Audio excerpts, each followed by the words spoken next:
entire happiness, and their children were his whole delight and pride. I sit with them and admire them the whole day because I love them so.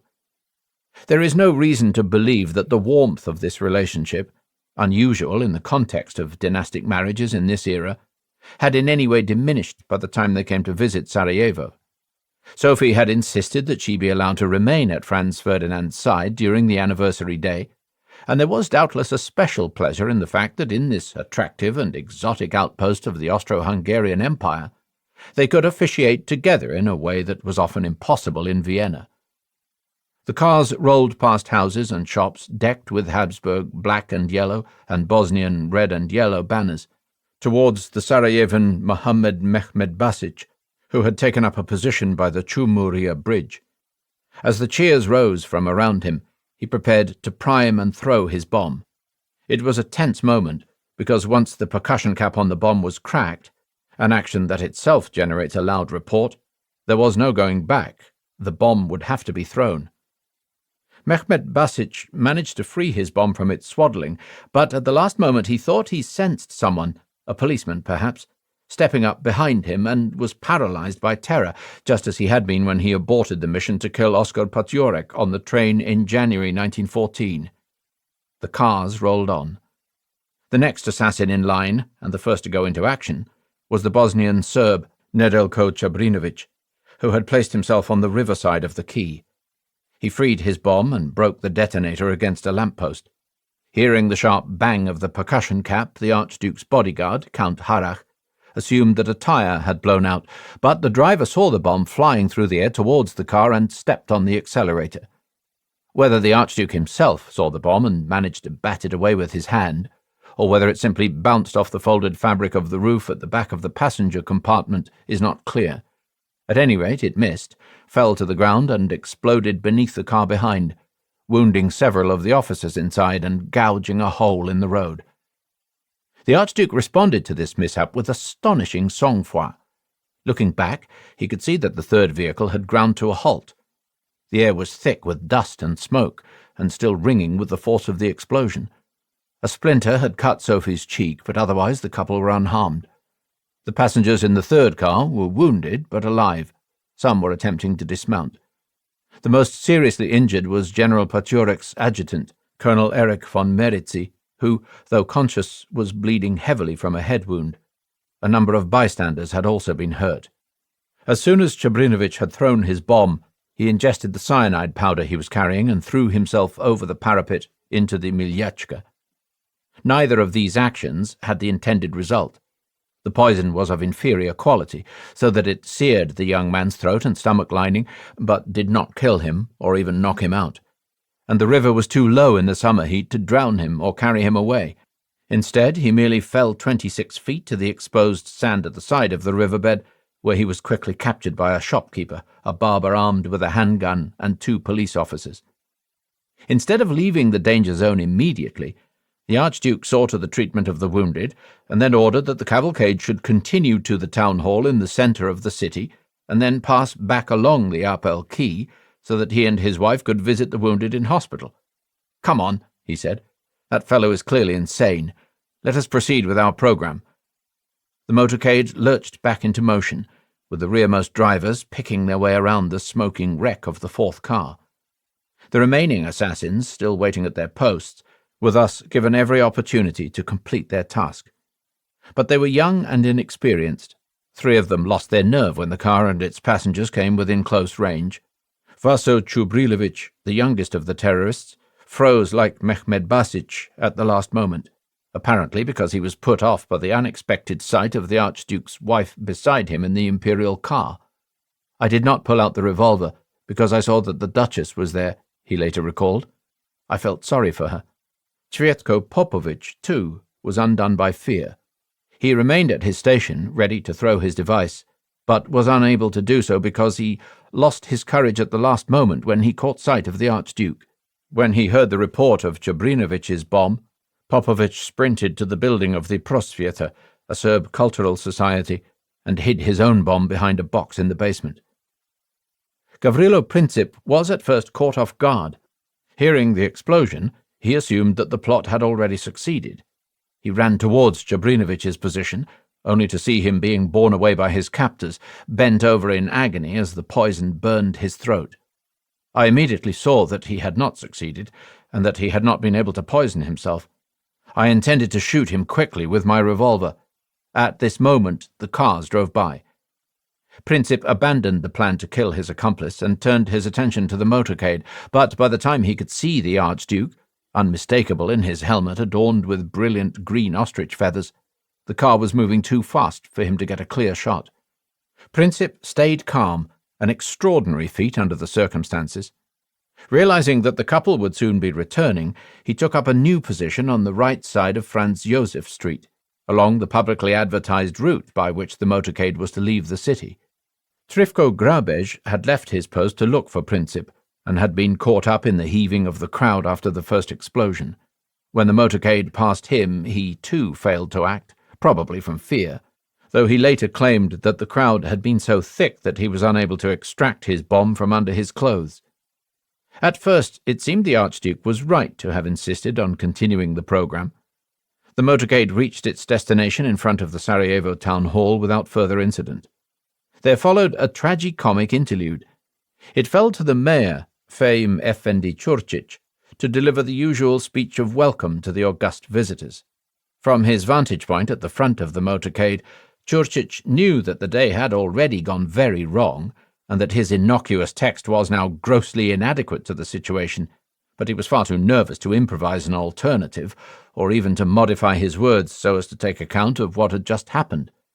In a state of high agitation and perspiring heavily, he stepped forward to deliver his speech, which included such gems as the following: "All of the citizens of the capital city of Sarajevo find that their souls are filled with happiness, and they most enthusiastically greet your Highness's most illustrious visit with the most cordial of welcomes."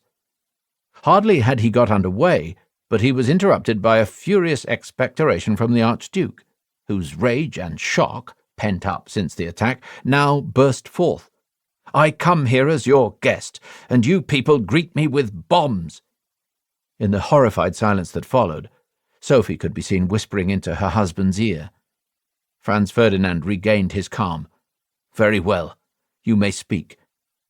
Once the mayor had struggled through to the end of his address, there was another pause, when it was discovered that the sheets bearing the text of Franz Ferdinand's own prepared reply were wet with the blood of the injured officer in the third car.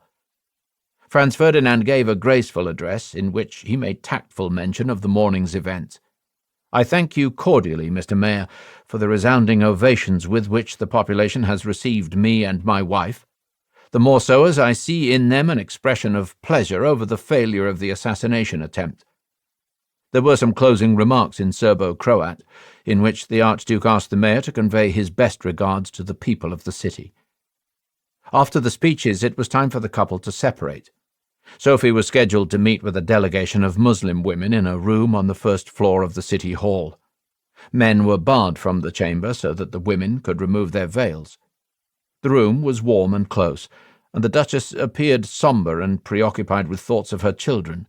Seeing a little girl who had accompanied her mother to the gathering, she said, "You see, this girl is just about as tall as my Sophie." At another point she declared that she and her husband were looking forward to rejoining their children. "We have never left our children alone for so long." In the meanwhile, the Archduke had dictated a telegram to the Emperor, assuring him that both of them were well and was being shown the vestibule of the city hall. The shock of the morning's events seemed to be catching up with him. He was speaking in a funny, thin voice, a local eyewitness later recalled. He was standing quite grotesquely. He was lifting his legs high as if he were doing the goose step. I suppose he was trying to show he was not afraid. There was some taunting of Potiorek, whose security arrangements had so manifestly failed. How should the visit now proceed? The original plan had been to drive a short distance back down the quay and then turn right just after the bazaar into Franz Josef Street to the National Museum. The Archduke asked Potiorek whether he thought a further attack was likely. According to his own testimony, Potiorek made the disheartening reply that he hoped not, but that even with every possible security measure, one could not prevent such an undertaking launched from close quarters. To be on the safe side, Potiorek proposed cancelling the rest of the programme and driving straight out of the city back to Elige, or alternatively to the governor's residential palace, the Konak, and from there to the Bistrik railway station on the left bank of the river. But the Archduke wanted to visit Potiorek's wounded adjutant, now recovering in the garrison hospital on the western outskirts of the city. It was agreed that the tour of the museum should be cancelled, and that the motorcade should proceed straight back down the Appel Quay rather than up Franz Josef Street, as any further prospective assassin would presumably be expecting. The original plan had foreseen that the couple would separate at this point, the Archduke proceeding to the museum and his wife to the governor's palace. But Sophie took the initiative and announced to her husband in front of the entire retinue, "I will go with you to the hospital." For good measure, Count Harrach decided to stand on the running board on the leftward side of the car, towards the river, in case there should be a further attack. The motorcade rolled back through the city in the gathering heat, westwards now, away from the city hall. But no one had informed the drivers of the changed itinerary. As they passed the Bazaar district, the lead vehicle swung to the right into Franz Josef Street, and the car carrying Franz Ferdinand and Sophie made to follow suit. Potiorek upbraided the driver.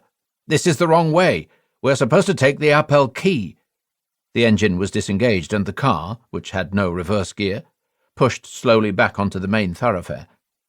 This was Gavrilo Princip's moment. He had positioned himself in front of a shop on the right side of Franz Josef Street, and he caught up with the car as it slowed almost to a stop. Unable to disentangle in time the bomb tied to his waist, he drew his revolver instead and fired twice from point-blank range, while Harrach, standing on the running board, looked on in horror from the left. Time, as we know from Princip's later testimony, seemed to slow as he left the shade of the shop awnings to take aim. The sight of the Duchess gave him momentary pause. As I saw that a lady was sitting next to him, I reflected for a moment whether to shoot or not. At the same time, I was filled with a peculiar feeling. Potiorek's recollection conveys a similar sense of unreality. The governor remembered sitting stock still in the car, gazing into the face of the killer as the shots were fired, but seeing no smoke or muzzle flash, and hearing only muted shots that seemed to come from far away. At first it appeared the shooter had missed his mark because Franz Ferdinand and his wife remained motionless and upright in their seats. In reality, they were both already dying. The first bullet had passed through the door of the car into the Duchess's abdomen, severing the stomach artery. The second had hit the Archduke in the neck, tearing the jugular vein. As the car roared away across the river towards the Konak, Sophie teetered sideways until her face was between her husband's knees. Potiorek initially thought she had fainted with shock. Only when he saw blood issuing from the Archduke's mouth did he realize something more serious was afoot. Still straddling the running board and leaning into the passenger compartment, Count Harrach managed to hold the Archduke upright by clutching his collar. He heard Franz Ferdinand speaking in a soft voice, words that would become famous throughout the monarchy. "Sophie, Sophie, don't die. Stay alive for our children." The plumed helmet with the green ostrich feathers slipped from his head. When Harrach asked him if he was in pain, the Archduke repeated several times in a whisper, "It's nothing," and then lost consciousness. Behind the retreating vehicle, the crowd closed in around Gavrilo Princip. The revolver was knocked from his hands as he raised it to his temple to take his own life. So was the packet of cyanide he endeavoured without success to swallow. He was punched, kicked, and beaten with walking sticks by the surrounding mob. He would have been lynched on the spot if police officers had not managed to drag him off into custody. Sophie was already dead by the time they reached the Konak Palace, and the couple were rushed into 2 rooms on the first floor. Franz Ferdinand was comatose. His valet, Count Morse, who had run all the way from the scene of the shooting to rejoin the Archduke, tried to ease his breathing by cutting his uniform open at the front. Blood splashed up, staining the yellow cuffs of the valet's uniform. Kneeling beside the bed, Morse asked Franz Ferdinand if he had a message for his children, but there was no reply. The Archduke's lips were already stiffening. It was a matter of minutes before those present agreed that the heir apparent was dead. The time was just after 11 a.m. As the news fanned out from the palace, bells began to toll across Sarajevo. flashbulb moments. The assassination first announced itself to Stefan Zweig as a disruption in the rhythm of existence. On the afternoon of 28th June, he was holidaying in Baden, a little spa town near Vienna.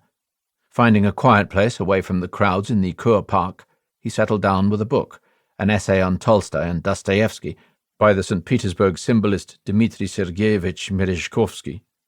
He was soon deeply immersed in his reading. But the wind in the trees, the twittering of the birds, and the music floating across from the park were at the same time part of my consciousness. I could clearly hear the melodies without being distracted, for the ear is so adaptable that a continuous noise, a roaring street, a rushing stream, are quickly assimilated into one's awareness. Only an unexpected pause in the rhythm makes us prick our ears. Suddenly the music stopped in the middle of a bar. I didn't know what piece they had played. I just sensed that the music had suddenly stopped. Instinctively I looked up from my book. The crowd, too, which was strolling through the trees in a single flowing mass, seemed to change. It, too, paused abruptly in its motion to and fro. Something must have happened. The Sarajevo murders, like the murder of President John F. Kennedy at Dallas in 1963, were an event whose hot light captured the people and places of a moment and burned them into memory. People recalled exactly where they were and whom they were with when the news reached them. The Viennese freethinker and feminist Rosa Mayreder happened to be travelling in Germany with her husband Karl, a chronic depressive, when they saw the news of the murders posted up in the window of a Dresden department store across the street from their hotel bedroom. Half a century after the event, Prince Alphonse Clary Aldringen remembered stalking roebuck in a Bohemian forest with his Kinsky relatives. At dusk, as the hunters gathered on the road at the edge of the wood, the cook from the Kinsky estate arrived on a bicycle bearing a message from the local postmaster. For the parliamentarian, Josef Redlich, it was the telephone that brought the shocking news. The rest of his afternoon was spent in a hectic sequence of calls to friends, relatives, and political associates. The dramatist Arthur Schnitzler, who had dreamt only 4 weeks before that the Jesuit order had commissioned him to murder the Archduke, also learned of the murders by telephone. Joint Finance Minister Leon Belinsky felt the shock of the news even before it had arrived. On the morning of 28th June, he was at home in Vienna reading the Neue Freie Presse. The horses were waiting in front of his house to take him to 11 o'clock Mass. His eye happened to fall on an article outlining the arrangements for the Archduke's visit to Bosnia. To this day, I remember exactly the sensation of genuine physical pain that I felt while reading the details of this journey into Sarajevo. But, not being aware of any rational cause for this pain, I had to persuade myself that I had no reason to be resentful of the Archduke on account of this festivity. A few moments later, the telephone rang. The news seemed so horrific, the Russian ambassador in Vienna reported, that many at first refused to believe it. Only in the evening, when extra editions of the papers appeared and the first mourning flags were seen on public buildings, did the truth sink in. The residents of the capital gathered on the streets, discussing the terrible event deep into the night. Within 24 hours the news was everywhere, even in the fictional Prague guest house where Mr. Schweik, Czech idiot savant, and accredited trader in mongrel dogs, sat rubbing embrocation into his rheumatic knee. In the imagined world of Jaroslav Hašek's picaresque post-war masterpiece, The Good Soldier Schweik, it is the news of the Archduke's death, delivered by the charwoman Mrs. Müller, that nudges the narrative into motion by eliciting from the hero a guileless political monologue, the first of many, that lands him in jail on charges of sedition and then in a lunatic asylum on suspicion of imbecility. They bumped him off at Sarajevo, sir, with a revolver, you know. He drove there in a car with his Archduchess. Well, there you have it, Mrs. Müller, in a car. Yes, of course, a gentleman like him can afford it, but he never imagines that a drive like that might finish up badly, and at Sarajevo into the bargain. That's in Bosnia, Mrs. Müller. I expect the Turks did it. You know, we never ought to have taken Bosnia and Herzegovina from them. The news from Sarajevo would echo for years in the literary imagination of the vanished empire, from the ominous clamour of telephones in Karl Kraus's Last Days of Mankind to Josef Roth's Lieutenant Trotter von Schiphol, who received the ill tidings as the enactment of something he had often dreamed. Assessing the contemporary impact of the Archduke's assassination on his Austro-Hungarian contemporaries is difficult. The most outstanding feature of Franz Ferdinand's public persona, one expert has written, was his pronounced unpopularity at all levels of public life. Franz Ferdinand was no crowd-pleaser. He was uncharismatic, irritable, prone to sudden outbursts of anger. The pudgy, immobile features were unendearing to those who had never seen how his face could come to life, lit up by intensely blue eyes in the company of his family or his closest friends. Contemporaries remarked on a constant craving for respect and affirmation. He was appalled by the slightest hint of insubordination. On the other hand, he hated grovellers, so he was difficult to please. He was, as his political ally and admirer, Count Ottokar Czernin, observed, a good hater who never forgot an ill turn. So fearsome were his rages that ministers and senior officials rarely waited on him without beating hearts. He had few truly close friends. Distrust was the dominant emotion in his dealings with other people. "I take everyone I meet for the first time to be a common scoundrel," he once remarked, "and only gradually allow myself to be persuaded to the contrary." His obsession with the hunt, which was extreme even by contemporary standards, occasioned much negative comment, especially in the valleys around his hunting lodge, Schloss Blunbach. In order to protect the local game reserves from any risk of disease, Franz Ferdinand sealed off the estate around the castle to the fury of middle-class alpinists, who were denied access to the popular local trails, and of the local peasants, who could no longer pasture their goats in the mountains above their villages. In a diary entry written on the day of the assassinations, the dramatist Arthur Schnitzler noted how quickly the first shock of the murders had worn off, tempered by recollections of the Archduke's appalling unpopularity. There was thus no outpouring of collective grief when the news of the assassinations became known.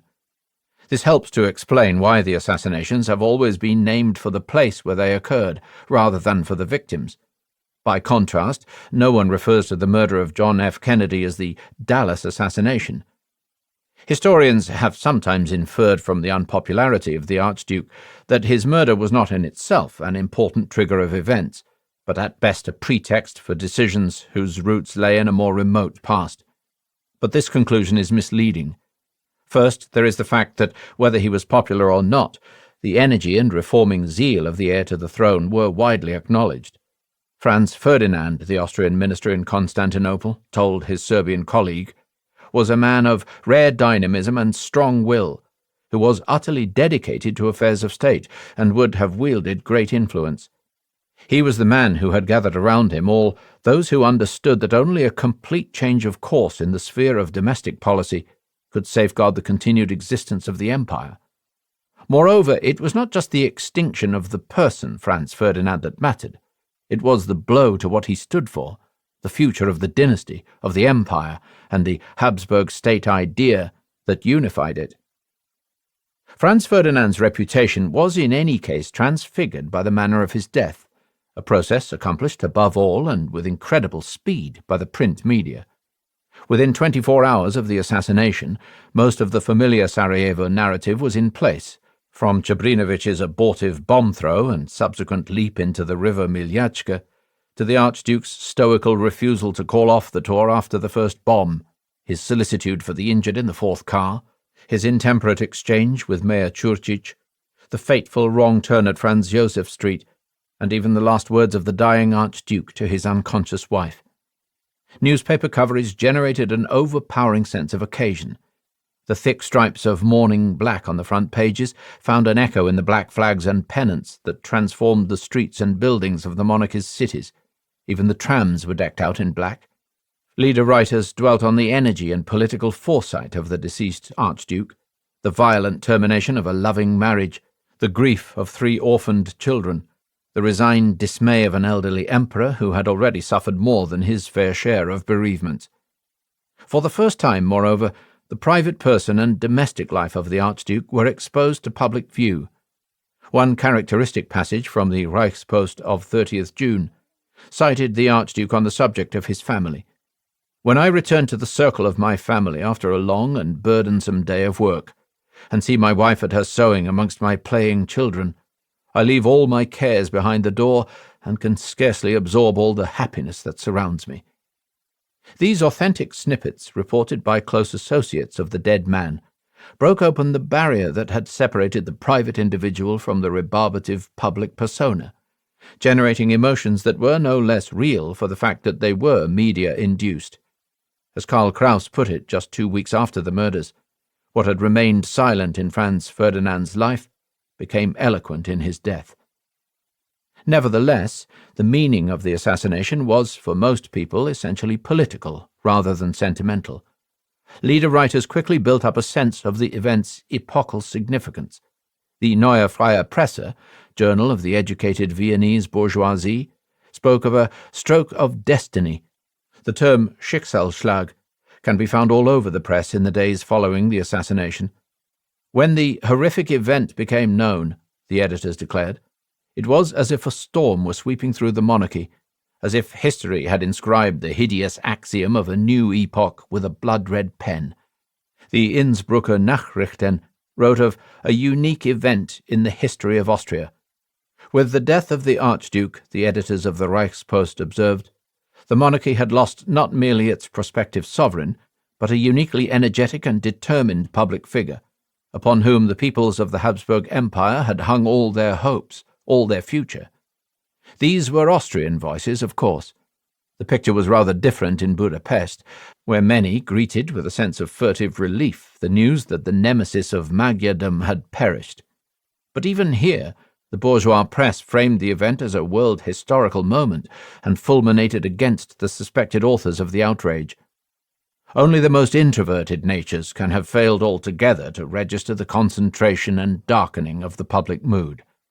The case of Franz Kafka in Prague, whose diary passed over the political events of that day in silence, to dwell instead on a chronicle of purely private misfortunes, getting lost en route to an assignation, catching the wrong streetcar and missing a telephone call, was exceptional. The investigation begins. The judicial inquiry into the assassination began as soon as Princip fired his shots. Within hours of the event, Gavril Princip, sick from the half-swallowed cyanide and covered in bruises and cuts from his near-lynching on Franz Josef Street, faced Leo Pfeffer of Sarajevo, an Austrian judge. The young assassin, Pfeffer later recalled, was undersized, emaciated, sallow, sharp-featured. It was difficult to imagine that so frail-looking an individual could have committed such a serious crime. At first Princip seemed unable to speak, but when Pfeffer addressed him directly, he answered, with perfect clarity in a voice that grew steadily stronger and more assured. Over the following days, he made heroic efforts to prevent the Austrians from reconstructing the background to the crime. In his first interrogation on the afternoon of 28th June, he claimed that he had been acting entirely on his own and denied any link whatsoever with Čabrinović. When I heard the explosion of the bomb thrown by Čabrinović, Princip declared, I said to myself, here is someone who feels as I do. On the following day he added a further detail to bolster the authenticity of his account. He had been so taken aback by the noise of Čabrinović's explosion that he had forgotten to shoot at the Archduke as he passed down the Appel quay and was forced to find a new position from which to launch his attack. Čabrinović at first confirmed this view of the matter. On the afternoon of the assassination, he too claimed that he had acted without accomplices, using a bomb acquired from an anarchist in Belgrade, whose name he could not remember. On the following morning, Monday 29th June, however, Čabrinović suddenly changed his story. He now admitted that he and Princip were accomplices who had planned the crime together in Belgrade. The weapons had come from former partisans in the city, men who had fought in the Balkan Wars and kept their weapons after demobilization. Pressed to identify these partisans, Čabrinović named the railway orderly, Ciganović, the lowest link in Apic's chain of command. When Princip was confronted with these details on Monday morning, he too admitted that the two were co-conspirators. It is conceivable that the investigation might have come to a standstill at this point. The two young men had agreed on a plausible and self-contained story. Pfeffer was not an especially aggressive or searching interrogator. There was no physical intimidation of the prisoners and no use of extrajudicial threats. Pfeffer seems to have been reluctant even to pressure each suspect with incriminating or contradictory details of the other's statements, because he saw independent and uncoerced testimony as the only sound means of getting at the truth. In reality, there could be no question of independent testimony, since Čabrinović and Princip were able, in their separate holding cells, to communicate with each other using a system of coded knocks they had read about in a Russian novel. What pushed the investigation further was not the testimony of the bomber and the shooter, but the widening dragnet of routine police arrests, driven by the suspicion that there must be other accomplices. Among those who fell into the hands of the police by this means was none other than Danilo Ilić. The police had no hard evidence against Ilić. They knew only that he was an associate of Princip and that he was affiliated with Serb nationalist circles. Ilić, on the other hand, had no idea how much the police knew, and must have suspected that either Princip or Čabrinović, or both of them, had already incriminated him. When the police brought him before Judge Pfeffer on Wednesday, 1st July, Ilić panicked and proposed a plea bargain. He would reveal everything he knew if the investigating judge would undertake to protect him from the death penalty. Pfeffer could make no binding promises, but he did advise Ilić that Austrian law viewed the provision of state evidence as a mitigating circumstance.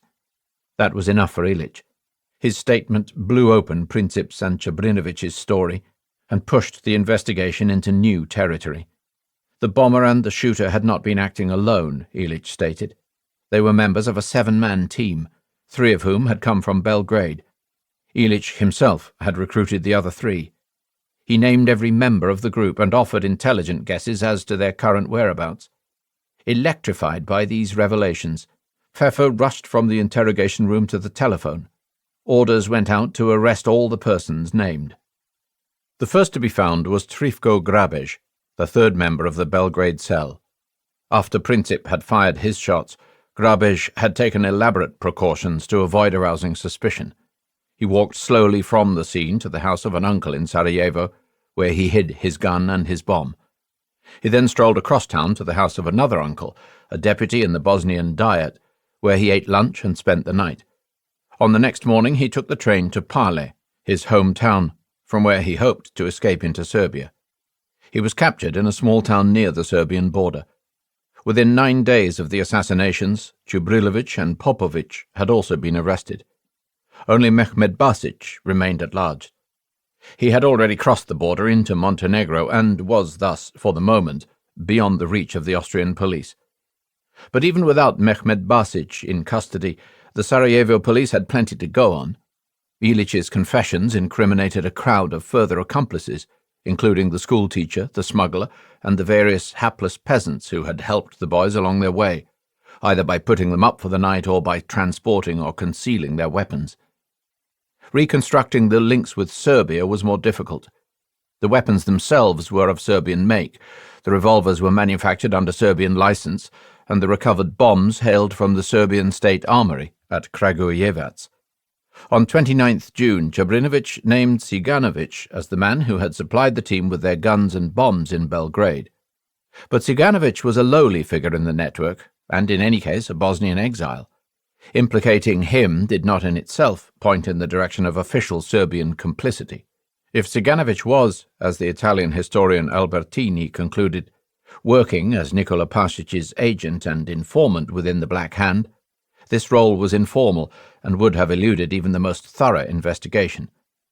The situation was different for Major Voja Tankosić, a Serbian national who was prominent in the partisan movement and a personal aide to Apis, the chief of Serbian military intelligence.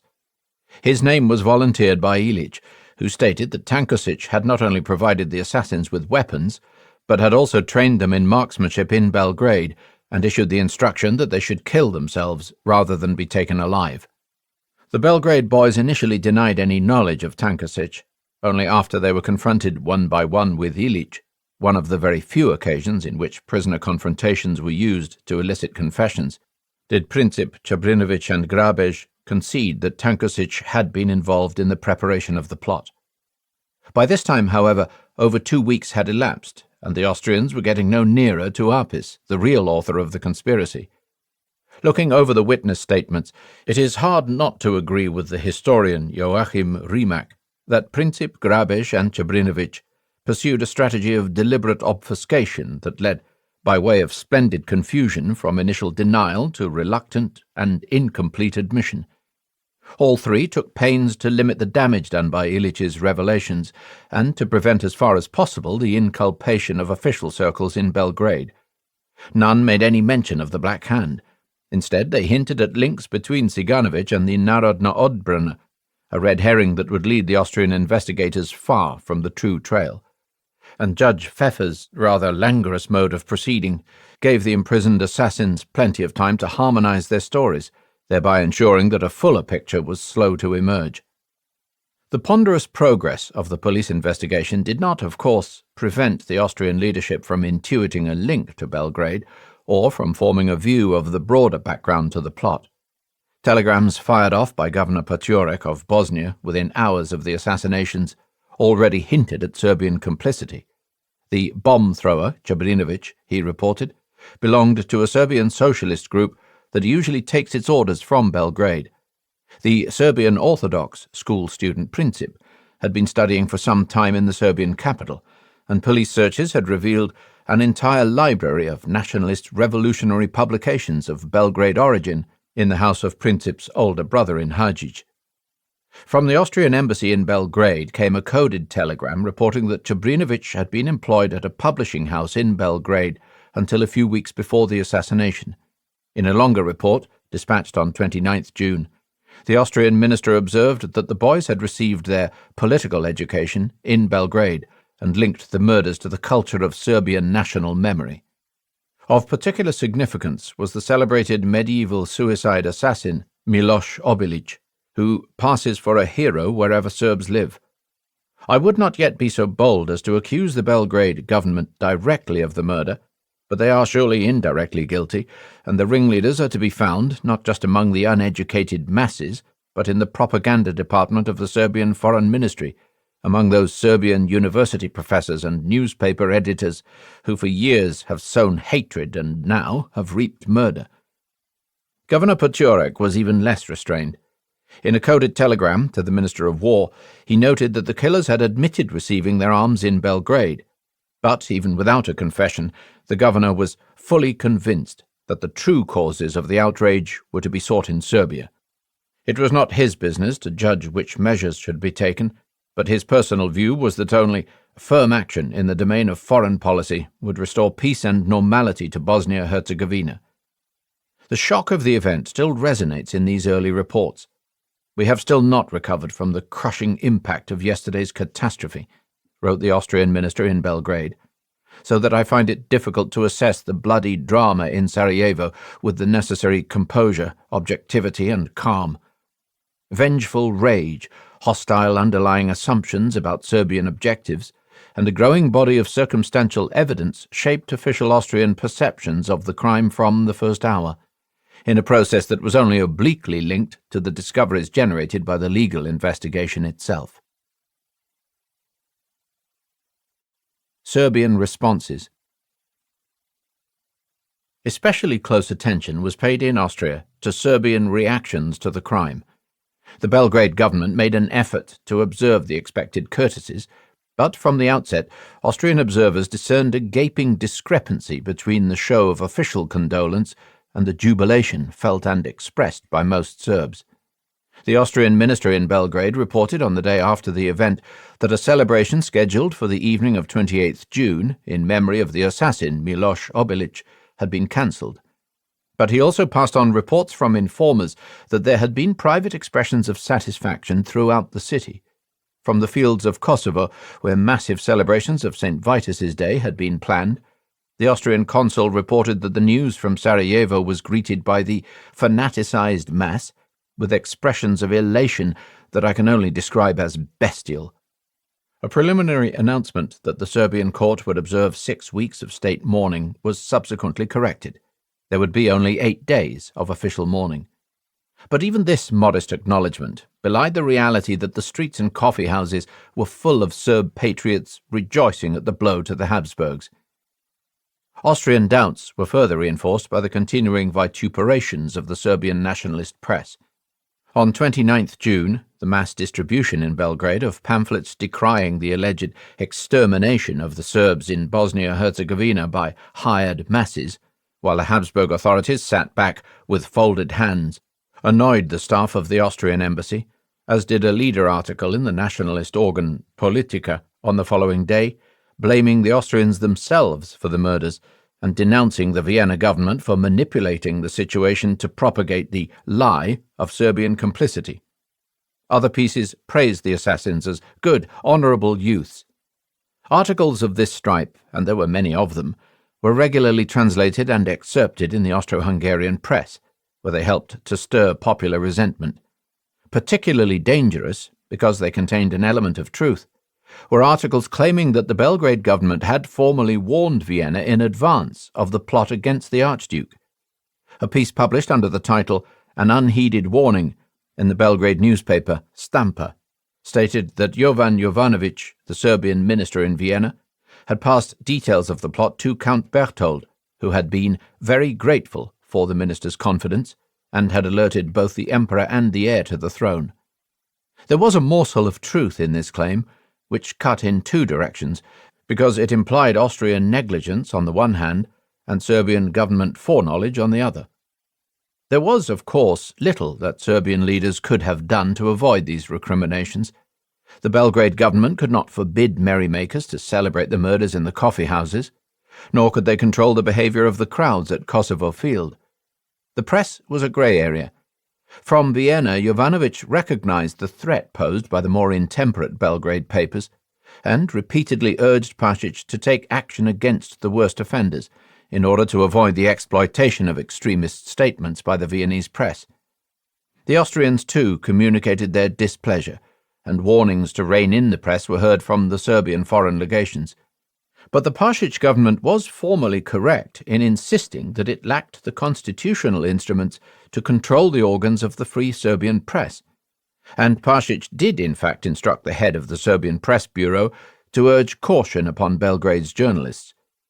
It is also notable that stories about an official warning to Vienna by the Belgrade government quickly evaporated after Pasic's official denial on 7th July. Whether Pasic could have used emergency powers to moderate the tone of the newspapers is another question. At any rate, he chose not to, possibly because he judged tough measures against the nationalist press to be politically inopportune so soon after the bitter conflict of May 1914 between the radical cabinet and the Praetorian elements in the Serbian army. New elections were scheduled, moreover, for 14th August. In the heated atmosphere of an election campaign, Pasic could hardly afford to offend nationalist opinion. There were other, more avoidable lapses.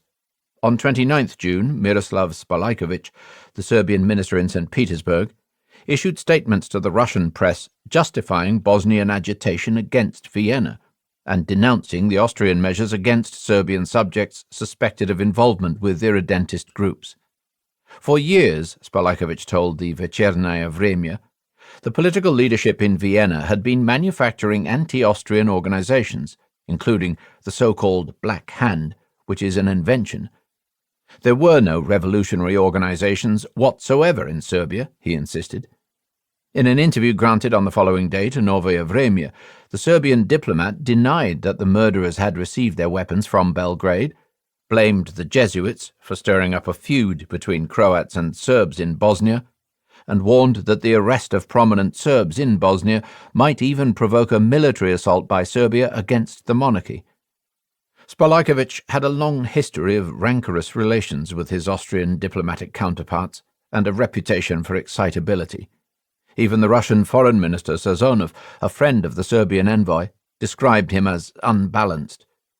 But these public utterances, which were conveyed immediately to the decision-makers in Vienna, helped to poison the atmosphere in the early days after the assassinations. Pasic, too, muddied the waters with ill-judged displays of bravado. In a speech held in New Serbia on 29th June, attended by several cabinet ministers, 22 members of the Skupština, Numerous local functionaries and a delegation of Serbs from various regions of the Austro-Hungarian monarchy, Pašić warned that if the Austrians should attempt to exploit the regrettable event politically against Serbia, the Serbs would not hesitate to defend themselves and to fulfill their duty. This was an extraordinary gesture at a time when the feeling generated by the event was still so fresh.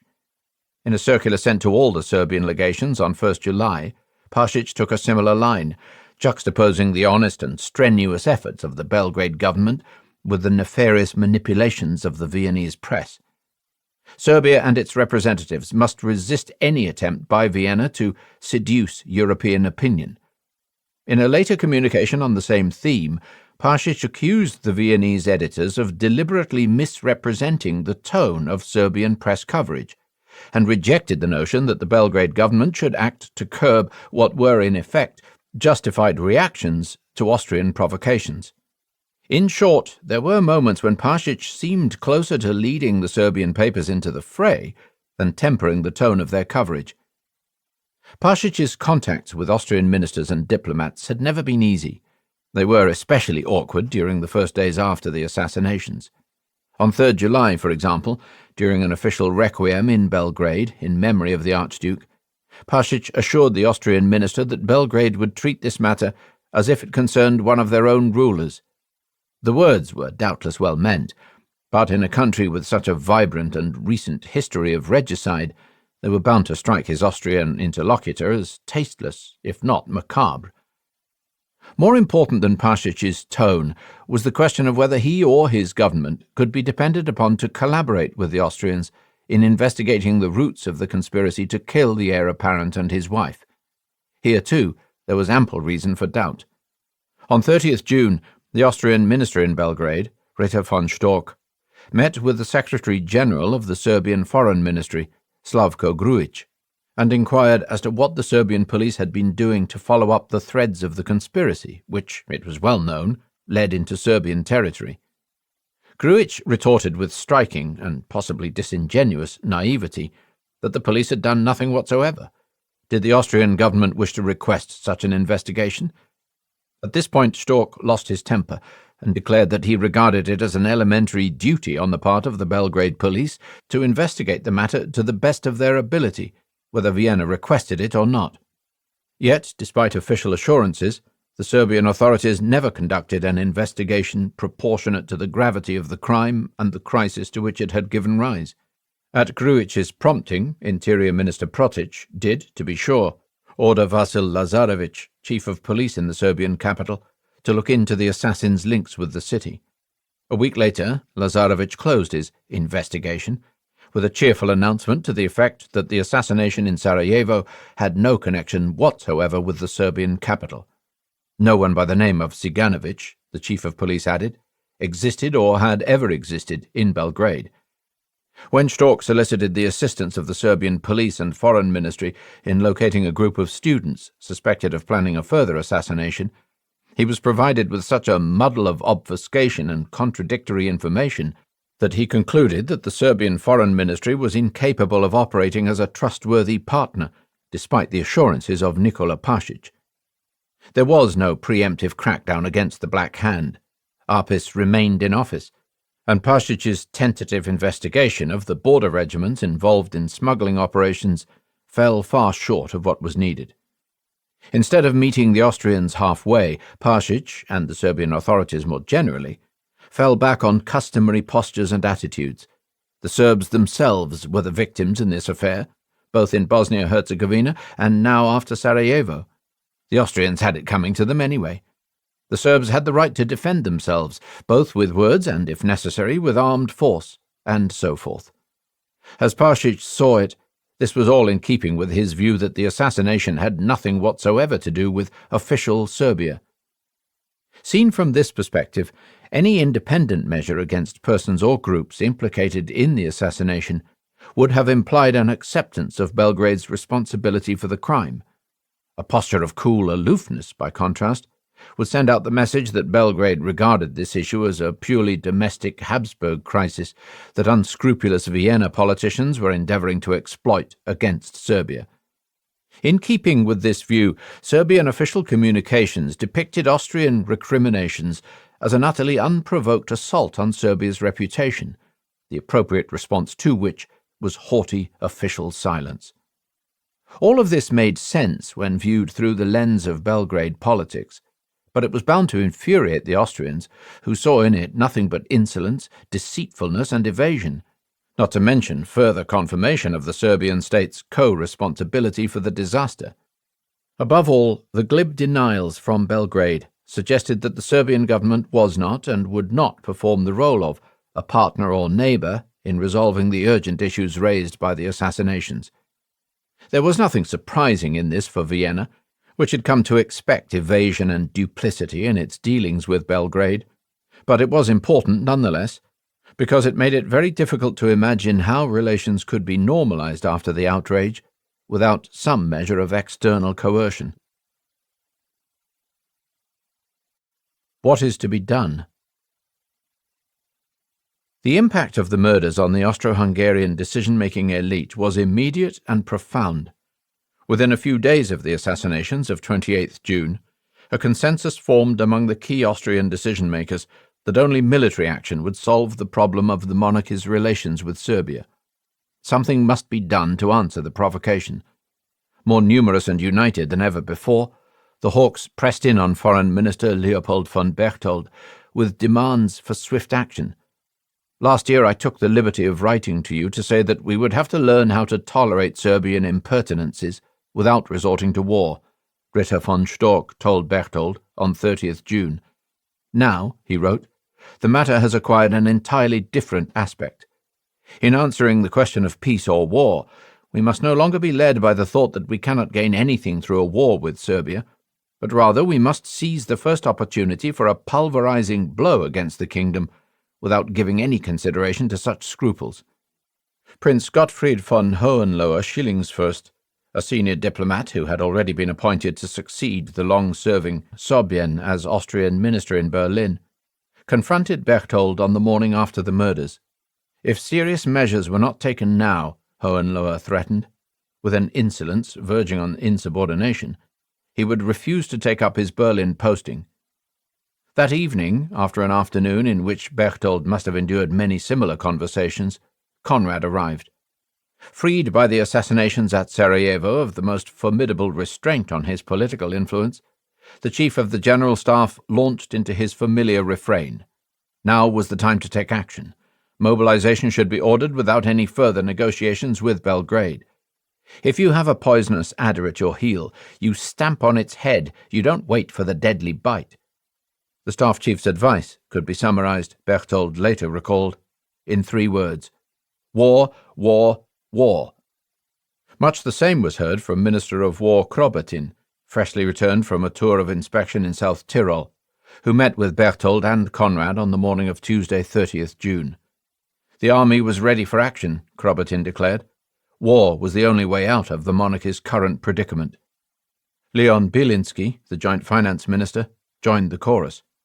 As one of the 3 joint ministers who constituted what passed for an imperial government in Austria-Hungary, he would play an important role in formulating policy during the crisis. Bielinski was no Serbophobe. As the minister responsible for the administration of Bosnia, he had been known for the supple and approachable manner of his dealings with the national minorities in the province. He taught himself how to read and understand Serbo-Croat, and spoke Russian rather than German with his South Slav colleagues. It was easier for them to follow and drew attention to their shared Slav heritage.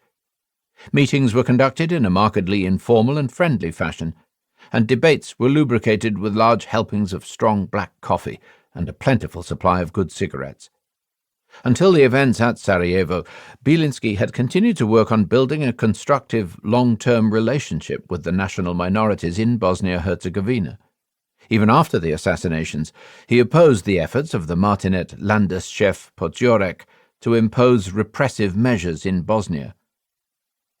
On the question of external relations with Serbia, Bielinski had veered between conciliatory and bellicose views during the recent Balkan turbulence. He was warlike during the standoff over northern Albania in May 1913, and again during the Albanian crisis of October.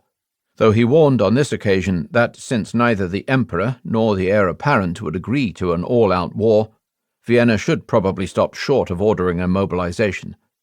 On the other hand, he cultivated excellent relations with Jovanović, the Serbian minister in Vienna, and used these effectively to help bring the dispute over Serbian-Albanian border rectifications to a harmonious resolution. During the Second Balkan War, he opposed the policy of backing Bulgaria against Belgrade, pressing instead for a rapprochement with victorious, expanding Serbia. He consistently and vehemently opposed Conrad's idea of deliberately engineering a war against the neighbouring state, on the grounds that this would stigmatize Austria-Hungary as the aggressor and isolate it among the great powers. The assassinations put an abrupt end to this equivocation.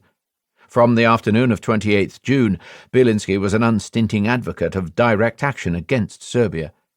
He had never been especially close to Franz Ferdinand, but found it hard to shake off a sense that he had failed in his duty of care to the victims of the assassination. In retrospect, it is clear that he was entirely blameless.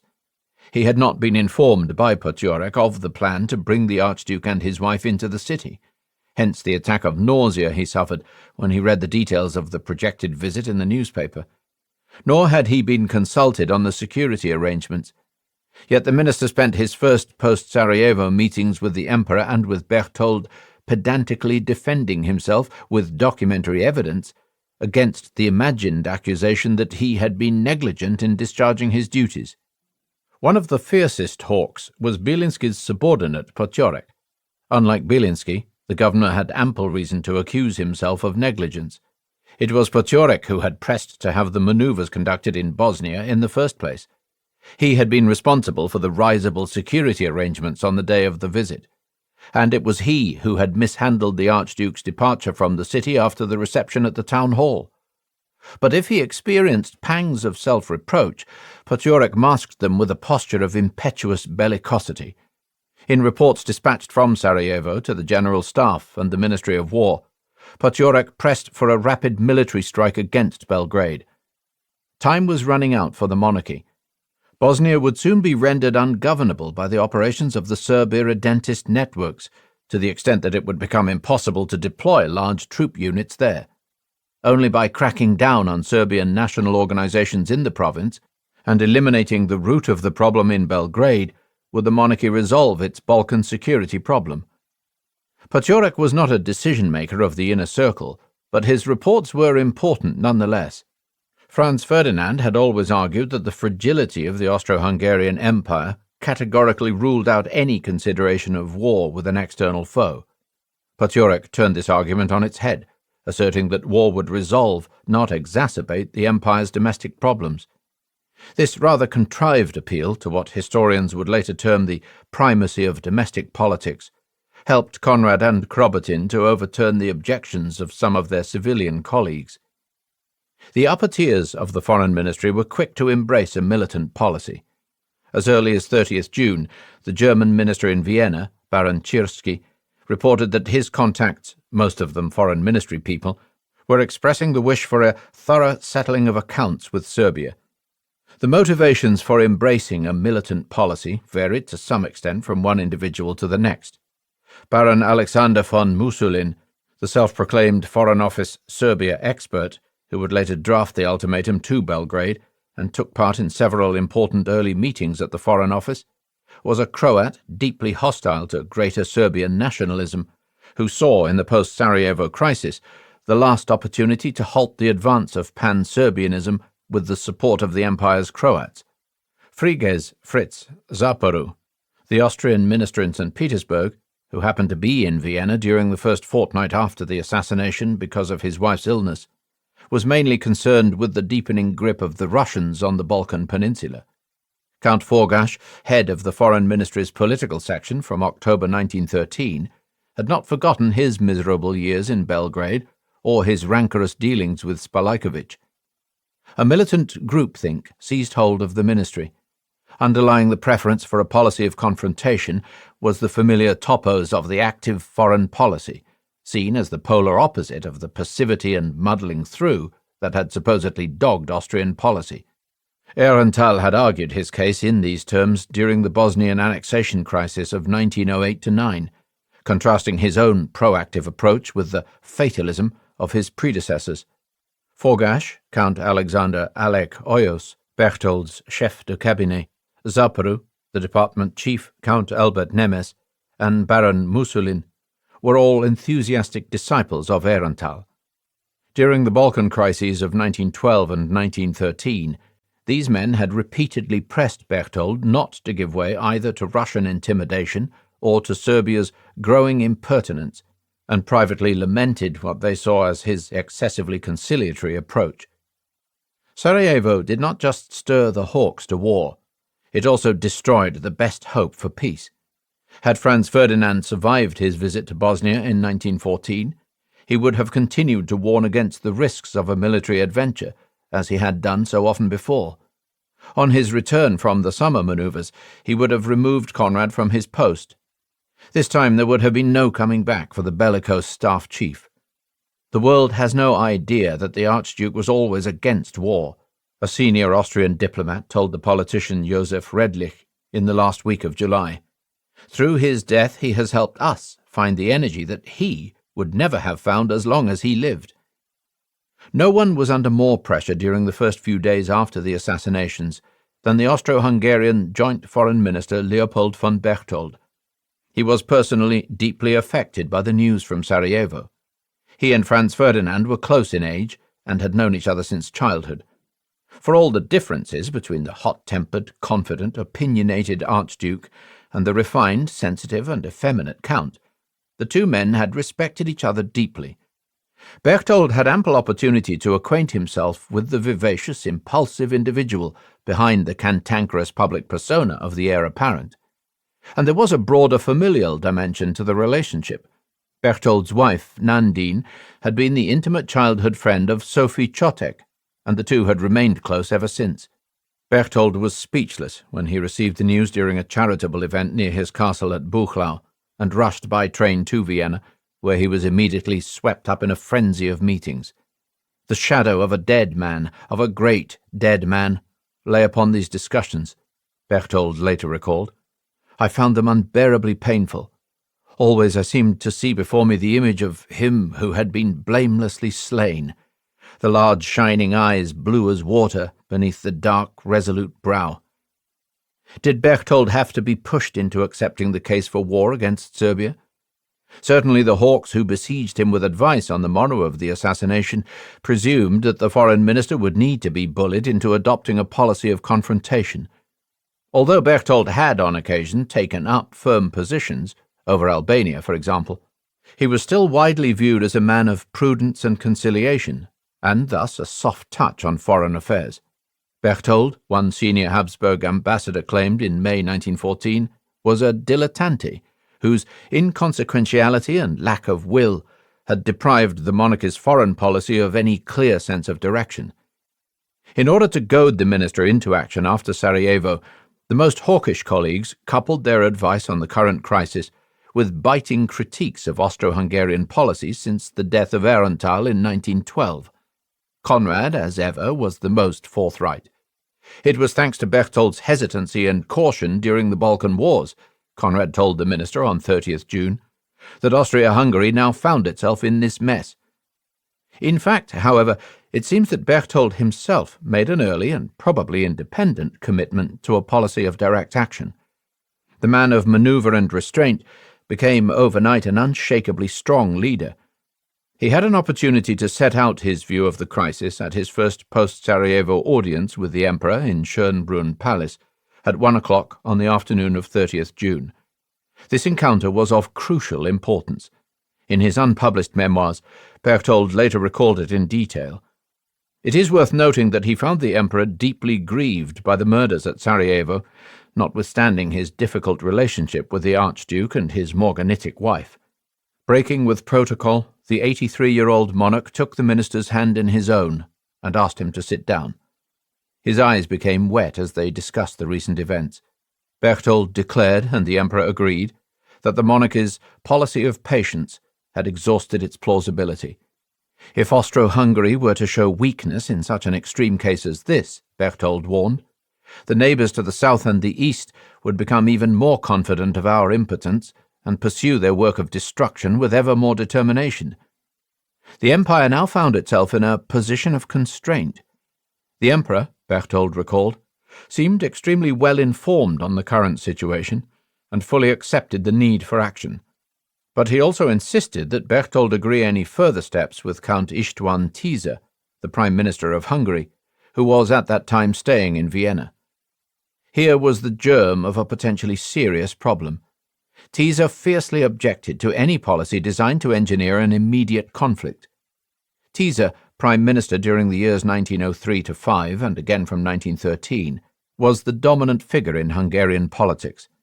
This exceptionally energetic and ambitious man, a fervent admirer of Bismarck, had built up his power through a combination of electoral corruption, the ruthless police intimidation of political opponents, and modernizing economic and infrastructural reforms designed to appeal to the Magyar-speaking middle classes and assimilationist elements in the other national elites. Tisza embodied the compromise system created in 1867. He was a nationalist, but he believed deeply in the union with Austria, which he saw as indispensable to the future security of Hungary. He was utterly determined to uphold the hegemony of the Magyar elite, and thus firmly opposed to any broadening of the restrictive franchise that kept the non-Magyars out of politics. For Tisza, the assassination of the heir apparent was a cause not of grief, but of raw relief. The reforms envisaged by Franz Ferdinand would have placed at risk the entire power structure in which Tisza had made his career. The Archduke's close links with parts of the Romanian intelligentsia were especially distasteful. His assassination therefore represented an unhoped-for deliverance, and the Hungarian Prime Minister shared neither the rage nor the sense of urgency that animated so many of his Austrian colleagues. At a meeting with Berchtold on the afternoon of 30th June, and again in a letter to the Emperor on the following day, Tisza warned against allowing the assassination to become the pretext for a war with Serbia. The chief reason for restraint lay in the currently disadvantageous constellation among the Balkan states. The key problem was Romania, which was well on the way by the summer of 1914 to aligning itself with St. Petersburg and the powers of the Entente. In view of the immense size of the Romanian minority in Transylvania and the indefensibility of the long Romanian frontier, Bucharest's realignment posed a serious security threat. It was folly, Tisza argued, to risk a war with Serbia while the question of Romania's allegiance and comportment in a possible conflict remained unresolved. Tisza envisaged two options. Either the Romanians must be persuaded, with Berlin's help, to re-enter the orbit of the Triple Alliance, or they must be restrained through the establishment of closer Austro-Hungarian and German ties with Bulgaria, Romania's enemy in the Second Balkan War. For all the grandiose delusions of the Romanians, the driving force in the psyche of this people is the fear of Bulgaria. Once they see that they cannot prevent us from contracting an alliance with Bulgaria, they will perhaps seek to be admitted to the Triple Alliance in order by this means to be protected from Bulgarian aggression. This was the familiar Balkan calculus, refracted through the prism of a specifically Hungarian view of the empire's security predicament. Romania loomed large on the policy horizons of the Magyar elite, and this preoccupation was amplified in Tisza's case by the fact that he was the descendant of a Transylvanian gentry family. Tisza and his closest advisers regarded good relations with St. Petersburg as the key to Hungarian security, and the idea of rebuilding the old Entente with Russia was fashionable at this time within the Magyar leadership. The Hungarian Prime Minister's objection to war was not, it should be noted, absolute. Tisza had supported a military intervention against Serbia during the Second Albanian Crisis in October 1913, and he was happy to consider the possibility of a war with Serbia at some later date, should an appropriate provocation arise under more auspicious circumstances. But he was firmly opposed to the policy of direct action favoured by most of the Austrian decision-makers.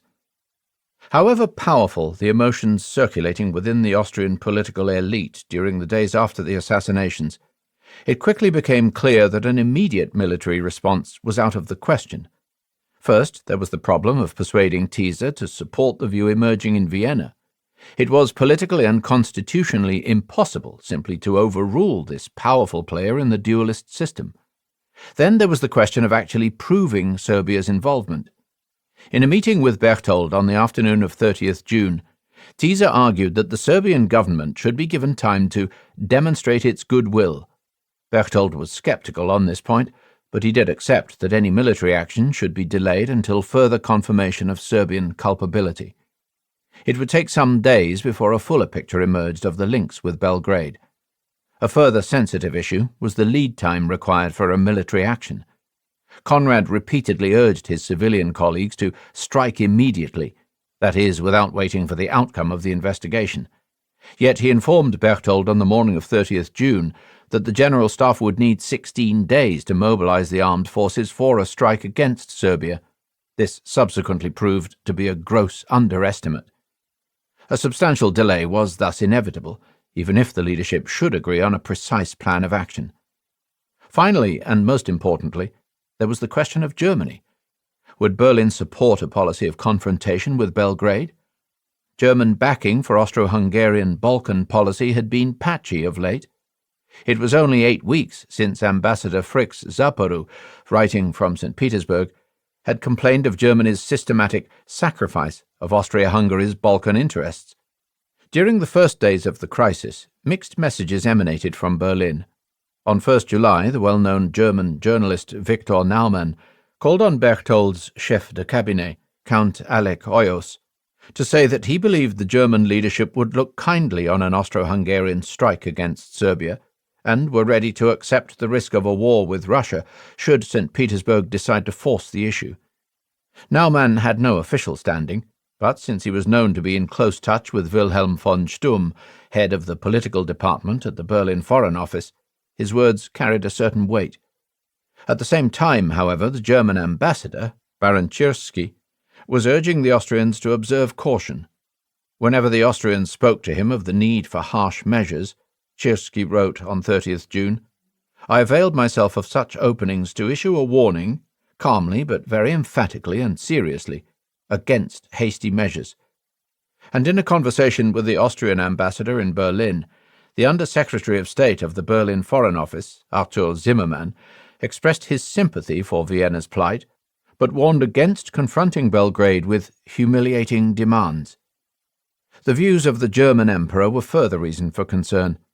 In the autumn and winter of 1913, Wilhelm II had repeatedly advised the Austrians to win over Belgrade with cash gifts and exchange programs.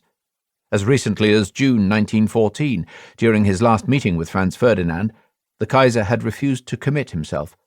Asked whether Austria-Hungary could continue to count unconditionally on Germany in the future, Wilhelm had dodged the question and failed to provide us with an answer. In a report submitted to Emperor Franz Joseph on 1st July, Teaser warned that the German emperor harbored a pro-Serbian bias and would need some persuading before he would be willing to support Vienna's Balkan policy.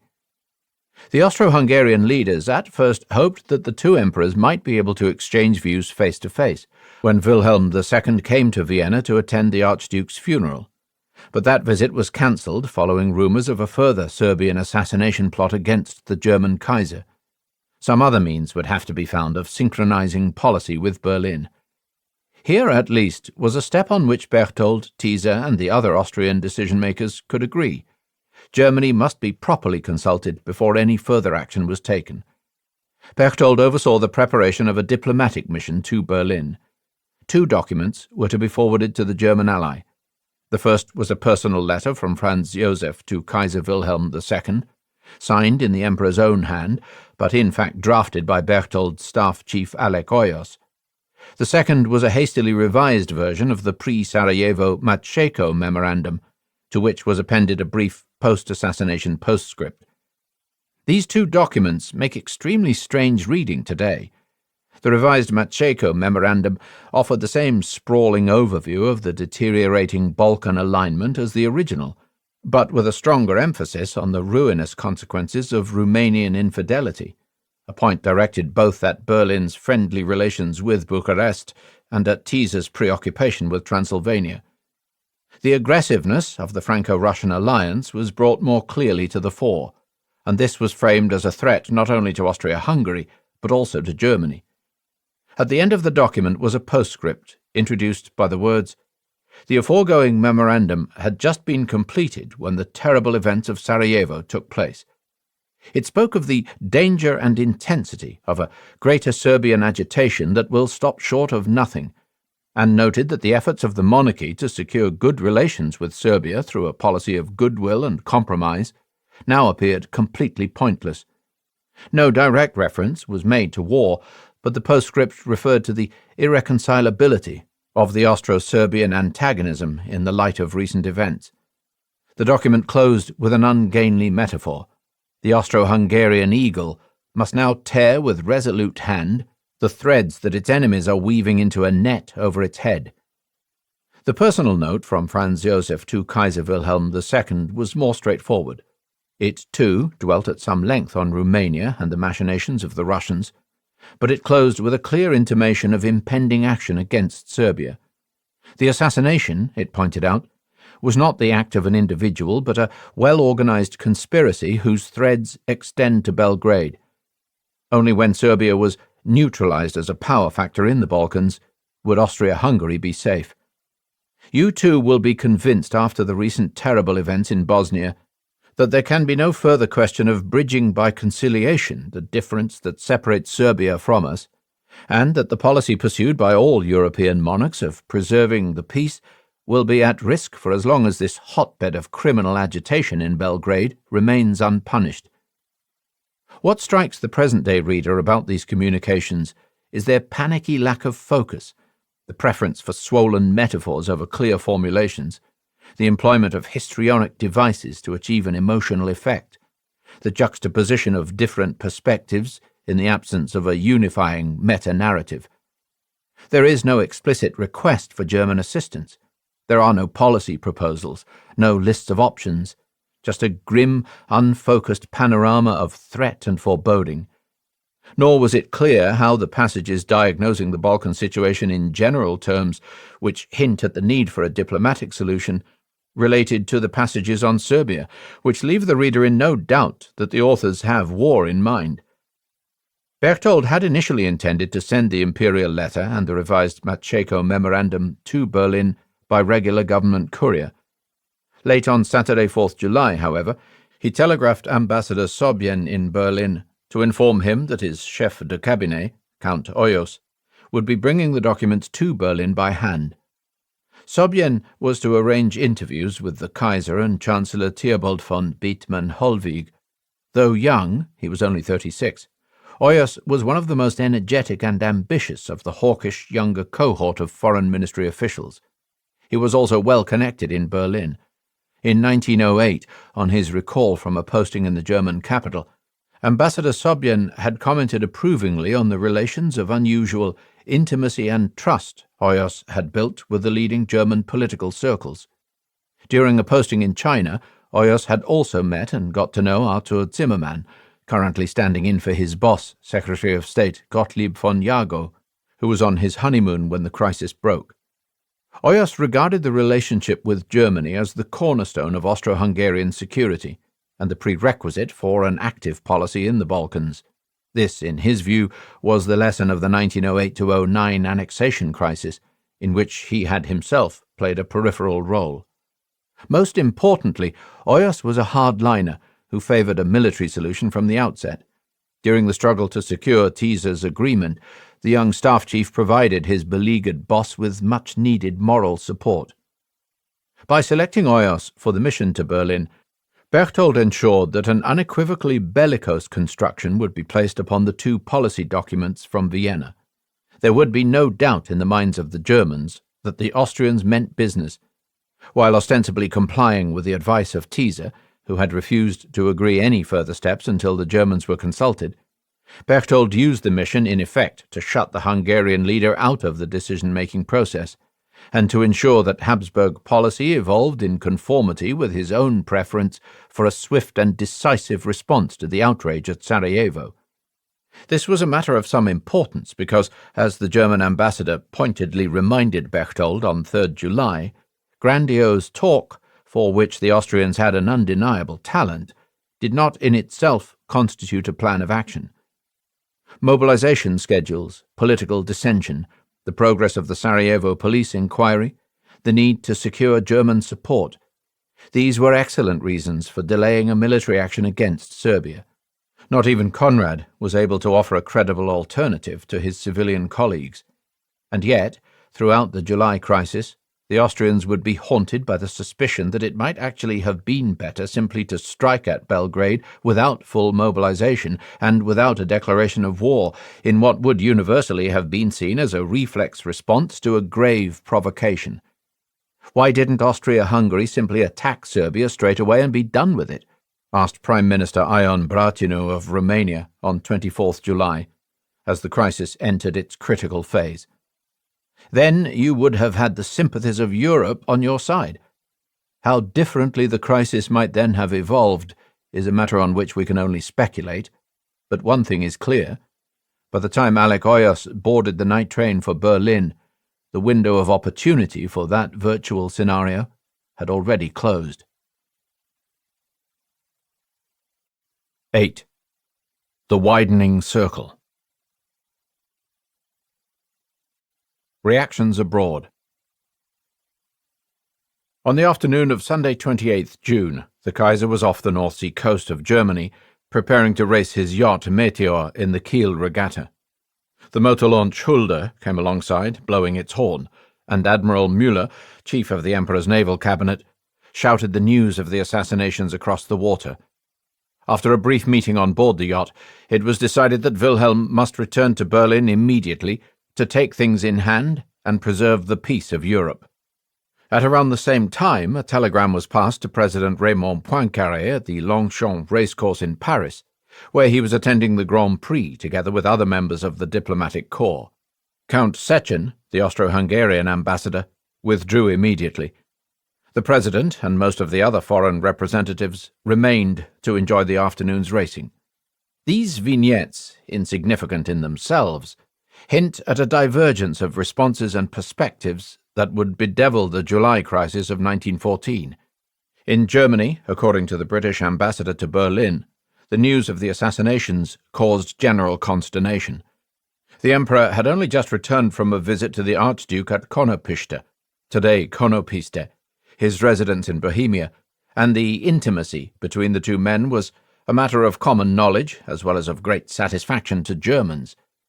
Then there was the sympathy felt in Germany for the elderly Emperor. For Germans, as for Austrians, the impact of the event manifested itself in countless personal impressions, like that of the historian Friedrich Meinecke, who felt everything turning black before his eyes as he read the headlines posted on the offices of a newspaper. In Romania, too, the regret at the news was deep and widely felt, despite the recent political alienation between Bucharest and Vienna. The Romanian press was unanimous in praising the dead man as a protector of minorities and supporter of national aims within his empire. The Russian envoy in Bucharest reported that Romanians on both sides of the Carpathian Mountains had seen in Franz Ferdinand the driving force behind the recent efforts to broker a compromise between the Magyar administration and the Romanians of Transylvania. There were many statesmen and politicians, he noted, who had hoped that the accession of the Archduke would open the doors to a restoration of good relations with Vienna. The Serbian envoy in Bucharest also noted ruefully that Romanian reactions to the murders were much less friendly to Serbia than we might have expected. Elsewhere, the picture was different. The crassest contrast was with Serbia itself, where the British ambassador reported a sensation of stupefaction rather than one of regret among the populace. In neighbouring Montenegro, the Austrian legation secretary, Lothar Egger Ritter von Möllwald, reported that while there were expressions of sympathy for the deaths at Sarajevo, the Austrians were blamed for bringing the disaster upon themselves. In the little town of Metelka, just across the Austrian border with Montenegro, festive flags were still flying on 2nd July. Inquiries by the Austrians revealed that the flags had gone up only on 30th June. They were not there to mark Kosovo Day, but to taunt the Austrian border troops stationed nearby. From St. Petersburg, the headstrong Serbian minister, Spalajković, reported on 9th July that the news of Franz Ferdinand's assassination had been greeted with pleasure. In Italy, Austria's ally and rival, the death of the Archduke and his consort prompted mixed feelings. The Archduke had been almost as hostile to the Italians in Austria-Hungary as he was to the Magyars. Amid all the official expressions of regret, it was obvious, wrote the British ambassador in Rome, Renel Rodd, that people in general have regarded the elimination of the late Archduke as almost providential. The Austrian ambassador's reports and those of the Serbian minister confirmed this impression. According to a report from the Russian ambassador, the Sunday afternoon crowds in an overfilled Rome cinema had greeted the news with cheers and calls for the orchestra to play the national anthem, Marcia Reale, Marcia Reale. When the orchestra complied, there was wild applause. "The crime is horrific," Foreign Minister San Giuliano remarked to the ambassador Sverbeyev, "but world peace will be no worse off." In a conversation with the Serbian minister in Rome, one Italian journalist summarized his feelings in the words, "Grazie, Serbia." In Paris, the news from Sarajevo was pushed off the front pages by a scandal of momentous proportions. On 16th March 1914, Madame Caillaux, wife of the former Prime Minister Joseph Caillaux, had walked into the office of Gaston Calmette, editor of Figaro, and fired 6 bullets into him. The reason for the murder was the campaign the newspaper had waged against her husband, in the course of which Calmette had published love letters she had written to Joseph Caillaux while he was still married to his first wife. The trial was due to open on 20th July, and the public interest in this story, which combined sexual scandal and a crime passionnel by a woman highly visible in French public life, was naturally intense. As late as 29th July, the reputable Le Temps devoted twice as many column inches to Madame Caillaux's acquittal on the grounds that the provocation to her honour justified the crime, as it did to the crisis brewing in Central Europe. Inasmuch as the Parisian press did respond to the news from Sarajevo, the predominant attitude was that Vienna had no right to accuse the Serbian government of complicity in the murders. On the contrary, French papers blamed the Viennese press for stirring up anti-Serbian emotion. From London, by contrast, the Serbian minister reported with dismay that the British press appeared to be following the propaganda of the Austrians and blaming Serbia for the assassination. "They are saying these were the actions of a Serbian revolutionary and that he had ties with Belgrade. This is not good for Serbia." A leader in the Times of 16th July declared that the Austrians had every right to insist on vigorous investigation of all the ramifications of the plot and to demand that Serbia henceforth suppress irredentist agitation against the monarchy. As these variations suggest, attitudes to the murders were refracted through the geopolitics of the relations between states. Romania is an interesting case. Public opinion had in general been well disposed towards the dead Archduke, who was known for his pro-Romanian outlook. But King Carol, the man at the centre of Romania's recent realignment towards the Entente powers, adopted a pro-Belgrade view. He was confident that the Serbian government would carry out a full and rigorous investigation of the crime, and that Austria therefore had no right to impose demands on Belgrade. A much more ominous development was the accumulation of a fabric of assumptions that minimized the significance of the event and thereby delegitimized it as a potential casus belli. First, there was the claim, widely echoed in the diplomatic traffic of the Entente powers and their Italian sleeping partner, that the dead Archduke had been at the head of an Austro-Hungarian war party, a view that was at variance with the truth. The emphasis on the victim's unpopularity served to cast doubt on the authenticity of Austria's sense of outrage at the crimes, while supporting the claim that the plot reflected the local unpopularity of the Habsburg dynasty among the South Slavs of the monarchy, and therefore had nothing whatsoever to do with Serbia. Then there was the highly adventurous assumption, asserted as if it were the fruit of long and deep research, that official Serbia was completely uninvolved in the attacks at Sarajevo. According to a dispatch of 13th July 1914 from the Serbian minister in Berlin, the Russian Ministry of Foreign Affairs had informed the Russian ambassador in Berlin that there was no Serbian involvement in the assassination at Sarajevo. This at a time when the Austrian investigation, for all its lassitude, had already produced clear evidence to the contrary. From St. Petersburg, Miroslav Spalajkovic approvingly reported that, despite the dossier of evidence forwarded by the Austrian Correspondence Bureau to the Russian press, the papers in St. Petersburg were following the Russian government line and treating the Sarajevo incident as a purely internal Austrian affair. If we follow this theme through the Russian dispatches, we can see how these viewpoints fused into an argument that denied Vienna the right to countermeasures and turned the murders into a manufactured pretext for an action whose real motivations must be sought elsewhere. Franz Ferdinand had in recent years been little more than a stooge of the Kaiser, Ambassador Shebeko reported from Vienna. Inasmuch as there was any genuine anti-Serbian feeling in Vienna after the assassinations, this was the work of German elements. Shebeko made no mention of the important role played by Croats in the anti-Serbian demonstrations that followed the assassinations, though in a later dispatch he added mysteriously that Bulgarian elements were also involved. The German ambassador Heinrich von Tschirschky, in particular, Shebeko reported on 1st July, was doing his best to exploit the sad event by stirring up public opinion against Serbia and Russia. In fact, Tschirschky was at this time doing exactly the opposite. He was urging caution on all and sundry, much to the chagrin of the Emperor in Berlin. Only later did he change tack. From Belgrade, Hartwig reported to St. Petersburg that all the claims of the Austro-Hungarian authorities were false. There was no schadenfreude in Serbia. On the contrary, the entire Serbian nation was moved to sympathy by the appalling murders at Sarajevo. The Belgrade-based networks that had supposedly helped the terrorists in their plot against the Archduke did not exist. Čabrinović had not obtained his bombs or his weapons from the Kragujevac armory, and so on.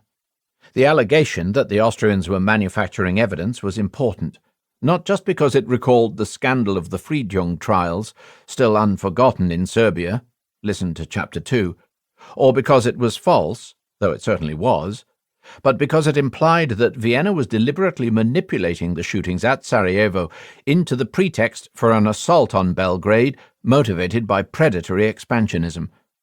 And behind all these machinations, supposedly, were the Germans, who, as the Russian envoy in Sofia remarked, might well see in the current events the chance to launch a preemptive attack on their eastern neighbour and thereby halt the growing military preponderance of the Franco-Russian alliance. A chain of arguments was born, weeks before the war had even broken out, that would enjoy a long afterlife in the historical literature. From all this, it naturally followed, in the eyes of the Russian policymakers, that Austria had no right to take measures of any kind against Serbia.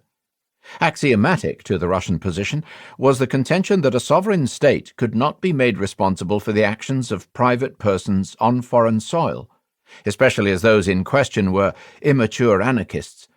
The Russian sources scarcely ever refer to the Serbian or South Slav nationalist orientation of the assassins. It would be wrong and mistaken to hold an entire race responsible for the misdeeds of individuals committed on foreign soil. It was unfair, Ambassador Shebeko told a British colleague in Vienna on 5th July, for the Austrians even to accuse Serbia of having indirectly favoured by her antipathy the plot to which the Archduke fell victim. A conversation of 8th July between Sazonov and the Austrian chargé d'affaires in St. Petersburg, Ottokar von Czernin, reveals how short was the tether Russian policy was prepared to allow Vienna after Sarajevo. Czernin had mentioned the possibility that the Austro-Hungarian government might demand the support of the Serbian government in an investigation within Serbia of the latest assassination. Sazonov's response was to warn the Austrian diplomat that this step would make a very bad impression in Russia. The Austrians should drop this idea, lest they set their foot upon a dangerous path.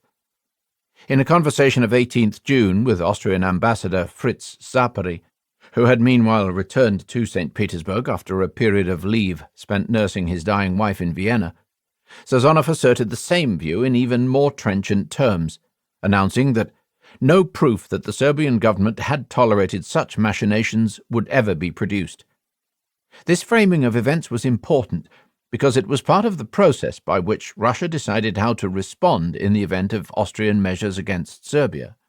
The blood deed at Sarajevo, whose morally abhorrent character could be accepted as a given, was to be surgically separated from its Serbian context in order to expose Austria's putative intention to exploit the crime for the purpose of delivering a mortal blow against Belgrade. This was, of course, a very Russian view of events, pervaded with historic sympathy for the heroic struggle of the Serbian little brothers. But since it was the Russians who would determine whether and when the Austro-Serbian quarrel justified their own intervention, it was their view of the question that counted most, and there was little reason to expect that the other Entente powers would insist on a more rigorous form of arbitration.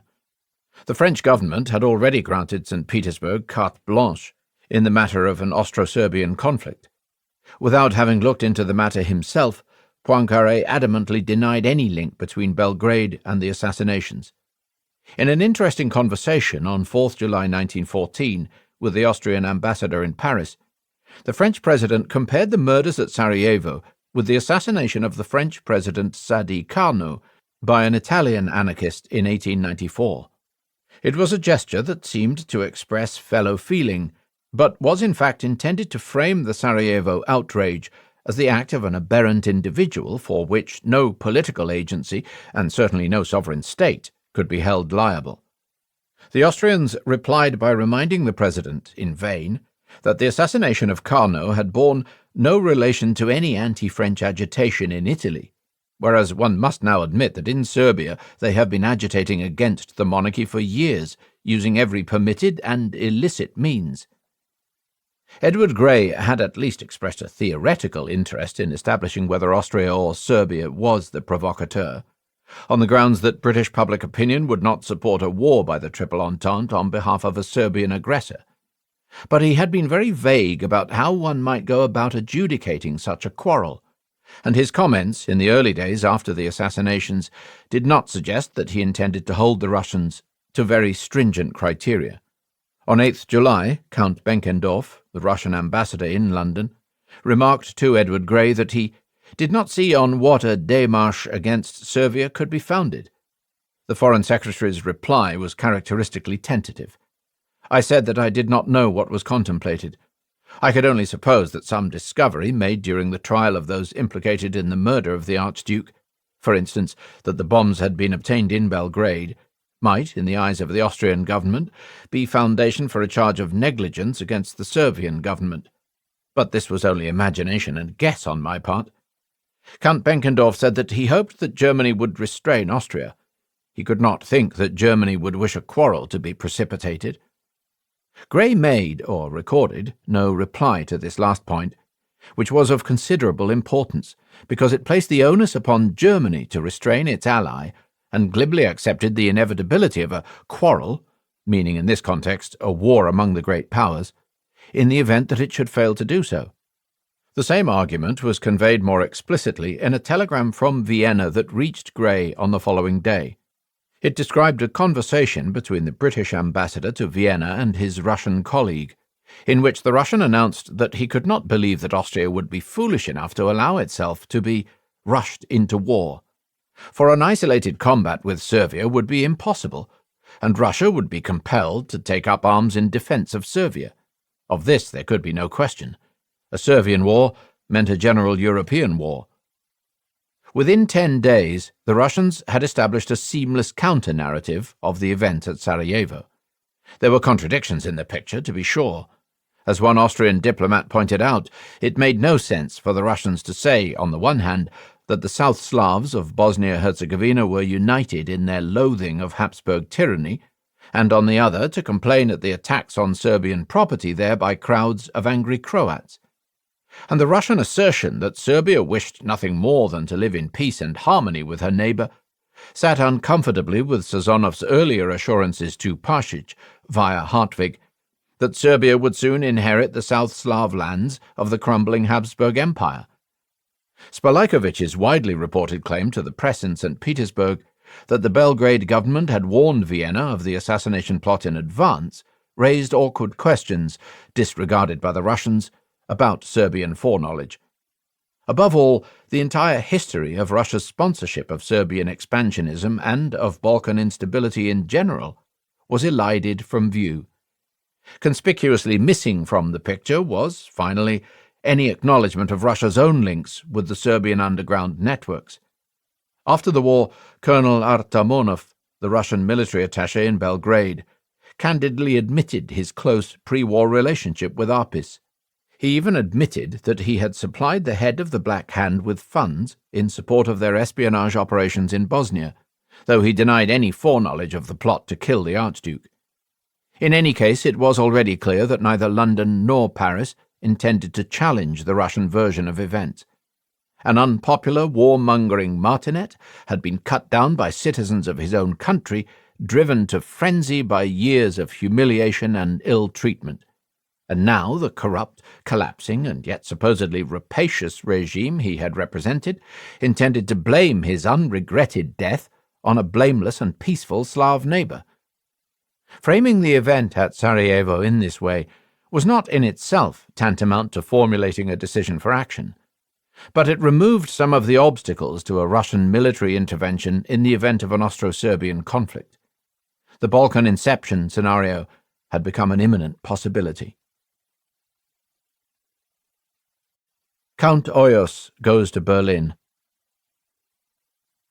Even before Alec Oyos arrived by night train in Berlin on the morning of Sunday, 5th July, the view had gained ground there that Austria-Hungary would be justified in mounting a day-march of some kind against Belgrade. A key figure in the change of mood was the Kaiser. When Wilhelm read Tschirschky's dispatch of 30th June, reporting that he had been urging calm on the Austrians, Wilhelm appended angry marginal comments. Who authorized him to do so? This is utterly stupid. It is none of his business, since it is entirely Austria's affair to determine what she intends to do. Later on, if things went wrong, it would be said Germany was not willing. Will Tschirschky be so kind as to stop this nonsense? It was high time a clean sweep was made of the Serbs. Someone must have passed this to Tschirschky, because by 3rd July he was assuring Berchtold of Berlin's support for an Austrian action, provided the objectives were clearly defined and the diplomatic situation favourable. Oyos was thus assured of a sympathetic hearing when he arrived in the German capital. His first task was to brief Sobien, the Austrian ambassador in Berlin, on the two documents he had brought with him, the revised Macheco memorandum and the personal letter from the Austrian to the German emperor. Sobien then left with copies of both documents for Potsdam, where he lunched with the Kaiser, while Oyos met with Arthur Zimmermann, Under-Secretary of the Berlin Foreign Office. Wilhelm II received the ambassador at the Neues Palais, a vast Baroque structure at the western end of the palace park at Potsdam. According to Sobien's report, Wilhelm read quickly through both documents and then remarked that he had expected a serious action on our part against Serbia, but that he must also consider that such a course might well bring about a serious European complication. He would therefore be unable to give a definitive answer before conferring with the Reich Chancellor. The Emperor then retired for lunch. Sobien wrote, "After the meal, when I once again stressed the seriousness of the situation in the most emphatic way, His Majesty empowered me to convey to our Supreme Sovereign, Franz Joseph, that we can count in this case too upon the full support of Germany. As he had said, he must hear the opinion of the Reich Chancellor, but he did not doubt in the slightest that Herr von Bethmann-Hollweg would completely agree with his view. This was particularly true as regards the action on our part against Serbia. According to his, Kaiser Wilhelm's, view, however, this action should not be delayed. Russia's attitude would be hostile in any event, but he had been prepared for this for years, and if it should come to a war between Austria-Hungary and Russia, we should be confident that Germany would stand by our side with the customary loyalty of allies. Russia, incidentally, as things stood today, was not by any means prepared for war, and would certainly think long and hard over whether to issue the call to arms. But if we had truly recognized the necessity of a military action against Serbia, then he, the Kaiser, would regret it if we failed to exploit the present moment, which is so advantageous to us. While the ambassador and the emperor talked at Potsdam, Hoyos met with Under-Secretary Zimmermann at the Foreign Office in Berlin for an informal talk. The Secretary of State, Gottlieb von Jagow, was still away on his honeymoon and thus unavailable for an interview. Hoyos and Zimmermann agreed in principle that Germany would support an Austrian action against Serbia. Zimmermann read the two documents through, noted that he was not in a position to offer an official view, and then remarked, according to Hoyos' later recollection, that if the Austrians took action against Serbia, there was a 90% likelihood of a European war, before assuring the ambassador nonetheless of German support for Austria's plan. The Under-Secretary's earlier mood of apprehension, expressed in his call of 4th July for circumspection in Vienna, had clearly dissipated. At 5 o'clock that evening, a small group met at the Neues Palais to discuss the morning's events and to coordinate views. Present were the Kaiser, his adjutant, General Plessen, the chief of his military cabinet, General Linker, and War Minister General Falkenhayn. Under-Secretary Zimmermann and the Imperial Chancellor, who had in the meanwhile returned from his estate, also attended. Plessen recorded the details in his diary. The Kaiser read out the letter from Franz Josef, from which everyone concluded that the Austrians were getting ready for a war on Serbia and wanted, first, to be sure of Germany. The opinion prevailed among us that the sooner the Austrians make their move against Serbia the better, and that the Russians, though friends of Serbia, will not join in after all. On the following day, 6th July, Beetman Holweg received Count Hoyos and Ambassador Sobien with Zimmermann in attendance to offer the Austrians a formal reply to their representations. Kaiser Wilhelm had in the meanwhile left Berlin for his annual yacht tour of Scandinavia. Beetman dwelt first at some length on the general security situation in the Balkans. Bulgaria should be integrated more closely into the Triple Alliance. Bucharest should be asked to scale down its support for Romanian irredentism in Transylvania, and so on. Only then did he turn to the proposed military action. In the matter of our relationship with Serbia, Sobien reported, he said that it was the view of the German government that we must judge what ought to be done to sort out this relationship. Whatever our decision turned out to be, we could be confident that Germany, as our ally and a friend of the monarchy, would stand behind us. In the further course of the conversation, I gathered that both the Chancellor and his imperial master view an immediate intervention by us against Serbia as the best and most radical solution of our problems in the Balkans. From an international standpoint, he views the present moment as more favourable than a later one. Notwithstanding the oddities of this short address, among other things, only 9 of the 54 lines of the printed text of Sobien's summary were actually about the proposed measures against Serbia, and there was no mention of a possible Russian response. We have here a clear decision, and one of momentous importance. For once, the German government was speaking with one voice. The Kaiser and the Chancellor, who was also the Foreign Minister, were in agreement, as was the Under-Secretary of the Foreign Office, standing in for Jagow, the Secretary of State for Foreign Affairs. The Minister of War had been informed and had advised the Emperor that the German army was ready for all eventualities. The result was the assurance of German support that has become known as the blank check. Inasmuch as this otherwise slightly misleading metaphor connotes a promise of support for the alliance partner, it is a fair description of German intentions.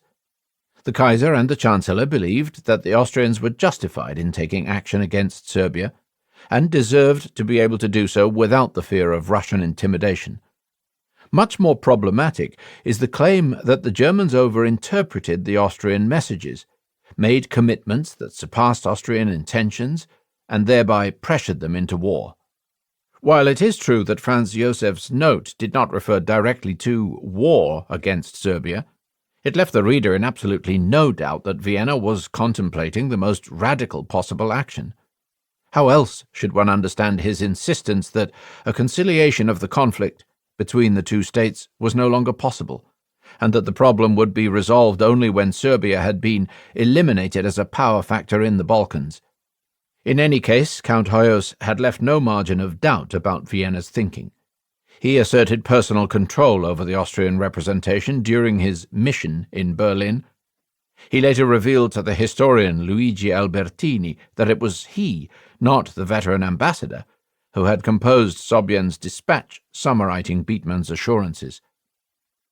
How did the German leadership assess the risk that an Austrian attack on Serbia would bring about a Russian intervention, force Germany to assist its ally, trigger the Franco-Russian alliance, and thereby bring about a continental war? Some historians have argued that Wilhelm, Beetman, and their military advisers saw the crisis brewing over Sarajevo as an opportunity to seek conflict with the other great powers on terms favourable to Germany. Over preceding years, elements of the German military had repeatedly made a case for preventive war, on the grounds that since the balance of military striking power was tilting fast away from the Triple Alliance, time was running out for Germany. A war fought now might still be winnable. In 5 years' time, the armaments gap would have widened to the point where the odds in favour of the Entente powers were unbeatable. Exactly how much weight did such arguments carry in the deliberations of the German leadership?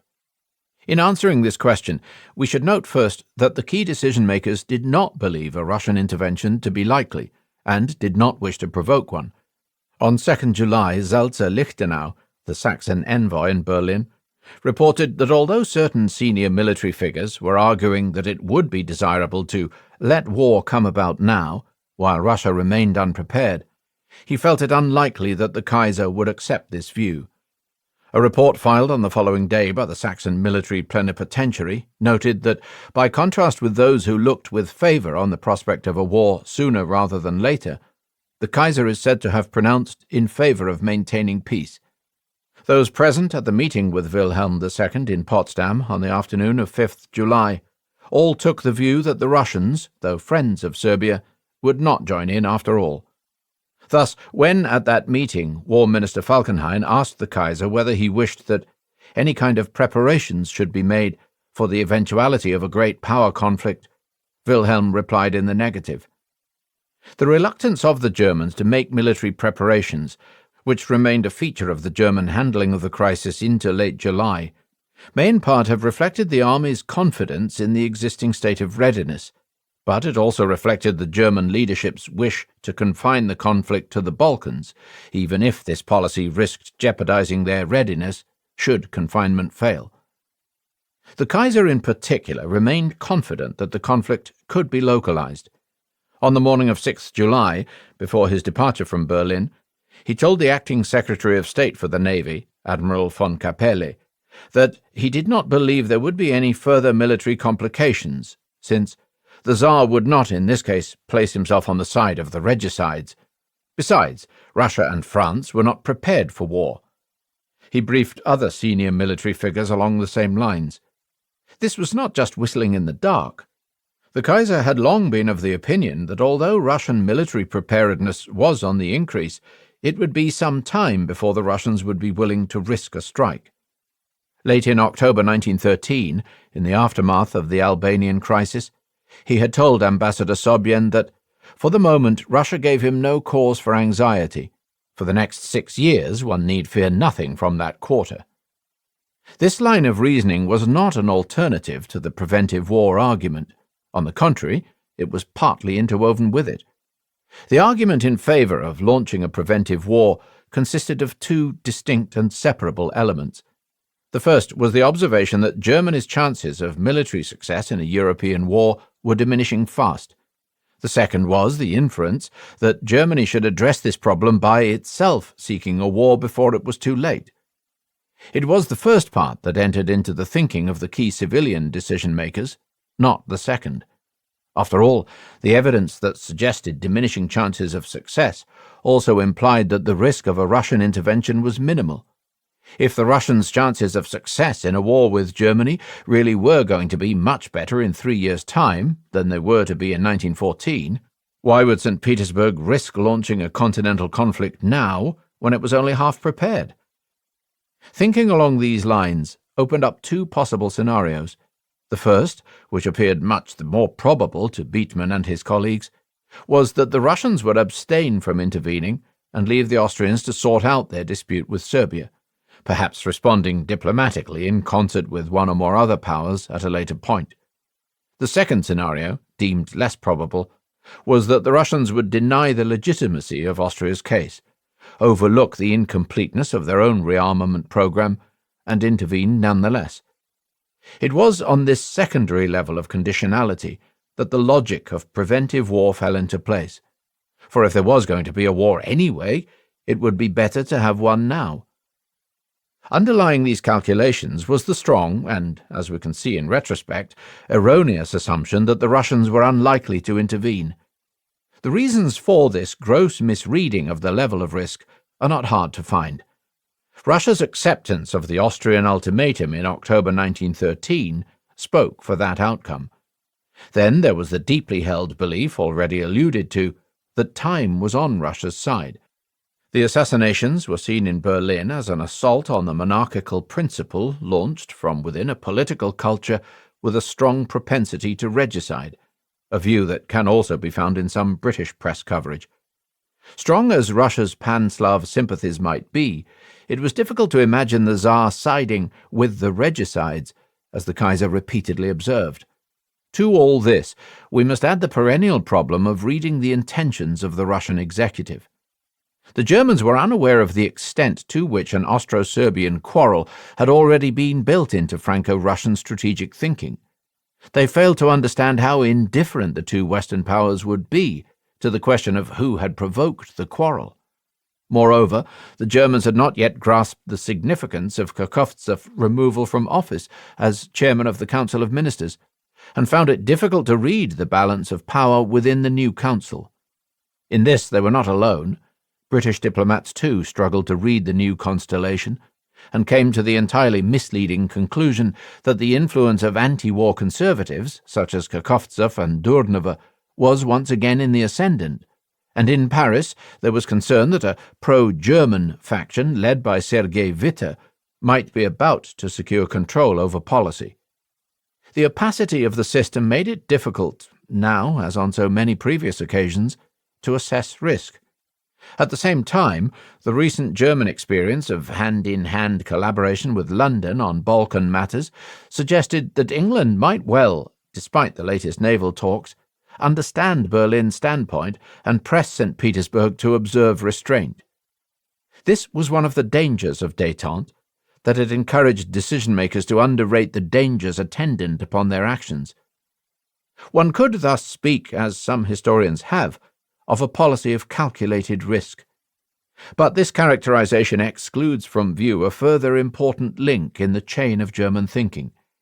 This was the supposition that a Russian intervention, being a policy indefensible in ethico-legal or in security terms, would in reality be evidence of something else more ominous, namely St. Petersburg's desire to seek a war with the Central Powers, to exploit the opportunity offered by the Austrian démarche in order to commence a campaign that would break the power of the Triple Alliance. Seen from this perspective, the Austro-Serbian crisis looked less like an opportunity to seek war and more like a means of establishing the true nature of Russia's intentions. And if Russia were found to want war, which was plausible in German eyes, given the immense scope of its rearmament, the intense collaboration with France, the outrage over the Liman mission, and the recent naval talks with Britain, then, here again, the diminishing chances preventive war argument fell into place as part of a second-tier conditionality. It would be better to accept the war offered by the Russians now than dodge it by backing down. If one did the latter, then Germany faced the prospect of losing its one remaining ally and of coming under steadily intensifying pressure from the Entente states, whose ability to enforce their preferences would increase as the balance of military power tilted irreversibly away from Germany and whatever remained of Austria-Hungary. This was not, then, strictly speaking, a strategy centered on risk, but one that aimed to establish the true level of threat posed by Russia. To put it a different way, if the Russians chose to mobilize against Germany and thereby trigger a continental war, this would not express the risk generated by Germany's actions, but the strength of Russia's determination to rebalance the European system through war. Viewed from this admittedly rather circumscribed perspective, the Germans were not taking risks, but testing for threats. This was the logic underlying Beetman's frequent references to the threat posed by Russia during the last months before the outbreak of war. In order to understand this preoccupation, we need briefly to recall how prominent this issue was in the public world, shared by policymakers and newspaper editors in the spring and summer of 1914. On 2nd January 1914, the Paris newspaper, Le Matin, began to publish a sensational series of 5 long articles under the title La plus grande Russie.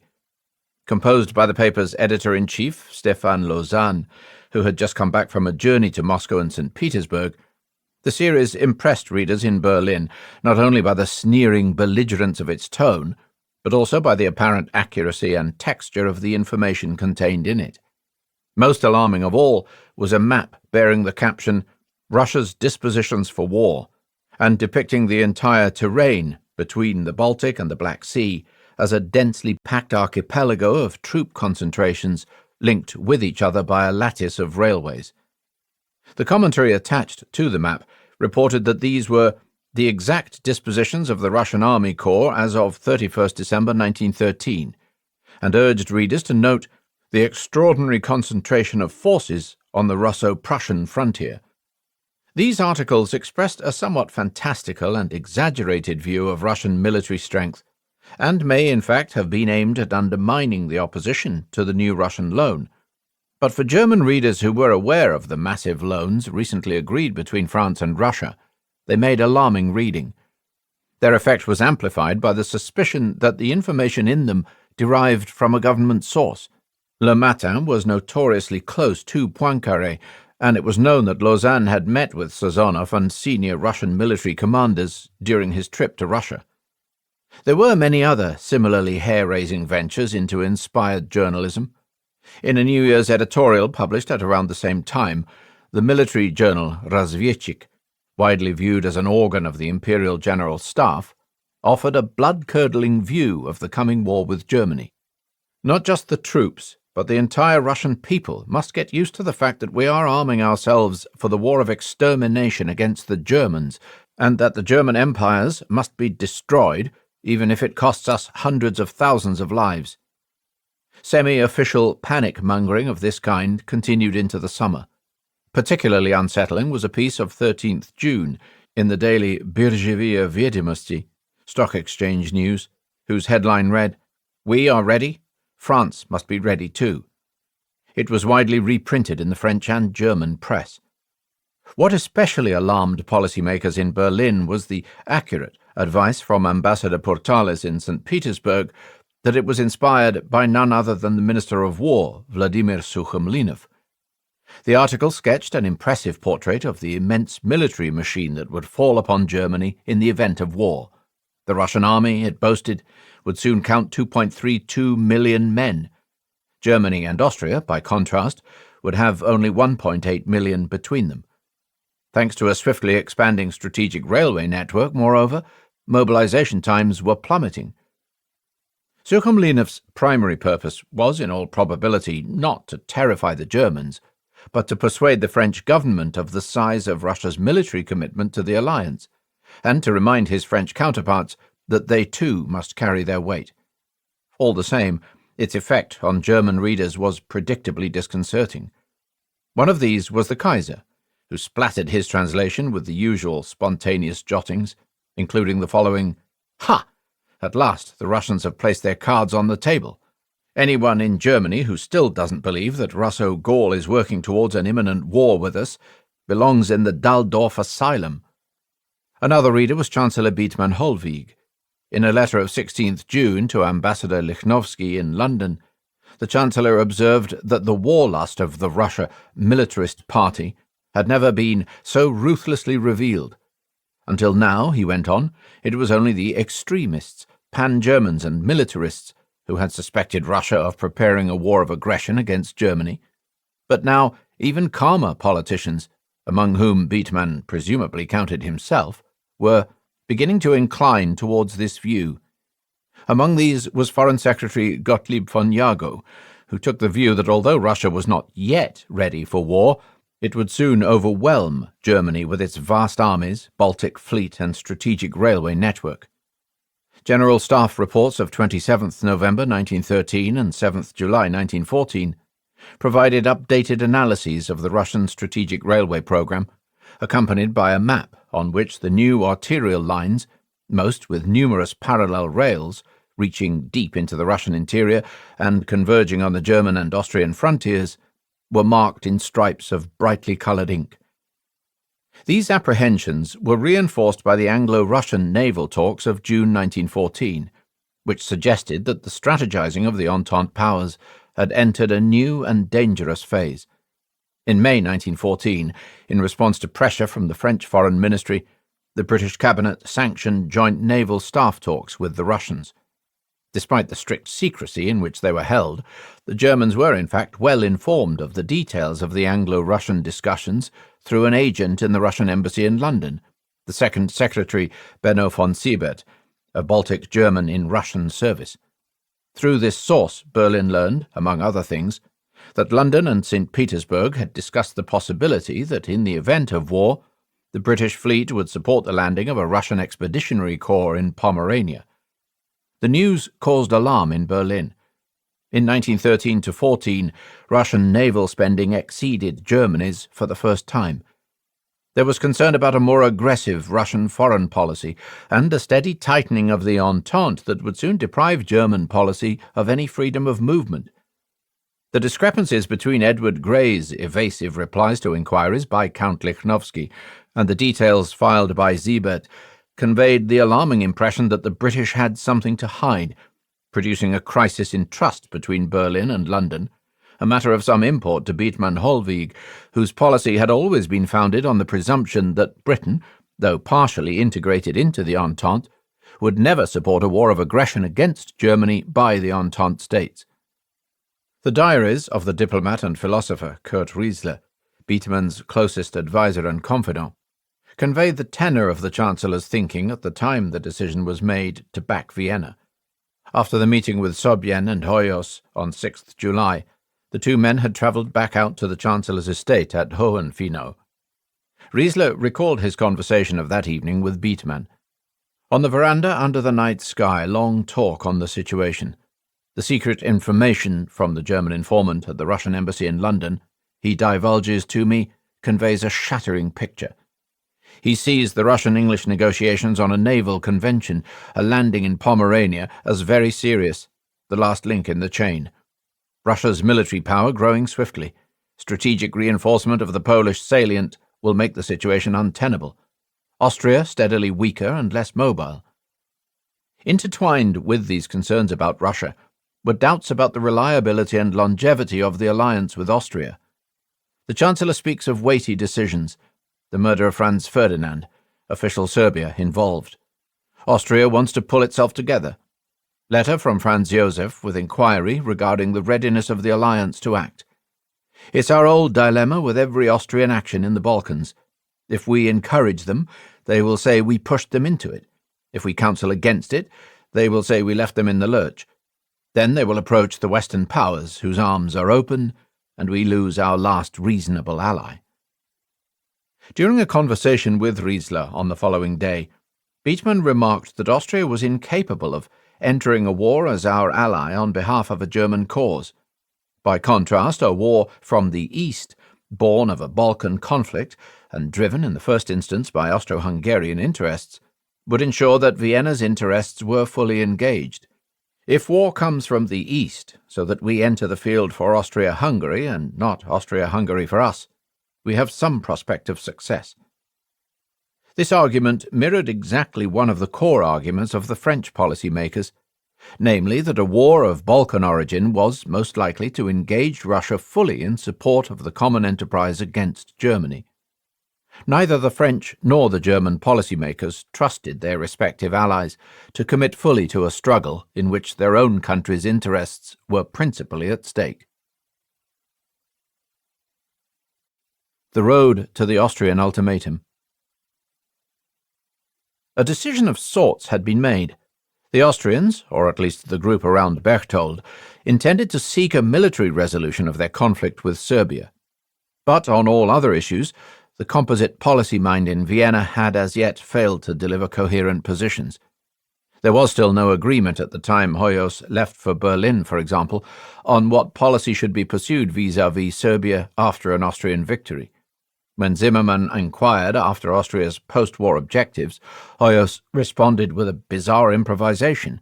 Serbia, he declared, would be partitioned between Austria, Bulgaria and Romania. Hoyos had no authority to propose such a course to Zimmermann, nor had a policy of partition been agreed by his Austrian colleagues. Hoyos later recalled that he had invented the partition policy because he feared that the Germans would lose faith in the Austrians if they felt that we could not formulate our Serbian policy precisely and had unclear objectives. It was irrelevant what aims were identified. What mattered was that an appearance of determination and firmness be conveyed to the ally. Tisza was furious when he learned of Hoyos's indiscretion. The Hungarians, even more than the political elite in Vienna, regarded the prospect of yet more angry South Slav Habsburg subjects with unalloyed horror. Vienna subsequently made it clear that no annexation of Serbian territory was intended. But Hoyos's extraordinary gaffe conveys something of the disjointed way in which Austrian policy evolved during the crisis. Timing was another problem. The Germans had insisted that if there was to be an action against Serbia, it must happen fast, while popular outrage at the murders was still fresh. But promptness was not a prominent feature of the Austrian political culture. It soon became clear that it would be some time before any military action could begin. There were two main reasons for this sluggishness. The first was political. At a meeting of the Joint Ministerial Council, held in Vienna on 7th July, the day after Hoyos's return from Berlin, it became clear that there was still disagreement among the principal decision-makers about how to proceed. Berchtold opened the proceedings by reminding his colleagues that Bosnia and Herzegovina would be stabilized only if the external threat posed by Belgrade were dealt with.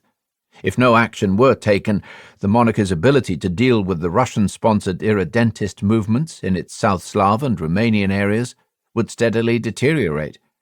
This was an argument calculated to appeal to the Hungarian Premier, Count Tisza, for whom the stability of Transylvania was a central concern. Tisza was not convinced. In his reply to Berchtold, he conceded that the attitude of the Serbian press and the results of the police investigation in Sarajevo strengthened the case for a military strike. But first, the diplomatic options must be exhausted. Belgrade must be presented with an ultimatum whose stipulations must be firm but not unfulfillable. Sufficient forces must be made available to secure Transylvania against an opportunist attack by Romania. Then Vienna must look to consolidate its position among the Balkan powers. Vienna should seek closer relations with Bulgaria and the Ottoman Empire in the hope of creating a Balkan counterweight to Serbia and forcing Romania to return to the Triple Alliance. There was nothing here to surprise anyone around the table. This was the familiar Budapest view, in which Transylvania occupied centre stage. But Tisza faced a solid block of colleagues determined to confront Serbia with demands they expected Belgrade to reject. A purely diplomatic success, War Minister Kropotin warned, would have no value at all, since it would be read in Belgrade, Bucharest, St. Petersburg and the South Slav areas of the monarchy as a sign of Vienna's weakness and irresolution. Time was running out for Austria-Hungary. With each passing year, the monarchy's security position on the Balkan Peninsula became increasingly fragile. The conclusions stated in the minutes, which were kept by none other than Count Hoyos, reflected a curious and not entirely coherent blend of the salient positions. Everyone concurred, firstly, on the need for a swift resolution of the quarrel with Serbia, either by military or by peaceful means. Secondly, the ministers agreed to accept Count Tisza's suggestion that mobilization against Serbia should occur only after Belgrade had been confronted with an ultimatum. Lastly, it was noted that everyone in the room, with the exception of the Hungarian Premier, was of the opinion that a partly diplomatic success, even if it entailed a sensational humiliation of Serbia, would be worthless, and that the ultimatum must therefore be framed in terms harsh enough to ensure a rejection, so that the way is open to a radical solution by means of military intervention. After lunch, Conrad and Karl Keiler, representing the Naval Chief of Staff, joined the meeting and the ministers reviewed the military plans.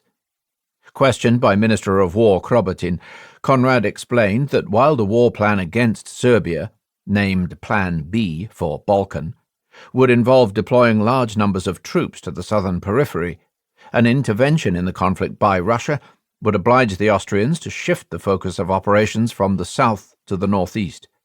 It might take some time to ascertain whether and when this shift would be necessary, but Konrad hoped that he would know by the 5th day after mobilization whether he needed to take Russia into account. This delay might even mean ceding a part of northern Galicia in the first instance to the Russians. It remained unclear how exactly the logistically complex business of changing gear from one war plan to another would be accomplished, and the ministers did not ask. This discussion marked a watershed. The chance of a peaceful outcome was slim once the meeting was over. Yet there was still no sign of precipitate action. The option of an immediate surprise attack without a declaration of war was rejected. Tisza, whose agreement was constitutionally necessary for a resolution of such importance, continued to insist that Serbia should first be humiliated diplomatically. Only after a further week did he yield to the majority view, mainly because he became convinced that failure to address the Serbian question would have an unsettling effect on Hungarian Transylvania. But there was a more intractable obstacle to swift action. In rural areas of the Habsburg lands, military service in summertime created serious disruption by keeping young men away from their homes and fields at the time when most crops were harvested. In order to alleviate the problem, the Austrian General Staff had devised a system of harvest leaves that allowed men on active service to return to their family farms to help with the crops and then rejoin their units in time for the summer maneuvers. On 6th July, the day before the meeting, Konrad had ascertained that troops serving in units at Agram, Zagreb, Graz, Pressburg, Bratislava, Krakow, Temeshvar, Timisoara, Innsbruck and Budapest were currently on harvest leave and would not be returning to service until 25th July. So Konrad had little choice. He could issue an order to cancel new leaves, and he did, but he could not recall the many thousands of men already on summer leave without seriously disrupting the harvest, disaffecting peasant subjects in many national minority areas, overcrowding the railway system, and awakening suspicion across Europe that Austria was planning an imminent military strike. It is odd, to say the least, that Konrad, who was the architect of these leave arrangements, did not foresee this problem when he proposed to Berchtold, on the evening of the day after the murders, that Austria mount an immediate attack on Serbia in the manner of the Japanese assault on the Russian fleet at Port Arthur in 1904, which had been launched without a prior declaration of war. In the meanwhile, a measure of unanimity was achieved in Vienna over the course of action to be followed. At a further summit meeting in the city on 14th July, it was agreed that a draft of the ultimatum would be checked and approved by the Council of Ministers on Sunday 19th July. But the ultimatum itself would be presented to the Belgrade government only on Thursday 23rd July. This was in order to avoid its coinciding with a state visit by President Raymond Poincaré and his new Prime Minister, René Viviani, to St. Petersburg, scheduled for 20th to 23rd July. Berchtold and Tisza were in agreement that the sending of an ultimatum during this meeting in St. Petersburg would be viewed as an affront, and that personal discussion between the ambitious President of the Republic and His Majesty the Emperor of Russia would heighten the likelihood of a military intervention by Russia and France.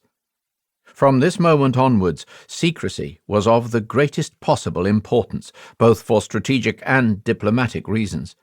It was essential, Konrad informed Berchtold on 10th July, to avoid any action that might give the Serbs prior notice of Austrian intentions, and thereby give them time to steal a march on the Austrian army.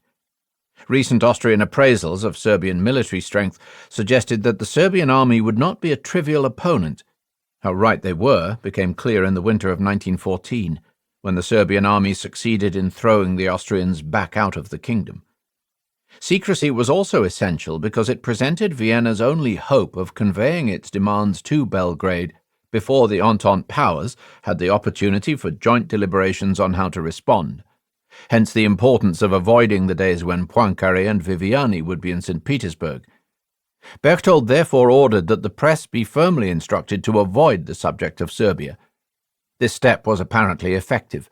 There was a remarkable evacuation of Serbian subject matter from the daily papers during the middle weeks of the crisis, a state of affairs that helped to produce a deceptive public sense of calm, just as the crisis was, in fact, about to enter its most dangerous phase. In its official relations with Russia, Vienna went out of its way to avoid even the slightest friction. Zápary, the Austrian ambassador in St. Petersburg, was particularly assiduous in his efforts to tranquilize the Russian foreign ministry with assurances that all would be well. Unfortunately, this policy of stealth was compromised by a leak originating, oddly enough, in Berlin. On 11th July, the German Secretary of State, Gottlieb von Jagow, informed the German ambassador in Rome of Austria's intentions. Flotteau passed this information to the Italian Foreign Minister, San Giuliano, and the Italian Foreign Office promptly conveyed the information by coded telegram to the Italian legations in St. Petersburg, Bucharest, and Vienna. The Austrians, who had broken the Italian code and were closely watching diplomatic traffic between Vienna and Rome, learned almost immediately that the Italians had acquired knowledge of Austrian plans from a German source and had passed it to two unfriendly capitals, with the intention that the Russians and the Romanians should be encouraged to prevent the Austrian démarche by adopting a threatening demeanour in Vienna and Berlin. The Austrians also had good reason to suppose that the Russians, whose code-breaking was unequalled anywhere in Europe, had themselves intercepted the Italian telegrams and found out about the forthcoming ultimatum. In fact, the Russians had no need of these Italian intercepts, since they also learned of the planned ultimatum via other German and Austrian leaks. On 16th July, in conversation with the retired Austrian diplomat Count Lützow, the Russian ambassador in Vienna learned that the Austrians were drawing up a note worded in very harsh terms and containing, as the ambassador put it, demands unacceptable to any independent state. Lützow's source, astonishingly enough, was a long and candid conversation in Vienna with Berchtold and Forgash. Shebeko's report on this sensational discovery went straight via the Russian Foreign Ministry to Tsar Nicholas II. The Tsar appended a remarkable comment. In my view, no country can present demands to another unless it has decided to wage war. Nothing could express more clearly the Russian denial of Austria's right to insist on any kind of satisfaction from Belgrade. These breaches of Austrian secrecy had two important effects. The first was simply that by around 20th July, the Russians and their great power partners were pretty fully apprised of what the Austrians had in store. The Serbian authorities, too, were informed, as we know from a report of 17th July by Krakenthorpe, the British minister in Belgrade.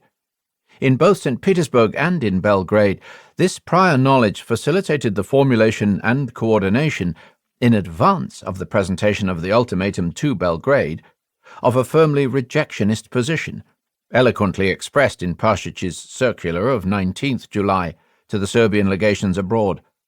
We cannot accept those demands which no other country that respects its own independence and dignity would accept.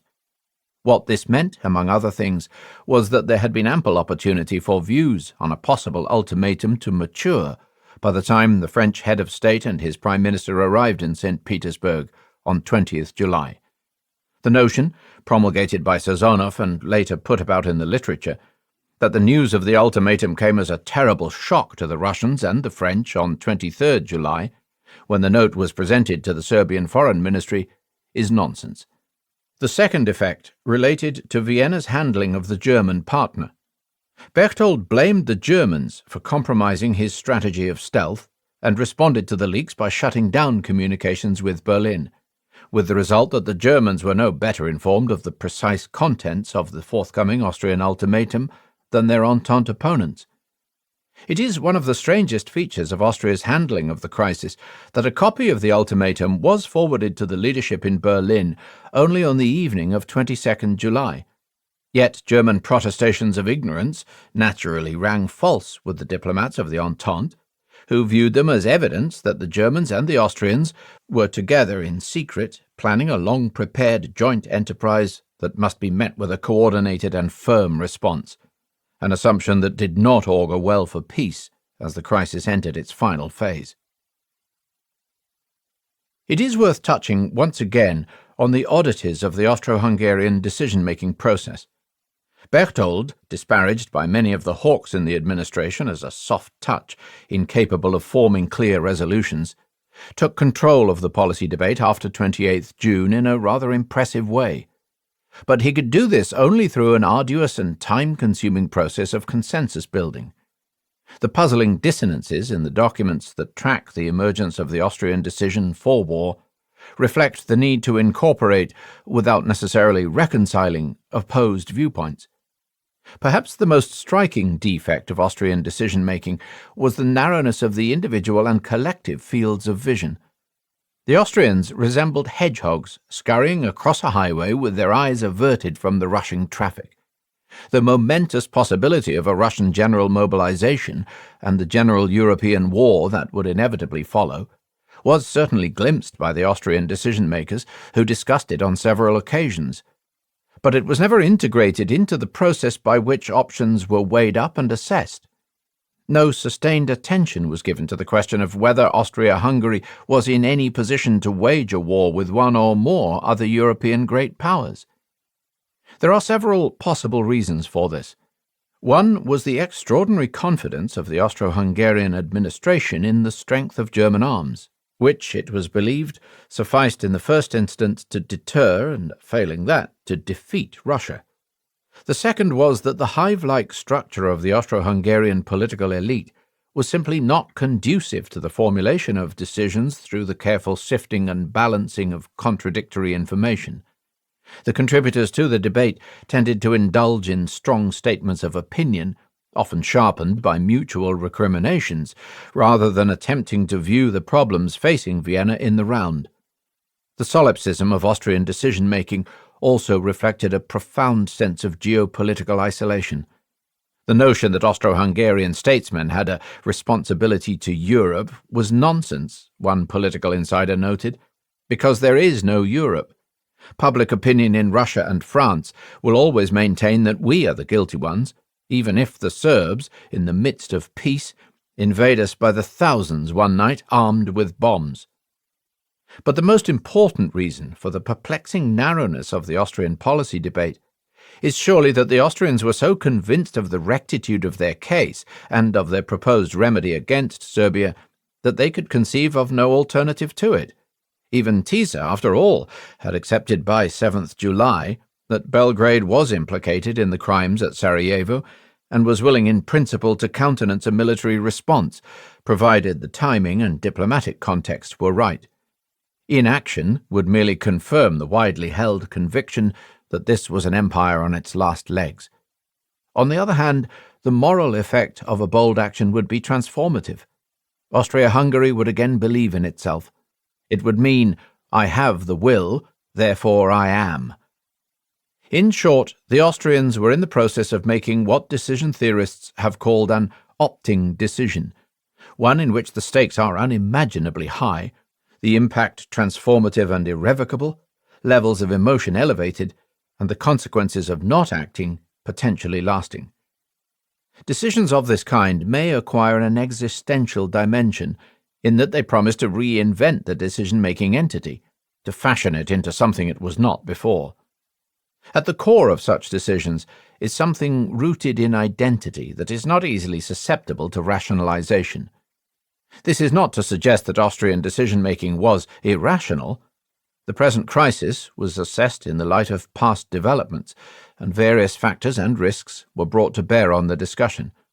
Nor is it easy to see how the Austrians could have made a less drastic solution work, given the reluctance of the Serbian authorities to meet Austrian expectations, the absence of any international legal bodies capable of arbitrating in such cases, and the impossibility in the current international climate of enforcing the future compliance of Belgrade.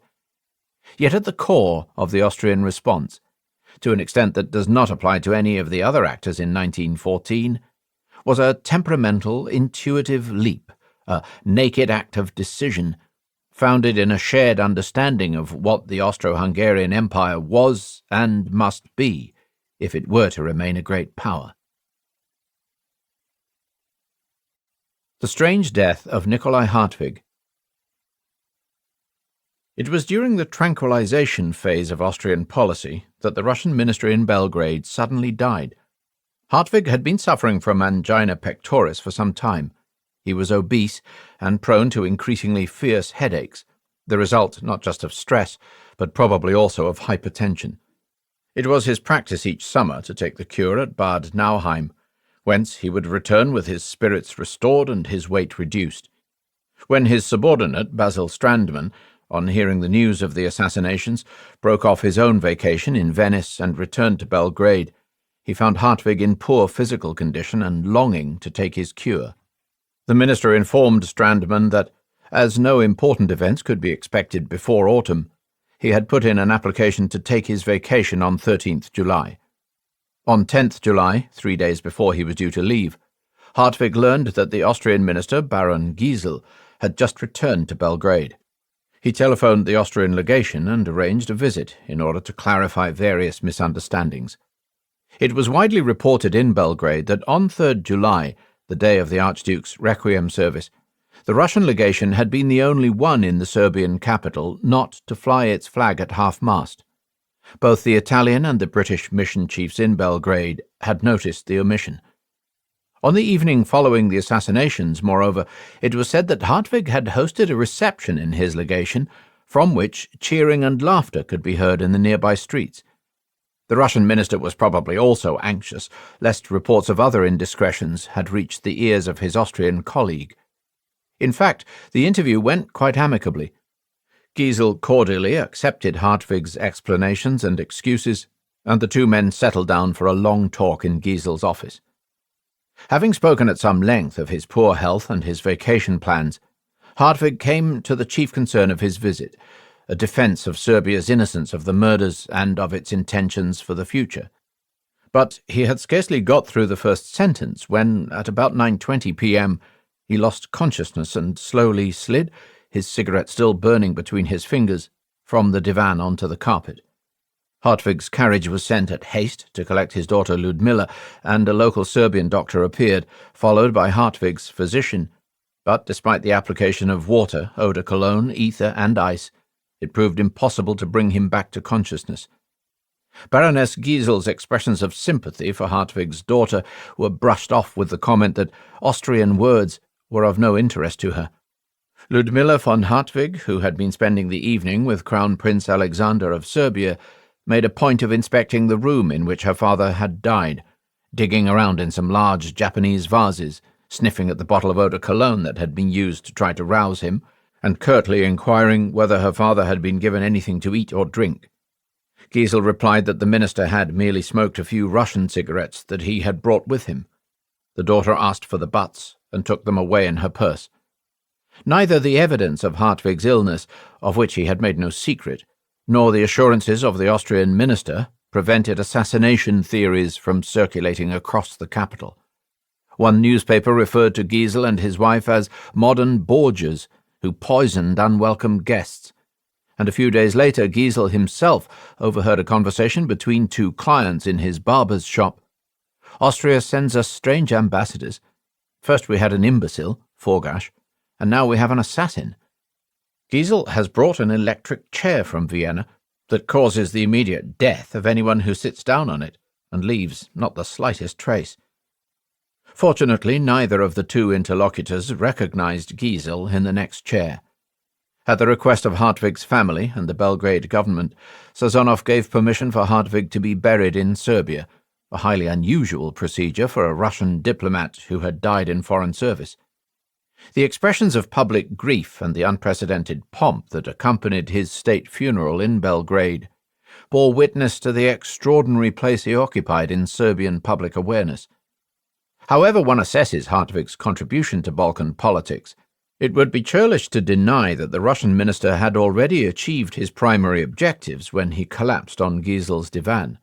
In the words of the French envoy Decaux, Hartwig died at the very moment when his indomitable will had triumphed by imposing on Serbism his absolute authority, and on Europe the Serbian question in the violent form dear to his heart. 9. The French in St. Petersburg. Count de Robien changes trains.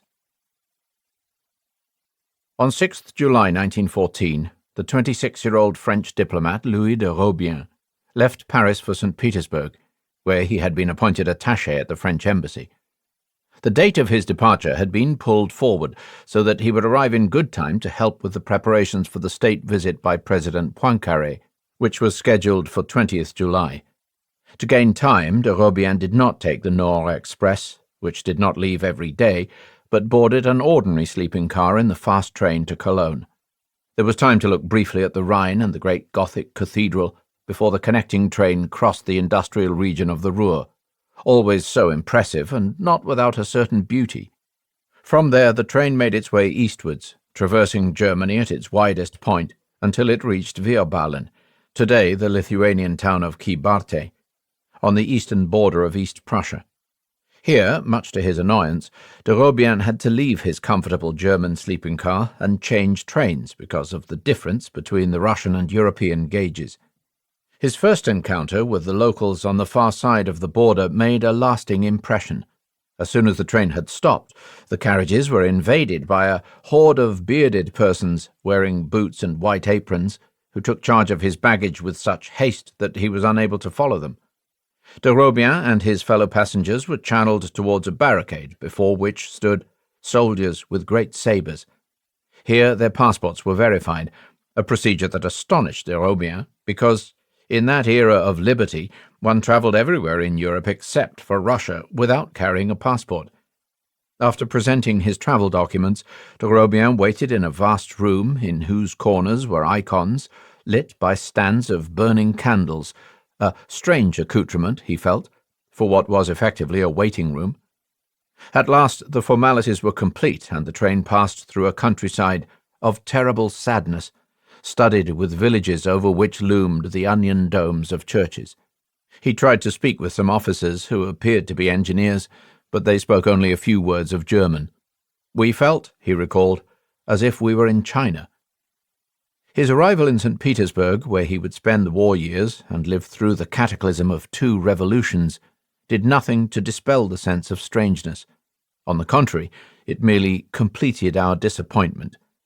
The Russian capital was full of horrible little carriages, long, poorly maintained roads, and bearded, exotic-looking coachmen. He initially booked in at the Hotel France, where the rooms were large but the furniture so ugly and the ambiance so comfortless and different from what we were used to in Europe, that he decided to cancel his reservation and move instead to the Hotel d'Europe on the famous Nevsky Prospect. But even the Hotel d'Europe was not especially European, and the shops along the great riverside avenue were disappointing. The best of them, the Parisian nobleman wrote, were reminiscent of a French provincial town. Getting about was difficult because scarcely any passers-by could understand him, which was a shock, since his colleagues in Paris had assured him that the French language would be familiar to everybody.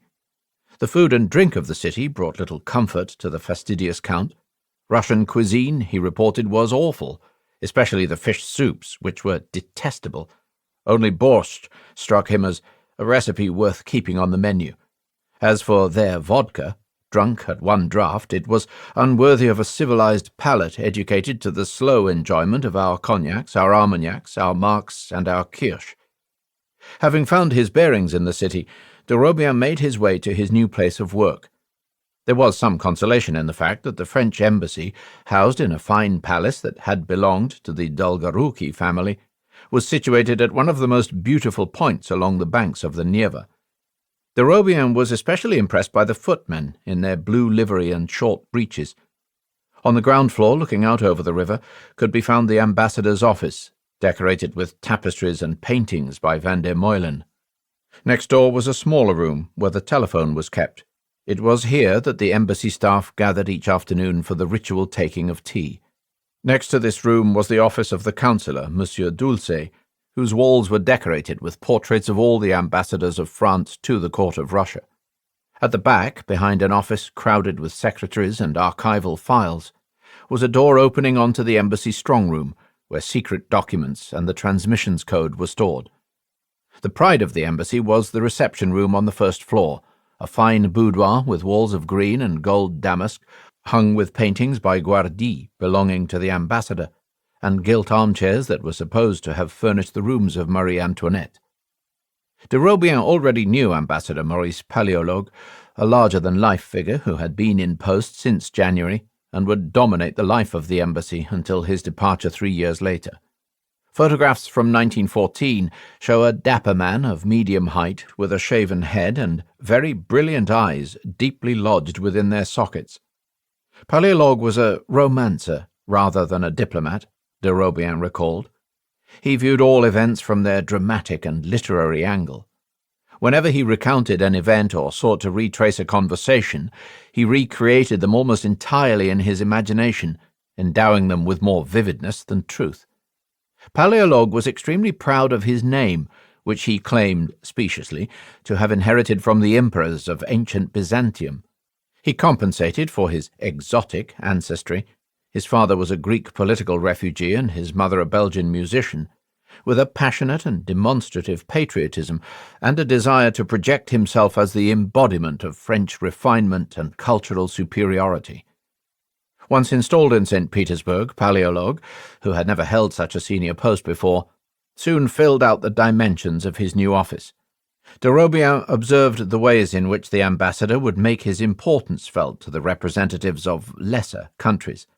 When the secretary announced the arrival of the Belgian envoy Buisseret or his Dutch colleague Sweerts, it was Paléologue's habit to go out by the back door for a walk, in order to greet them in the anteroom an hour later, with arms opened, saying, "My dear fellow, I've had so much on today." He displayed a taste for extravagance and ostentation that was exceptional, even in the world of the senior ambassadors. Much was made in St. Petersburg society of the fact that embassy dinners were prepared by the chef Paléologue had brought with him from Paris. De Robien put all this down to Paléologue's Oriental ancestry, adding archly that, as with many parvenus, Paléologue's love of magnificence had something affected and unnatural about it. Paléologue had a horror of the kind of detailed dispatches that were the bread and butter of workaday diplomacy, preferring to shape his impressions into lively scenes, invigorated by dialogues in which catchy phrases replaced the long and often ambiguous verbal circumlocutions that were the day-to-day traffic of diplomats working in Russia. De Robien recalled one particular day on which the ambassador was scheduled to be received in audience by the Tsar for a conversation on an important military matter. Paléologue wished the dispatch to be sent as soon as he returned to the embassy, so that it would reach Paris at the time when it would have the greatest effect. In order to achieve this, he composed the account of his meeting before he had even left the embassy to see the Russian sovereign. De Robien and his colleagues got busy encoding the detailed narrative of a conversation that had never taken place. Amid all the faux reportage, the Count remembered one highly characteristic Paléologian phrase. At this point, the interview reached a crucial turning point, and the Emperor offered me a cigarette. De Robien's comments on the ambassador, though hostile, were probably fair. Paléologue was one of the most iridescent personalities to hold ambassadorial office in the French service. For many years he had languished in the Parisian Centrale, condemned to tedious copying tasks. Later he was placed in charge of keeping the secret files, especially those relating to the Franco-Russian alliance and liaison between foreign ministry and army intelligence services, work that he relished. His long years as the custodian of the ministry's accumulated understanding of the alliance and of the military threats facing it, he had access, for example, to French intelligence on Germany's two-pronged mobilization plan, imbued him with a view of French foreign relations that was tightly focused on the German threat and the paramount importance of Allied cohesion. His historical writings convey a romantic conception of the great man as one who gives himself to moments of world historical decision. In certain cases, Paléologue wrote in his biography of Count Cavour, the wise man leaves much to chance. Reason prompts him to follow blindly after impulses or instincts beyond reason that seem to be heaven-sent. No man can say when these should be dared or when deserted. Nor book, nor rules, nor experience can teach him. A certain sense and a certain daring alone can inform him.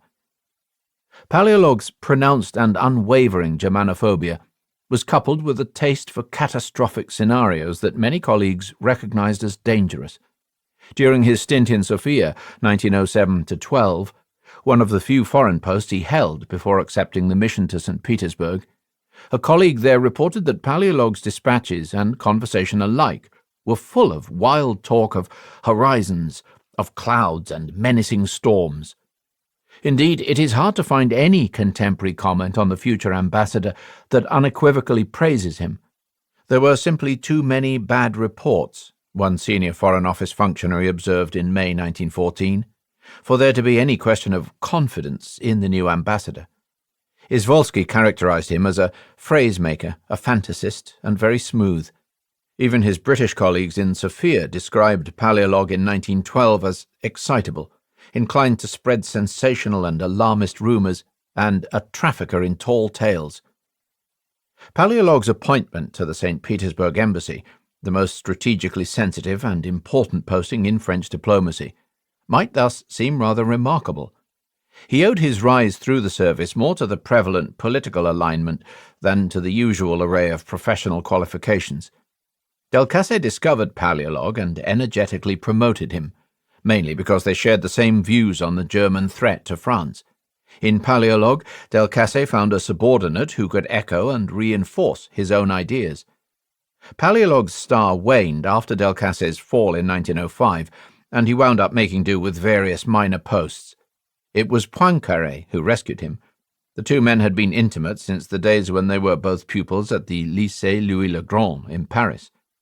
Paleolog's great gift, de Robien unkindly remarked, consisted in having been one of Poincaré's and Millerand's classmates at high school. It was to their friendship that he owed his astonishing career. As Prime Minister, Poincaré recalled Paleolog from Sofia in 1912 and appointed him political director at the Quai. This dramatic promotion, an amazing leap in seniority for such a quirky and controversial man, shocked many of the veteran ambassadors. The French ambassador to Madrid commented to Bertie that Paleolog was not of the right stuff for the directorship, while the French ambassador to Japan described him as a lamentable choice. These were strong words, even by the standards of the diplomatic service, where the upwardly mobile often attract envious sniping. "We must hope," Eyre Crowe noted in London, "that the atmosphere of Paris will have a sedative effect on Monsieur Paleolog, but this is not usually the effect of Paris." Poincaré was aware of Paleolog's reputation and did what he could to curb his excesses, but the two friends entered into a close working relationship based on a profound agreement on all key questions. Poincaré came to depend on Paleolog's judgment. Indeed, it was Paleolog who encouraged Poincaré to commit France more firmly in the Balkans. Paleolog did not believe that a reconciliation between Austrian and Russian interests in the region would be possible, and his obsession with the nefarious designs of Berlin and Vienna made him blind to the machinations of Russian policy. He saw in the two Balkan wars an opportunity for Russia to consolidate its position on the peninsula. The close link with Poincaré was one reason why Sazonov, although he knew of Paleolog's idiosyncrasies, welcomed the new ambassador's appointment to St. Petersburg. Here was a man who could be trusted to take up in January 1914 where Delcasse had left off. In a conversation with a Russian diplomat who happened to be passing through Paris, Paleolog declared on the eve of his departure that he was taking the St. Petersburg post so that he could put an end to the policy of concessions that had hitherto prevailed, and that he would fight for a future hard-line policy without compromise or vacillation. Enough of all this. We should show Germany our strength. These were the convictions, attitudes, and relationships that would guide the new ambassador during the summer crisis of 1914.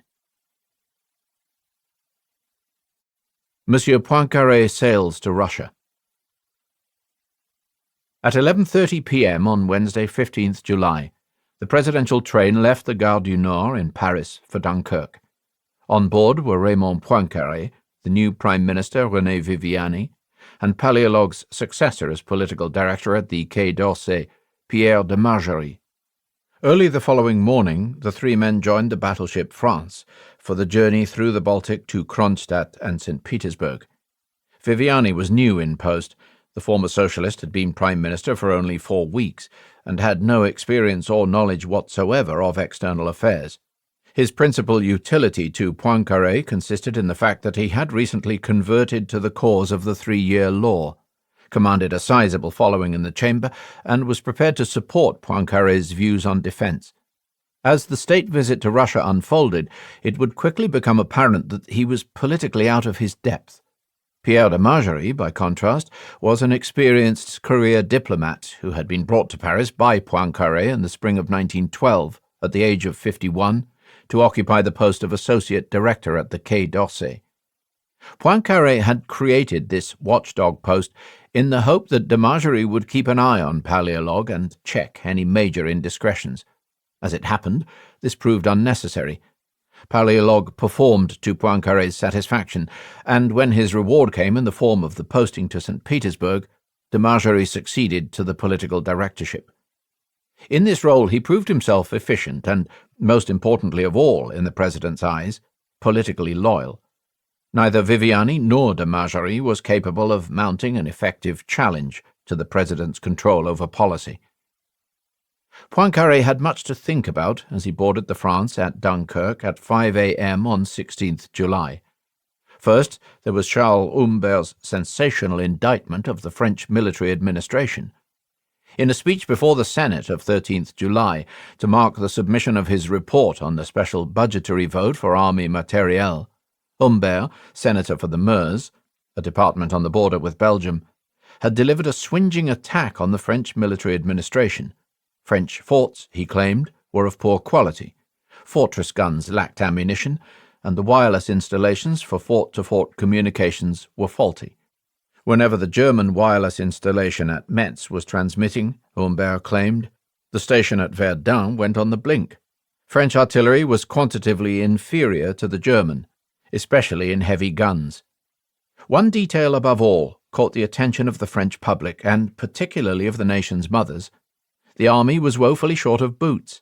If war broke out, Humbert declared, French soldiers would have to take to the field with only one pair of boots, plus a single 30-year-old reserve boot in their knapsacks. The speech triggered a political sensation.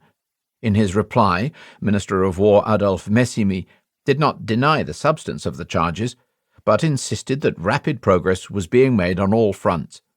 The deficiencies in artillery provision would be made good by 1917. This was all the more annoying for the fact that the man at the forefront of the resulting parliamentary agitation was Poincaré's old enemy Georges Clemenceau, who was claiming that the incompetence revealed in the report justified withholding parliamentary support for the new military budget. It had only just been possible to resolve the issue and pass the new military budget in time to avoid a postponement of the president's departure. On the day they left for Dunkirk, Viviani seemed nervous and preoccupied by the thought of intrigues and conspiracies, despite Poincaré's efforts to calm him. As if this were not enough, Madame Caillot's trial was due to open on 20th July, and there was reason to fear that exposures and revelations in court might trigger a chain of scandals that would shake the government. The scope of the threat became apparent when rumours circulated that the murdered newspaper editor Calmette had also had in his possession deciphered German telegrams revealing the extent of Caillot's negotiations with Germany during the Agadir crisis in 1911. In these communications, according to the telegrams at least, Caillot had spoken of the desirability of a rapprochement with Berlin. Caillot also claimed to possess affidavits proving that Poincaré had orchestrated the campaign against him. On 11th July, 3 days before the president's departure for Russia, Caillot threatened to make these known to the public if Poincaré did not press for the acquittal of his wife. The occult machines of Parisian political intrigue were still turning at full throttle. Despite these concerns, Poincaré embarked on his journey across the Baltic Sea in a surprisingly calm and resolved mood. It must have been a huge relief to escape Paris at a time when the Caillot trial had thrown the newspapers into a frenzy. He spent much of the first 3 days of the crossing on the deck of the France briefing Viviani, whose ignorance of foreign policy he found shocking, for the mission in St. Petersburg. His summary of these tutorials, which gives us a clear sense of Poincaré's own thinking as he left Paris, included details on the alliance, an overview of the various subjects raised in St. Petersburg in 1912, the military conventions of France and Russia, Russia's approach to England regarding a naval convention, and relations with Germany. "I have never had difficulties with Germany," Poincaré declared, "because I have always treated her with great firmness." The subjects raised in St. Petersburg in 1912 included the reinforcement of strategic railways, the importance of massive offensive strikes from the Polish salient, and the need to focus on Germany as the principal adversary. And the reference to England is an indication that Poincaré was thinking in terms not just of the alliance with Russia, but of the embryonic Triple Entente. Here, in a nutshell, was Poincaré's security credo. The alliance is our bedrock. It is the indispensable key to our military defence. It can only be maintained by intransigence in the face of demands from the opposing bloc. These were the axioms that would frame his interpretation of the crisis unfolding in the Balkans. To judge from the diary entries, Poincaré found the days at sea profoundly relaxing. While Viviani fretted over the news of Parisian scandal and intrigue arriving in fragments via the radio telegraph from Paris, Poincaré enjoyed the warm air on deck and the play of the sunshine on a blue sea brushed by imperceptible waves. There was just one small hitch. While approaching the harbour at Kronstadt, the France, steaming along at 15 knots in the early morning darkness of 20th July, managed to ram a Russian tugboat towing a frigate towards its berth. The incident woke Poincaré in his cabin. How vexing that a French warship sailing in neutral waters under the command of an admiral of the fleet should have struck and damaged a tugboat of the Allied nation. It was, he noted irritably in the diary, a gesture lacking in dexterity and elegance. The president's good cheer was restored by the brilliant scene that greeted the France as it sailed into Kronstadt harbour. From all directions, naval vessels and festively decorated packet and pleasure boats motored out to welcome the visitors, and the imperial launch pulled alongside to transfer Poincaré to the Tsar's yacht, Alexandria. "I leave the France," Poincaré noted, "with the emotion that always overcomes me when, to the noise of cannon fire, I leave one of our warships." Across the water, standing beside the Tsar on the bridge of the Alexandria, where he had an excellent view of the entire scene, Maurice Paléologue was already mentally composing a paragraph for his memoirs. It was a magnificent spectacle. In a quivering silvery light, the France slowly surged forward over the turquoise and emerald waves, leaving a long white furrow behind her. Then she stopped majestically. The mighty warship which has brought the head of the French state is well worthy of her name. She was indeed France coming to Russia. I felt my heart beating. The Poker Game. The minutes of the summit meetings that took place over the next 3 days have not survived. In the 1930s, the editors of the Documents diplomatiques français searched for them in vain, and the Russian records of the meetings, less surprisingly perhaps, given the disruptions to archival continuity during the years of war and civil war, have also been lost. Nevertheless, it is possible by reading the accounts in Poincaré's diaries, alongside the memoirs of Paléologue and the notes kept by other diplomats present during those fateful days, to get a fairly clear sense of what transpired. The meetings were centrally concerned with the crisis unfolding in Central Europe. It is important to emphasize this because it has often been suggested that as this was a long-planned state visit rather than an exercise in crisis summitry, the matters discussed must have followed a pre-planned agenda in which the Serbian question occupied a subordinate place. In fact, quite the opposite is the case. Even before Poincaré had left the France, the Tsar was already telling the ambassador how much he was looking forward to his meeting with the President of the Republic. "We shall have weighty matters to discuss. I am sure we shall agree on all points. But there is one question which is very much in my mind, our understanding with England. We must get her to come into our alliance." As soon as the formalities were done with, the Tsar and his guest made their way to the stern of the Alexandria and entered into conversation. "Or perhaps I should say a discussion," wrote Paléologue, for it was obvious that they were talking business, firing questions at each other and arguing. It seemed to the ambassador that Poincaré was dominating the conversation. Soon he was doing all the talking, while the Tsar simply nodded acquiescence, but the Tsar's whole appearance showed his sincere approval. According to Poincaré's diary, the conversation in the yacht touched first on the alliance, of which the Tsar spoke with great firmness. The Tsar asked him about the Humbert scandal, which he said had made a very bad impression in Russia, and he urged Poincaré to do whatever was necessary to prevent the 3-year law from falling. Poincaré in turn assured him that the new French chamber had shown its true will by voting to retain the law, and that Viviani too was a firm supporter. Then the Tsar raised the matter of the relations between Sergei Witte and Joseph Caillaux, who were said to be the exponents of a new foreign policy based on the rapprochement between Russia, France, Germany, and Britain. But the two men agreed that this was an unfeasible project that posed no threat to the current geopolitical alignment. In short, even as they made their way to shore, Poincaré and the Tsar established that they were both thinking along the same lines. The key point was alliance solidarity, and that meant not just diplomatic support, but the readiness for military action. On the second day, 21st July, the Tsar came to see Poincaré in his apartments at the Peterhof, and the two men spent an hour tête-à-tête. This time, the conversation focused first on the tension between Russia and Britain in Persia. Poincaré adopted a conciliating tone, insisting that these were minor vexations that ought not to compromise good Anglo-Russian relations. Both men agreed that the source of the problem did not lie in London or St. Petersburg, but with unspecified local interests of no broader relevance.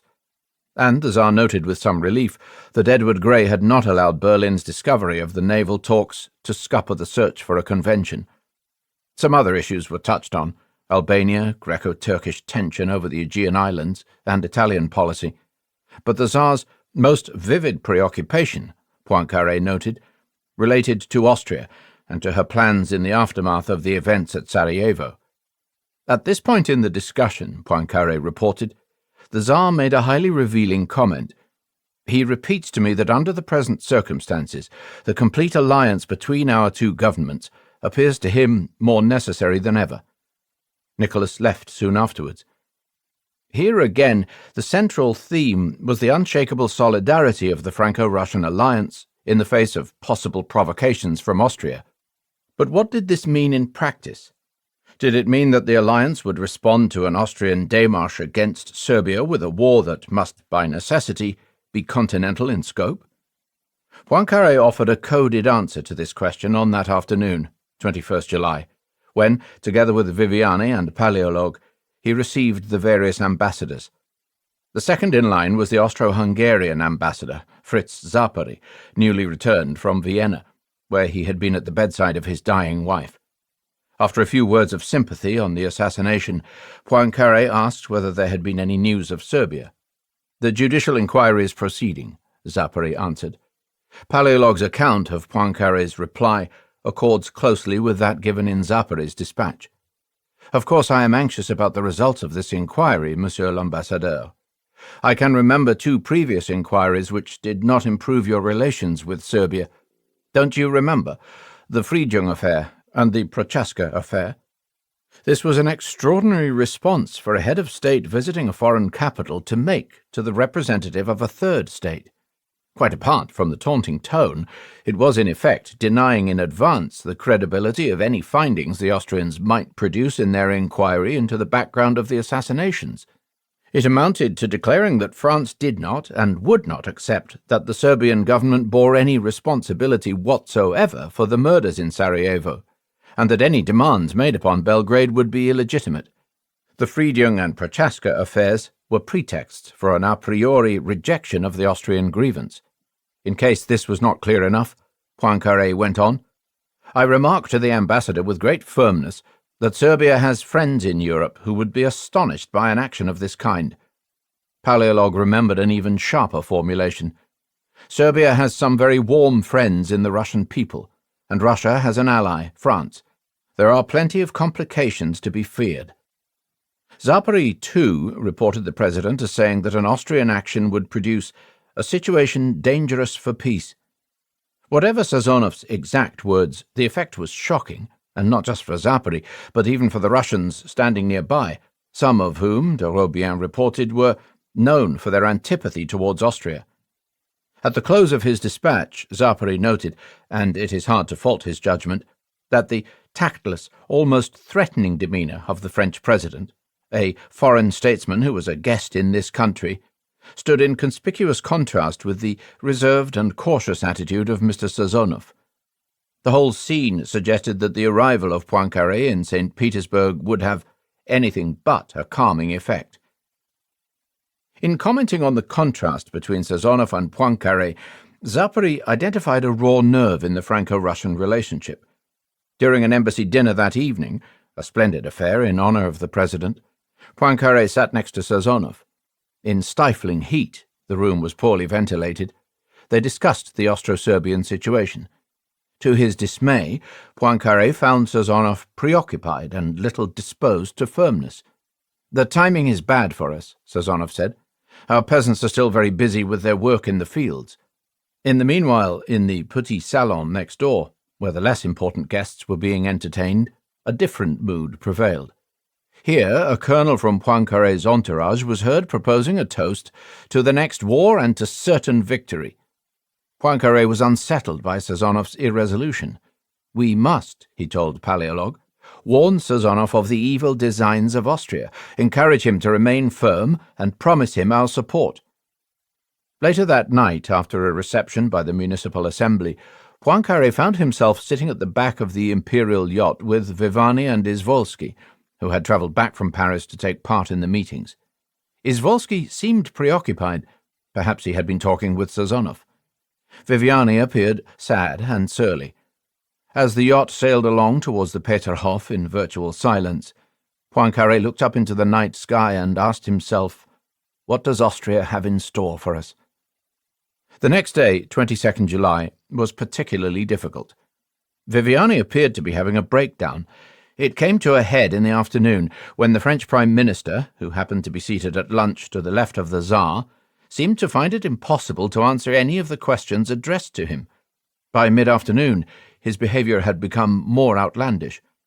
While Nicholas and Poincaré sat listening to a military band, Viviani was seen standing alone near the imperial tent, muttering, grumbling, swearing loudly, and generally drawing attention to himself.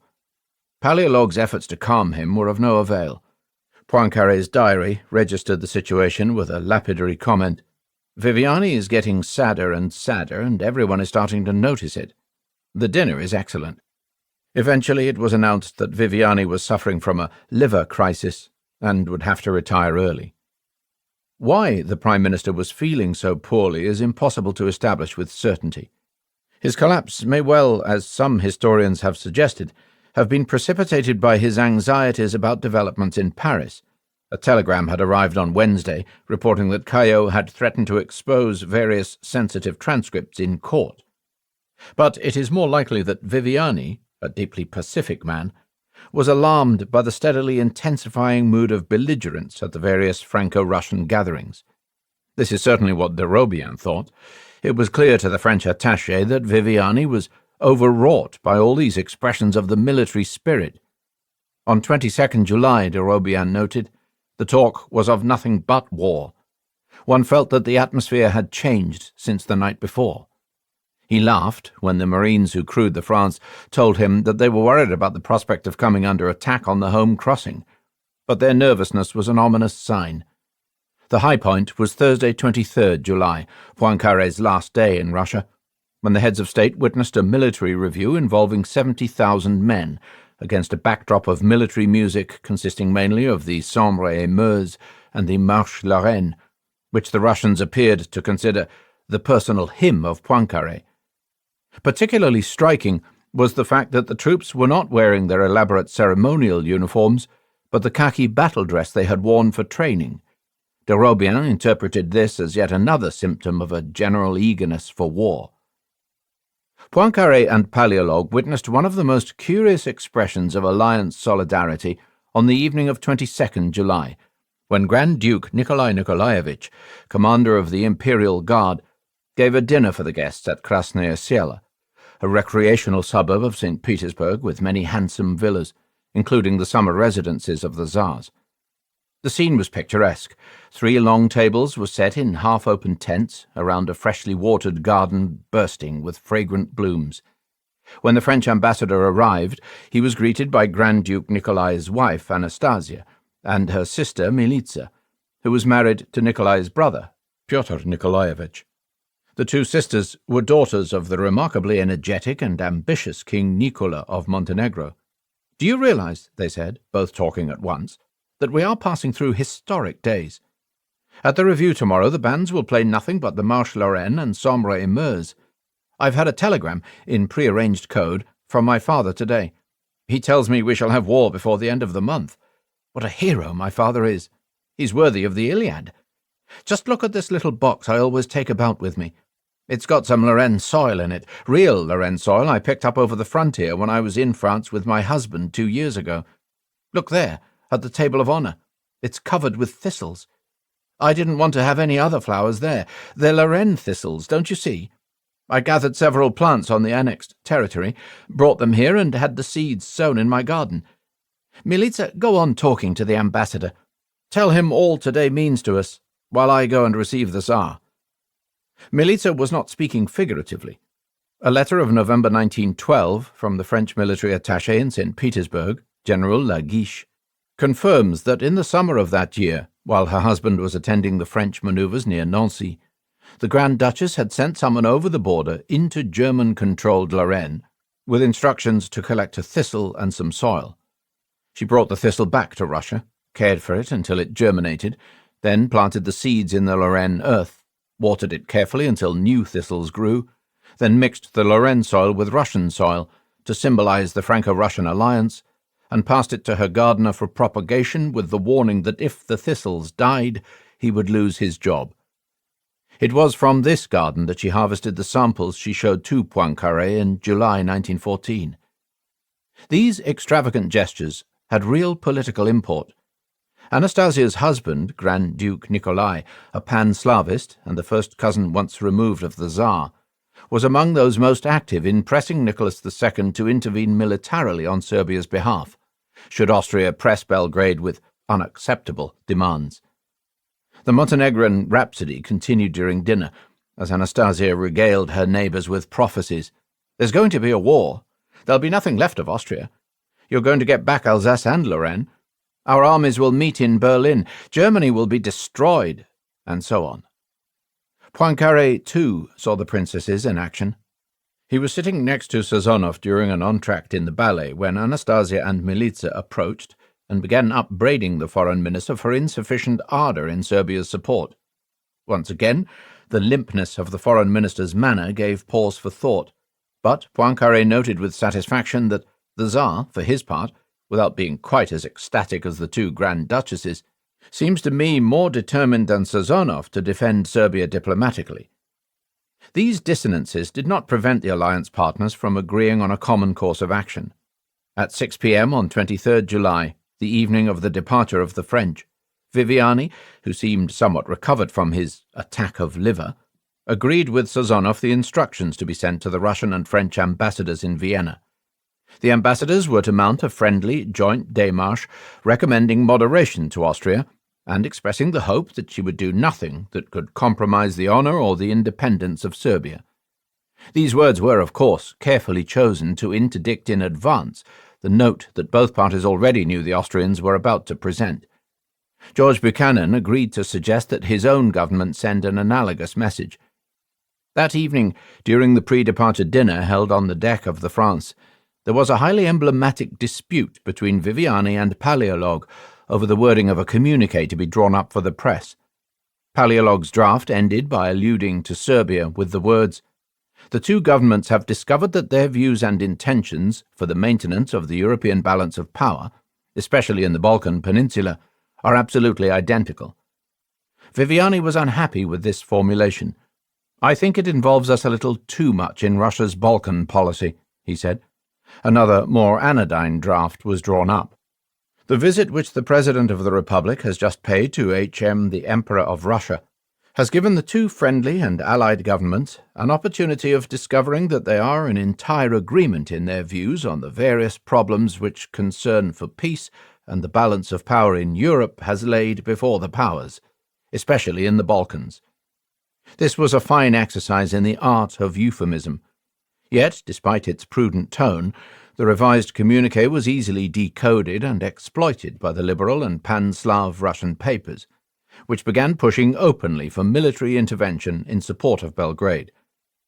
Poincaré was not especially happy with how the dinner had gone. The heavy afternoon rain had virtually torn down the marquee on the aft deck, where the guests were supposed to be sitting, and the ship's cook did not cover himself in glory. The soup course was late, and no one praised the dishes, Poincaré later noted. But the president could afford to be satisfied with the overall impact of the visit. He had come to preach the gospel of firmness, and his words had fallen on ready ears. Firmness, in this context, meant an intransigent opposition to any Austrian measure against Serbia. At no point do the sources suggest that Poincaré or his Russian interlocutors gave any thought whatsoever to what measures Austria-Hungary might legitimately be entitled to take in the aftermath of the assassinations. There was no need for improvisations or new policy statements. Poincaré was simply holding fast to the course he had plotted since the summer of 1912. This may help explain why, in contrast to many of those around him, he remained so conspicuously calm throughout the visit. This was the Balkan inception scenario envisaged in so many Franco-Russian conversations. Provided the Russians, too, stayed firm, everything would unfold as the policy had foreseen. Poincaré called this a policy for peace, because he imagined that Germany and Austria might well back down in the face of such unflinching solidarity. But if all else failed, there were worse things than a war at the side of mighty Russia and, one hoped, the military, naval, commercial and industrial power of Great Britain. De Robien, who observed all this from close quarters, was not impressed. Poincaré, he felt, had deliberately overridden the authority of Viviani, who, as Premier and Minister of Foreign Affairs, was the responsible office-holder, pressing assurances and promises upon Nicholas II. Just before they separated, Poincaré reminded the Tsar, "This time we must hold firm." At almost exactly the same moment, de Robien recalled, the Austrian ultimatum was presented to Belgrade. Our opponents, too, had decided to hold firm. On both sides they imagined that bluffing would suffice to achieve success. None of the players thought that it would be necessary to go all the way. The tragic poker game had begun. It was in the nature of great men, Paleologue would later write, to play such fateful games. The man of action, he observed in his study of Cavour, becomes a gambler, for each grave action implies not only an anticipation of the future, but a claim to be able to decide events, to lead and control them. 10. The Ultimatum. Austria demands. While Poincaré and Viviani were steaming towards the harbour at Kronstadt, the Austrians put the final touches to the ultimatum to be presented in Belgrade. Travelling in unmarked vehicles to avoid notice, the members of the Joint Ministerial Council made their way to Berchtolds' private apartments on Sunday 19th July for a meeting to resolve the forthcoming diplomatic action against Serbia. There was an informal discussion about the note to be sent to Belgrade, and the text was definitively settled. It was agreed that the ultimatum would be presented at 5 p.m. on 23rd July, subsequently postponed to 6 p.m. to ensure that it would arrive after Poincaré's departure. Berchtold declared quixotically that he believed it unlikely that word of our step would be publicly known before Poincaré left St. Petersburg, but since he was aware that news of Vienna's plans had already reached Rome, speed was of the essence. The Serbian government would be given 48 hours to respond. If it was not accepted in full by the Serbs, the ultimatum would expire early in the evening of Saturday 25th July. What would happen next? The rest of the discussion touched on various aspects of the post-ultimatum scenario. Conrad assured Teaser that sufficient forces would be made available to secure Transylvania against possible Romanian attack. Tisza insisted that Austria-Hungary must declare at the outset that it had no plans of aggrandizement against Serbia and did not intend to annex any of the kingdom's territory. The Hungarian premier was strongly opposed, as at the previous meeting, to any measure that would bring more angry South Slavs into the monarchy. He also feared that the prospect of Austrian annexations would make it impossible for the Russians to back down. This demand triggered some hefty discussion. Berchtold in particular maintained that the territorial reduction of Serbia might, in the aftermath of a conflict, prove to be an indispensable means of neutralizing the threat it posed to Austro-Hungarian security. Tisza stood his ground, and the meeting agreed on a compromise. Vienna would formally announce in due course that the dual monarchy was not waging a war of conquest and had no designs on Serbian territory. However, it would leave open the possibility that other states, notably Bulgaria, might secure areas of territory currently controlled by the Serbs. Neither this nor the other Austrian summit meetings produced anything even remotely resembling what we would today call an exit strategy. Serbia was not a rogue state in an otherwise quiet neighborhood. Adjacent Albania remained extremely unstable. There was always the possibility that Bulgaria, once engorged with lands from Serbian-controlled Macedonia, would return to its earlier Russophile policy. And how would one balance Bulgarian annexations in Macedonia against the need to mollify Romania with territorial compensations? Would the Austrophobe Karađorđević dynasty remain in place? And, if not, who or what would replace it? And there were practical questions of a lesser order. Who would take care of the Austrian legations in Belgrade and Cetinje if Austria-Hungary were obliged to break off relations? The Germans, perhaps? All of this remained unclear, and once again, as at the meeting of 7th July, the possibility of Russian intervention received only the most perfunctory attention. Conrad's comments on the military situation focused exclusively on Austria's Plan B, a purely Balkan military scenario, rather than on Plan R, which provided for the possibility of a Russian attack on Austrian Galicia.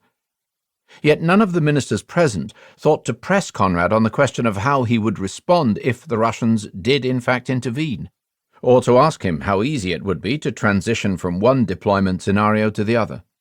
The eyes of the Austrian political elite were still riveted on the quarrel with Belgrade, to the exclusion of broader concerns. Even when news reached Vienna of Poincaré's extraordinary warning to Zápary that Serbia had friends, a message revealing that France and Russia had harmonized their views on how they would respond to an Austrian démarche, Berchtold did not consider a change of course. The note and the ultimatum were drafted by Baron Musulin von Gomiria, a relatively junior figure, councillor from 1910 in the sections for church policy and East Asia. Musulin was tasked with drafting the ultimatum because he had a reputation as an excellent stylist. He was, as Louis Namier later put it, one of those average, personally honest, well-meaning men whom a dark fate had chosen for pawns in the game that was to result in the greatest disaster of European history. Musulin filed away at his text like a jeweller with a precious stone. The covering note to the ultimatum opened by recalling that Serbia had promised, in the aftermath of the Bosnian annexation crisis, to get along on a footing of good neighbourliness with Austria-Hungary. Despite this undertaking, the letter went on, the Serbian government had continued to tolerate the existence on its territory of a subversive movement which had sponsored acts of terrorism by a series of outrages and by murders, a somewhat histrionic reference to the dozen or so abortive South Slav terrorist plots that had preceded the assassinations at Sarajevo. Far from attempting to suppress such activity, the letter claimed, the Serbian government had tolerated the criminal machinations of various societies and associations, and tolerated all the manifestations of a nature to inculcate in the Serbian population hatred for the monarchy and its institutions. The preliminary investigation into the plot to slay the Archduke had revealed that it was planned and supplied in Belgrade, and that the passage of the killers into Bosnia had been expedited by officials of the Serbian Frontier Service. The time was therefore over for the attitude of forbearance that the monarchy had hitherto shown in its relations with Serbia. The last part of the letter stipulated that the Belgrade government must post a public notice across the kingdom The text was provided, repudiating pan-Serbian irredentism. Perhaps the most interesting feature of this text, which provided the raw material for the letter that would be circulated to the other powers when Austria declared war on Belgrade 5 days later, is that it does not assert direct complicity on the part of the Serbian state in the murders at Sarajevo. Instead, it makes the more modest claim that the Serbian authorities had tolerated the organizations and activities that gave rise to the assassinations. This careful wording was in part simply a reflection of what the Austrians knew and did not know. The Ministry of Foreign Affairs in Vienna had sent Section Councillor Dr. Friedrich von Wiesner to Sarajevo to collate and analyze all the available evidence on the background to the plot.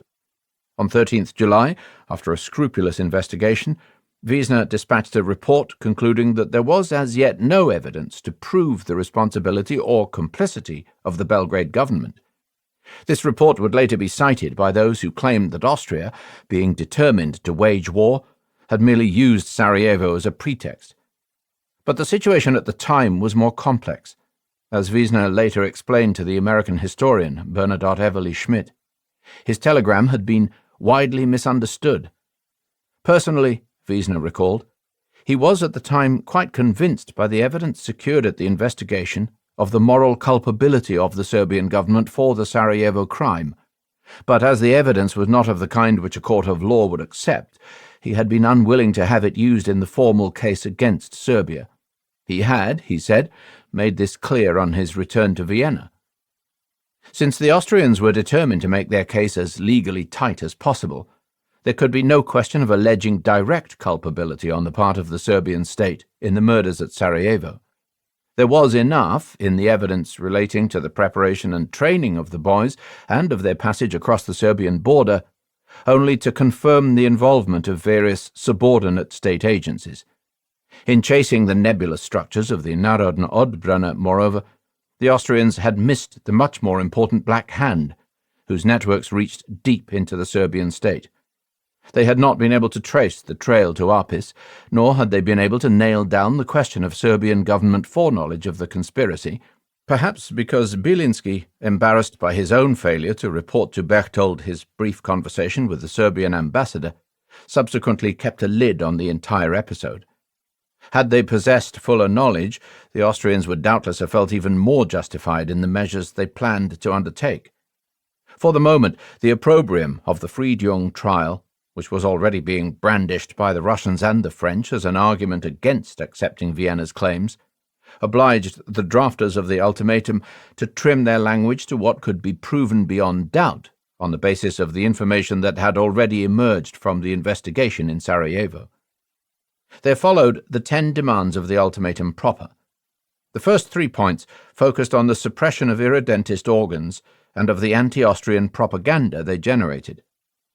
Points 4, 6, and 8 addressed the need to take action against persons implicated in the Sarajevo outrage, including compromised military personnel and frontier officials and accessories to the plot of 28th June who are on Serbian territory. Point 7 was more specific. It demanded the arrest, without delay, of Major Voja Tankosic and Milan Ciganovic. Tankosic was, unbeknown to the Austrians, a Black Hand operative close to Apis. It was he who had recruited the 3 youths who formed the core of the assassination team. Ciganovic was known to the Austrians only as a Serbian state employee implicated by the findings of the preliminary investigation at Sarajevo. But he was also, according to the later testimony of Ljuba Jovanovic, a member of the Black Hand who doubled as an agent working secretly for Pasic.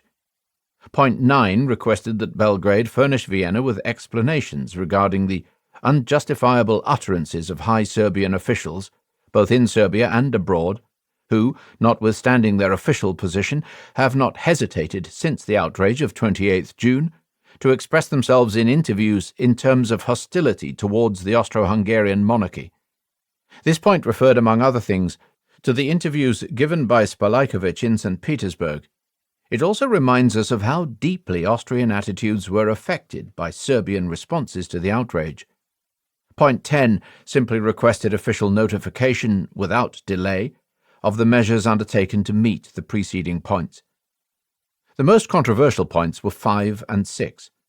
Point 5 demanded that the Belgrade government accept the collaboration in Serbia of organs of the imperial and royal government of Austria-Hungary in the suppression of the subversive movement directed against the territorial integrity of the monarchy, and point 6 stated that organs delegated by Austria-Hungary would take part in the investigations relating to accessories in the crime.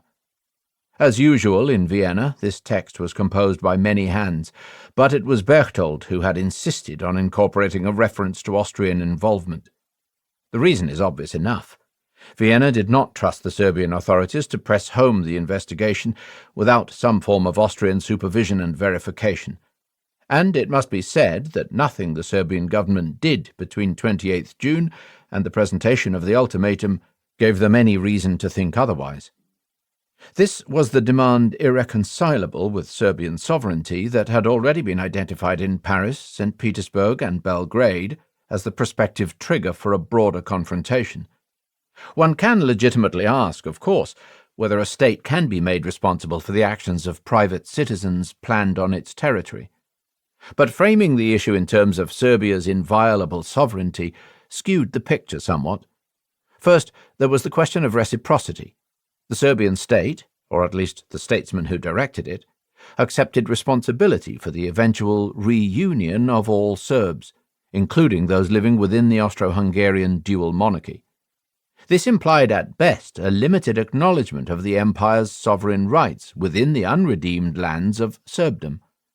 Then there was the fact that the Serbian state under Pasic could exercise only very limited control over the irredentist networks. The interpenetration of the conspiratorial networks with the Serbian state and the transnational affiliations of ethnic irredentism made a nonsense of any attempt to understand the friction between Serbia and Austria-Hungary in terms of an interaction between sovereign territorial states. And, of course, the transnational organs and legal framework that today arbitrate in such conflicts and monitor their resolution were not in existence. When Edward Grey saw the full text of the Austrian ultimatum, he described it famously as the most formidable document he had ever seen addressed by one state to another that was independent.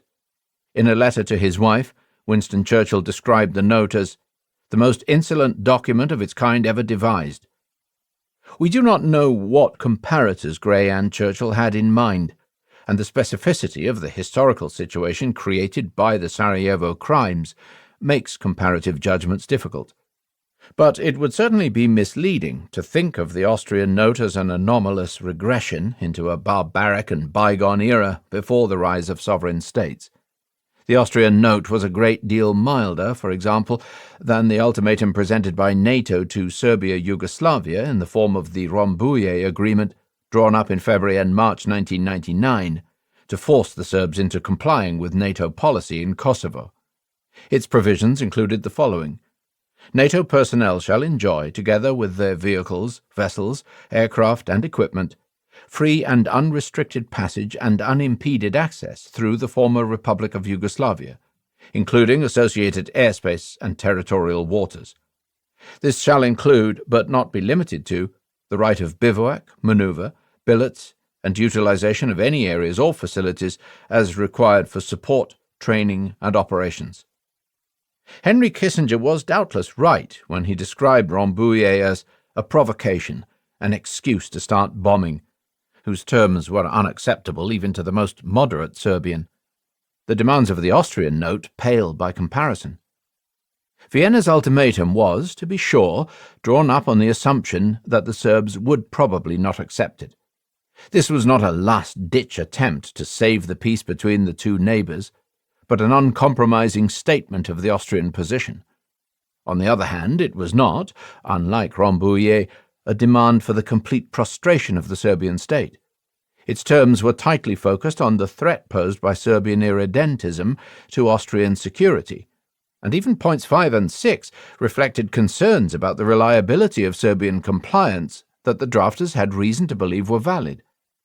Let us remember that as late as 16th July, when the British minister Darrell Krakenthorpe put it to Slavko Grujic, Secretary-General of the Ministry of Foreign Affairs in Belgrade, that it might be a good idea to launch an independent Serbian investigation of the crimes, Grujic had insisted on the impossibility of adopting any definite measures before learning the findings of the Sarajevo investigation. Once the report was published, Grujic continued, the Serbian government would comply with whatever request for further investigation the circumstances might call for, and which would be compatible with international usage. Should the worst come to the worst, Grujic added ominously, Serbia would not stand alone. Russia would not remain quiet were Serbia wantonly attacked. These obfuscating formulations suggested that the chances of compliance without coercion to the demands of a hostile neighbour were slim indeed. It was precisely the issues of enforcement and compliance that the Serbian government had addressed in its circular to the powers justifying the attack of the Balkan states on the Ottoman Empire in 1912. The repeated failure of the Ottomans to address the need for reforms in Macedonia, they argued, meant that their refusal to accept any form of foreign participation in such reforms, and their promises to apply serious reforms by themselves, were greeted throughout the world with a deeply rooted distrust. Whether anyone in Belgrade noticed the parallel in July 1914 is doubtful. Serbia responds. On the morning of 23rd July, the Austrian minister Baron Giesel telephoned the Ministry of Foreign Affairs in Belgrade to inform them that Vienna would be delivering an important communication for the Serbian Prime Minister that evening. Pašić was away from Belgrade, campaigning for the elections. The finance minister, Lazar Pacu, had been appointed to replace him in his absence. On receiving the advance warning of the note, Pacu managed to reach Pašić by telephone in Niš. Despite the pleas of the minister, Pašić refused to return to the capital. "Receive Giesel in my place," was his instruction. When Giesel appeared in person at the ministry at 6 p.m., the deadline having been postponed by an hour, he was received by Pacu and Grujic, who had been asked to attend the meeting because the finance minister did not speak French. Giesel handed to Pacu the ultimatum, a 2-page annex and a covering note addressed to Pacu as acting prime minister, and informed him that the time limit for a reply was exactly 48 hours. When that deadline expired, if there were an unsatisfactory reply or none at all, Giesel would break off diplomatic relations and return to Vienna with the entire legation staff. Without opening the dossier, Pacu answered that as the elections were in full swing and many ministers were away from Belgrade, it might be physically impossible to assemble the responsible office holders in time to deliver a decision. Giesel replied that, in the age of railways and telegraphs, and in a country of this size, the return of the ministers could only be a matter of a few hours. In any case, he added, this was an internal matter for the Serbian government on which he, Giesel, need take no view. Giesel's telegram dispatch to Vienna closes with the words, "There was no further discussion." But in post-war conversations with the Italian historian Luigi Albertini, the former Austrian minister recalled that Pacu hesitated, saying he was unable to accept the note. Giesel responded that in that case he would place it on the table and Pacu could do what he liked with it. As soon as Giesel left, Pacu gathered the Serbian ministers still present in the capital, and they went through the text together. Pacu in particular was shocked because he had been expecting, despite all the evidence to the contrary, that the Germans would ultimately hold Vienna back from any step that might also drag her, Germany, into war.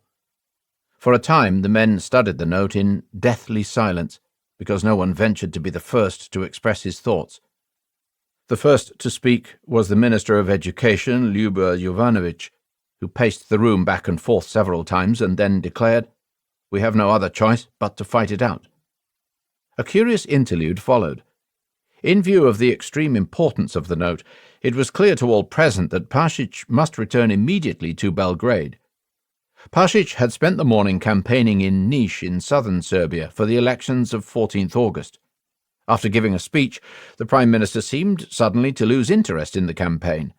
"It would be a good thing if we were to take a little rest," he told Sajinović, the political director of the Foreign Ministry who was travelling with him.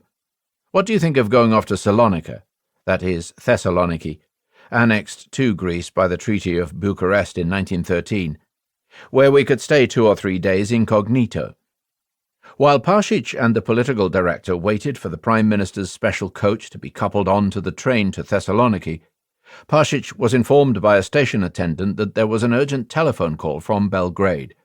It was Lazar Paciu, begging him to return to the capital. Pašić had no intention of hurrying back. I told Lazar that when I get back to Belgrade, we shall give the answer. Lazar told me, from what he had heard, that it was to be no ordinary note. But I stood firmly by my reply. Sure enough, he and Serginovich went to take their seats in the train to Thessaloniki. Only when the train reached Leskovac, nearly 50 kilometers south of Niš, was the Prime Minister persuaded to return by a telegram from Prince Regent Alexander. This was bizarre, but not uncharacteristic behaviour.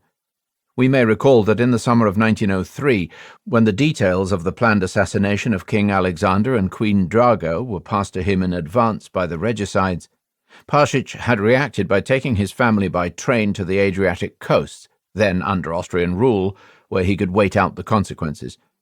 What exactly he had in mind on the afternoon on 23rd July is impossible to establish. He may simply, as Albertini suggested, have hoped to avoid the weighty responsibility of accepting the note. Interestingly enough, Berchtold had learned through unspecified secret channels that Pašić intended to resign immediately on receiving it. He may just have panicked, or perhaps he felt the need to clear his head and think over his options. The exigencies of a national election, coupled with the greatest external crisis in the history of the modern Serbian state, had doubtless placed him under considerable strain. Whatever it was, the moment passed, and the Prime Minister and the political director arrived in Belgrade at 5 a.m. on 24th July. It took a little time for a Serbian response to the ultimatum to crystallize. On the evening of 23rd July, while Pašić was travelling back to the capital, Paciu dispatched a circular note to the Serbian legations, stating that the demands set out in the Austrian note were such as no Serbian government could accept them in their entirety.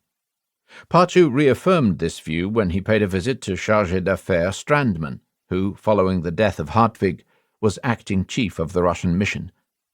After Paciu had left, Prince Alexander appeared to discuss the crisis with Strandman. He too insisted that acceptance of the ultimatum was an absolute impossibility for a state which has the slightest regard for its dignity, and added that he placed his trust in the magnanimity of the Tsar of Russia, whose powerful word alone could save Serbia. Early on the next morning, it was Pašić's turn to see Strandman. The Prime Minister took the view that Serbia should neither accept nor reject the Austrian note, and must immediately seek a postponement of the deadline. An appeal would be made to the powers to protect the independence of Serbia. But, Pašić added, if war is unavoidable, we shall fight. All of this might seem to suggest that the Serbian political leadership came almost immediately to the unanimous view that Serbia must resist and, if necessary, go to war. But these utterances were all reported by Strandman. It is likely that the desire to elicit Russian support encouraged the ministers on hand in Belgrade to insist on the impossibility of acceptance. Other testimony suggests that, among themselves, the decision-makers were deeply alarmed at the prospect of an Austrian attack and saw no alternative to acceptance. The memory of October 1913, when Sazonov had advised Belgrade to back down in the face of an Austrian ultimatum over Albania, was still fresh enough to nourish doubts about whether the Russians would support Serbia in the current crisis. Ascertaining the attitude of France was difficult, because the key French leaders were on their way back from Russia, and the French envoy, Decaux, who for some time had been showing signs of strain, had collapsed and been recalled to Paris. His replacement had not yet arrived. No decision was reached at the first cabinet meeting convened by Paciu on the evening of 23rd July, and the situation remained unresolved after Pašić's return on the following morning. Pašić merely determined that no decision should be taken until the Russians had made their view known. In addition to the conversations with Strandman, which were of course reported immediately to St. Petersburg, there were two official requests for clarification. Pašić cabled Spalajković, asking him to ascertain the views of the Russian government.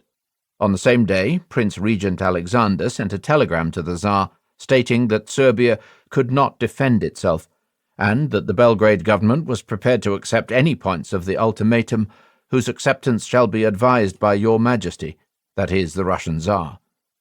The Italian historian Luciano Magrini concluded from his interviews with key Serbian decision-makers and other witnesses to the events of those days that the Belgrade government had, in effect, decided to accept the ultimatum and avoid war. It was thought that in the condition she was known to be in, Serbia could not be expected to do otherwise than yield to so terrible a threat. It was evidently in a mood of resignation that Pasic composed his telegram of 25th July to the Serbian missions, declaring that Belgrade intended to send a reply that would be conciliatory on all points and offer Vienna full satisfaction. This was unmistakably a major step back from Pacic's much firmer circular of 2 days before. A telegram from Krakenthorpe to Gray, dispatched just after midday on 25th July, confirms that at this point the Serbs were even willing to accept the notorious points 5 and 6, calling for a mixed commission of inquiry, provided that the appointment of such commission can be proved to be in accordance with international usage.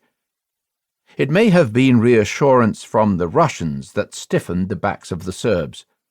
At around 8:30 a.m. on 23rd July, a telegram dispatched on the evening of the previous day arrived from Spalajković, reporting his conversation with Poincaré during the state visit. The French president had asked the Serbian envoy if there was news from Belgrade.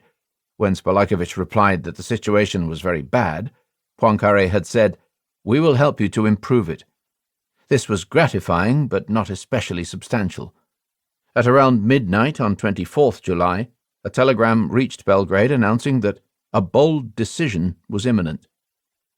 The most important of Spalajkovic's dispatches were 2 telegrams sent on the night of 24th to 25th July, detailing a conversation with Sazonov some time before 7 p.m. on 24th July, in which the Russian foreign minister had conveyed to the Serbian envoy the results of a meeting of the Council of Ministers held at 3 o'clock that afternoon. In the first telegram, Spalajković reported that the Russian foreign minister had condemned the Austro-Hungarian ultimatum with disgust, declaring that no state could accept such demands without committing suicide. Sazonov had assured Spalajković that Serbia could count unofficially on Russian support, but he did not specify which form this help would take, because these were matters for the Tsar to decide and consult on with France. In the meanwhile, Serbia should avoid any unnecessary provocations. If the country were attacked and unable to defend itself, it should in the first instance withdraw its armed forces southeastwards into the interior. The aim was not to accept an Austrian occupation, but rather to keep Serbia's armies in readiness for a subsequent deployment. The second telegram of that night, dispatched at 1:40 a.m. on 25th July, reported that the Russian Ministerial Council had decided to take energetic measures, even mobilization, and were about to publish an official communiqué in which Russia takes Serbia under its protection. At 8 p.m. on 25th July, Spalajković fired off a further dispatch, reporting that he had spoken with the Serbian military attaché, who had just returned from the Tsar's residence at Salskaya Sela. The attaché had been talking with the chief of the Russian General Staff, and told Spalajković that the military council had shown the greatest readiness for war and was resolved to go to any length in protecting Serbia. The Tsar in particular had surprised everybody with his determination. Moreover, it had been ordered that at exactly 6 p.m., the deadline for the Serbian reply, all the final year cadets in Russia were to be raised to officer rank, a clear signal of imminent full mobilization. In all circles, without exception, the greatest resolve and jubilation reigns on account of the stance adopted by the Tsar and his government.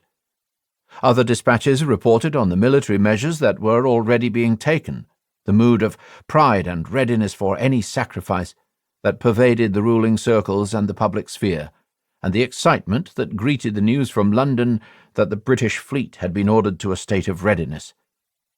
It was probably the news from Russia that dispelled the mood of fatalism in Belgrade, and dissuaded the ministers from attempting to avoid war by acquiescing in the demands of the ultimatum. Spolakovich's telegram of 24th July, conveying Sazonov's vague assurance of support, arrived in Belgrade in two parts, the first at 4:17 a.m. and the second at 10 a.m. on 25th July. The telegram hinting at Russian mobilization arrived at 11:30 a.m. on the same day, in good time to reach the Serbian ministers before they had drafted their reply to the Austrian note. Notwithstanding this firming of the mood, the Serbian ministers invested immense effort in polishing their reply to Vienna, in order to create the appearance of offering the maximum possible compliance without compromising Serbian sovereignty. Pasic, Ljubo Jovanovic, and most of the ministers then present in Belgrade, including those of the Interior, Economics, and Justice, Stojan Protic, Velizar Jankovic, and Marko Đuričić, all had a hand in the numerous redactions of the text. Slavko Grujic, Secretary-General of the Serbian Foreign Ministry, later described to Luigi Albertini the hectic activity that preceded the presentation of the reply. During the afternoon of Saturday, 25th July, there were numerous drafts, as the ministers took turns in adding and scratching out various passages. Even the final version was so covered in alterations, insertions, and crossings out that it was virtually illegible. At last, after 4 p.m., the text seemed finally settled, and an attempt was made to type it out. But the typist was inexperienced and very nervous, and the typewriter refused to work, with the result that the reply had to be written out by hand in hectographic ink, copies being jellied off. The last half hour was one of feverish work. The reply was corrected by pen here and there. One whole phrase placed in parenthesis was crossed out in ink and made illegible. At 5:45, Grujic handed the text to Pasic in an envelope. Pasic had hoped that Grujic or some other subordinate figure would convey the reply to Baron Giesel, but when no one volunteered, he said, "Very well, I will take it myself," descended the stairs, and walked to the meeting with Giesel, while the ministers and officials all rushed to make the train to Niš, to which the Serbian government was relocating in preparation for the coming conflict. The Serbian reply may have looked messy, but it was a masterpiece of diplomatic equivocation. Baron Musilin, who had composed the first draft of the Austrian ultimatum, described it as the most brilliant specimen of diplomatic skill that he had ever encountered. The reply opened with a confident flourish. The Serbian government, it was asserted, had demonstrated on many occasions during the Balkan Wars its moderate and peaceful attitude. Indeed, it was thanks to Serbia and to the sacrifice that she has made in the exclusive interest of European peace that the peace had been preserved. The drafters of the reply were therefore confident that their response would remove any misunderstanding between the two countries. Since the government could not be held responsible for the actions of private individuals, and exercised no direct controls over the press or the peaceable work of societies, it had been surprised and pained by the accusations emanating from Vienna. In their replies to the individual points, the drafters offered a subtle cocktail of acceptances, conditional acceptances, evasions, and rejections. They agreed officially to condemn all propaganda aimed at the dissolution of the Austro-Hungarian Empire or the annexation of its territories, though they used a modal form of the verb that avoided the implication that there had ever actually been any such propaganda. On the question of the suppression of irredentist organizations, the reply stated that the Serbian government possessed no proof that the Narodna Odbrana or other similar societies had as yet committed any criminal act. Nevertheless, they agreed to dissolve the Narodna Odbrana and any other society that may be directing its efforts against Austria-Hungary. Point 3 stated that the government would happily remove from Serbian public education any anti-Austrian propaganda, whenever the imperial and royal government furnished them with facts and proofs of this propaganda. Point 4 agreed to the removal from the military of suspect persons, but again, only once the Austro-Hungarian authorities had communicated to them the names and acts of these officers and functionaries. On the question of the creation of mixed Austro-Serbian commissions of inquiry, point 5, the reply stated that the Serbian government did not clearly grasp the meaning or scope of the demand, but that they undertook to accept such collaboration, inasmuch as it could be shown to agree with the principle of international law, with criminal procedure, and with good neighbourly relations. Point 6, on the participation of Austrian officials in the prosecution of implicated persons, was rejected outright on the grounds that this would be contrary to the Serbian constitution. This was the issue touching on Serbia's sovereignty, on which Sazonov had urged Belgrade to stand firm. As for point 7, calling for the arrest of Tankosic and Ciganovic, the Serbian government stated that it had already arrested Tankosic on the very evening of the delivery of the note. It had not yet been possible to arrest Ciganovic. Again, the Austrian government were asked to provide the presumptive evidence of guilt, as well as the proofs of guilt, if there are any, for the purposes of the later inquiry. This was a somewhat devious response. As soon as the name of Ciganovic had cropped up in connection with the Sarajevo inquiry, the prefecture of police in Belgrade had hustled him out of the capital on a special commission, all the while officially denying that any person by the name of Milan Ciganovic existed in the city. The reply accepted without condition points 8 and 10 regarding the prosecution of frontier officials found guilty of illegal activity, and the duty to report to the Austro-Hungarian government on the measures undertaken. But point 9, under which the Austrians had demanded an explanation of hostile public comments by Serbian officials during the days following the assassinations, elicited a more equivocal response. The Serbian government would gladly give such explanations, once the Austrian government had communicated to them the passages in question in these remarks, and as soon as they have shown that the remarks were actually made by said officials. It is hard to dissent from Mussolin's breathless admiration for this finely wrought text. The claim often made in general narratives that this reply represented an almost complete capitulation to the Austrian demands is profoundly misleading. This was a document fashioned for Serbia's friends, not for its enemy. It offered the Austrians amazingly little. Above all, it placed the onus on Vienna to drive ahead the process of opening up the investigation into the Serbian background of the conspiracy, without, on the other hand, conceding the kind of collaboration that would have enabled an effective pursuit of the relevant leads. In this sense, it represented a continuation of the policy the Serbian authorities had followed since 28 June, flatly to deny any form of involvement and to abstain from any initiative that might be taken to indicate the acknowledgement of such involvement. Many of the replies on specific points opened up the prospect of long, querulous, and in all likelihood ultimately pointless negotiations with the Austrians over what exactly constituted facts and proofs of irredentist propaganda or conspiratorial activity by officers and officials. The appeal to international law, though effective as propaganda, was pure obfuscation, since there existed no international jurisprudence for cases of this kind, and no international organs with the authority to resolve them in a legal and binding way. Yet the text was perfectly pitched to convey the tone of voice of reasonable statesmen in a condition of sincere puzzlement, struggling to make sense of outrageous and unacceptable demands.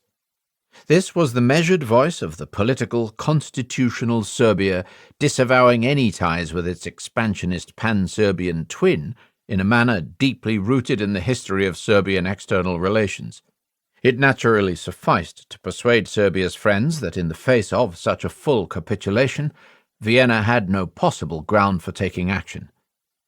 In reality, then, this was a highly perfumed rejection on most points, and one can reasonably ask whether any other course was open to Pasic, now that, by refusing to take the initiative in shutting down the irredentist networks, he had allowed the crisis to reach this point. Various reasons have already been considered for the Prime Minister's peculiar passivity after 28 June, his continuing vulnerability after the recent struggles with the military party and the Black Hand network, the deeply ingrained habits of reticence and secretiveness that he had acquired over 30 years at the dangerous summit of Serbian politics, and the fundamental ideological sympathy of Pasic and his colleagues for the irredentist cause. To these one could add a further consideration. Pašić must have had good reason to fear any thoroughgoing investigation of the crime, because this might well have unearthed linkages leading into the heart of the Serbian political elite. Any light shed on the machinations of Apis would have damaged Belgrade's cause, to put it mildly. But far more worrying was the possibility that the pursuit and investigation of the double agent Ciganovic, whom the Austrians had identified as a suspect, might have revealed the foreknowledge of Pašić and his fellow ministers, foreknowledge that Pašić had vehemently denied in his interview with Az Est, the evening, on 7th July. In a sense, perhaps, the Austrians really were demanding the impossible, namely that the official Serbia of the political map shut down the expansionist ethnic Serbia of irredentism. The problem was that the two were interdependent and inseparable. They were two sides of the same entity. In the Ministry of War in Belgrade, an official location if there ever was one, there hung, in front of the main reception hall, the image of a Serbian landscape, before which stood an armed, allegorical female figure on whose shield were listed the provinces still to be liberated, Bosnia, Herzegovina, Vojvodina, Dalmatia, and so on. Even before he took delivery of the reply, Giesel knew that the acceptance would not be unconditional. An order for Serbian general mobilization had been in effect since 3 o'clock that afternoon. The city garrison had departed with great noise and haste to occupy the heights around the city. The National Bank and the State Archives were evacuating Belgrade, making for the interior of the country, and the diplomatic corps was already preparing to follow the government to its interim location at Kragujevac, en route to Niš. There was also a confidential warning from one of the ministers involved in drafting the reply. 5 minutes before the deadline, at 5:55 p.m. on Saturday, 25th July, Pašić appeared at the Austrian legation and handed over the note, saying in broken German — he did not speak French — "Part of your demands we have accepted. For the rest, we place our hopes on your loyalty and chivalry as an Austrian general," and left. Giesel cast a supercilious eye over the text, saw it was wanting, and signed a pre-prepared letter informing the Prime Minister that he would be leaving Belgrade that evening with his staff. The protection of Austro-Hungarian citizens and property was formally entrusted to the German legation. The codes were taken from the strong room and burned, and the luggage, already packed, was carried out to the cars waiting at the door. By 6:30 p.m., Giesel, his wife, and the legation's staff were on the train out of Belgrade. They crossed the Austrian border 10 minutes later. Did this mean war? In a curious telegram of 24th July to Mensdorf in London, Berchtold instructed the ambassador to inform Edward Grey that the Austrian note was not a formal ultimatum, but a time-limited démarche, whose expiry, without a satisfactory result, would bring about the cessation of diplomatic relations and the commencement of necessary military preparations. Yet war was still not inevitable. If Serbia subsequently decided to back down, under the pressure of our military preparations, Berchtold continued, she would be asked to pay an indemnity in respect of Austria's costs. On the following day, as Berchtold was travelling westwards to Bad Ischl to meet with Emperor Franz Joseph, a telegram from First Section Chief Count Marchio in Vienna reached him at Lambach. Marchio reported that the Russian chargé d'affaires in Vienna, Kudashchev, had made an official request for an extension of the deadline.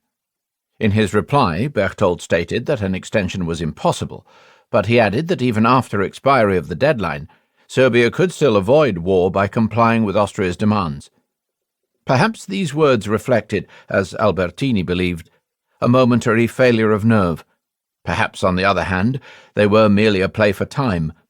We have seen how anxious the Austrians were not to get behindhand with their military preparations once these became necessary. In retrospect, it is clear that there was no mileage in these last-minute manoeuvres. On 26th and 27th July, exultant dispatches arrived from Spalajkovic, bringing news that the Russians were mobilizing an army of 1,700,000 men and planned immediately to commence an energetic offensive against Austria-Hungary as soon as it attacked Serbia. The Tsar was convinced, Spalajkovic reported on 26th July, that the Serbs would fight like lions, and might even destroy the Austrians single-handedly from their redoubt in the interior of the country. The stance of Germany was as yet unclear, but even if the Germans did not enter the fray, the Tsar believed there was a good chance of bringing about a partition of Austria-Hungary.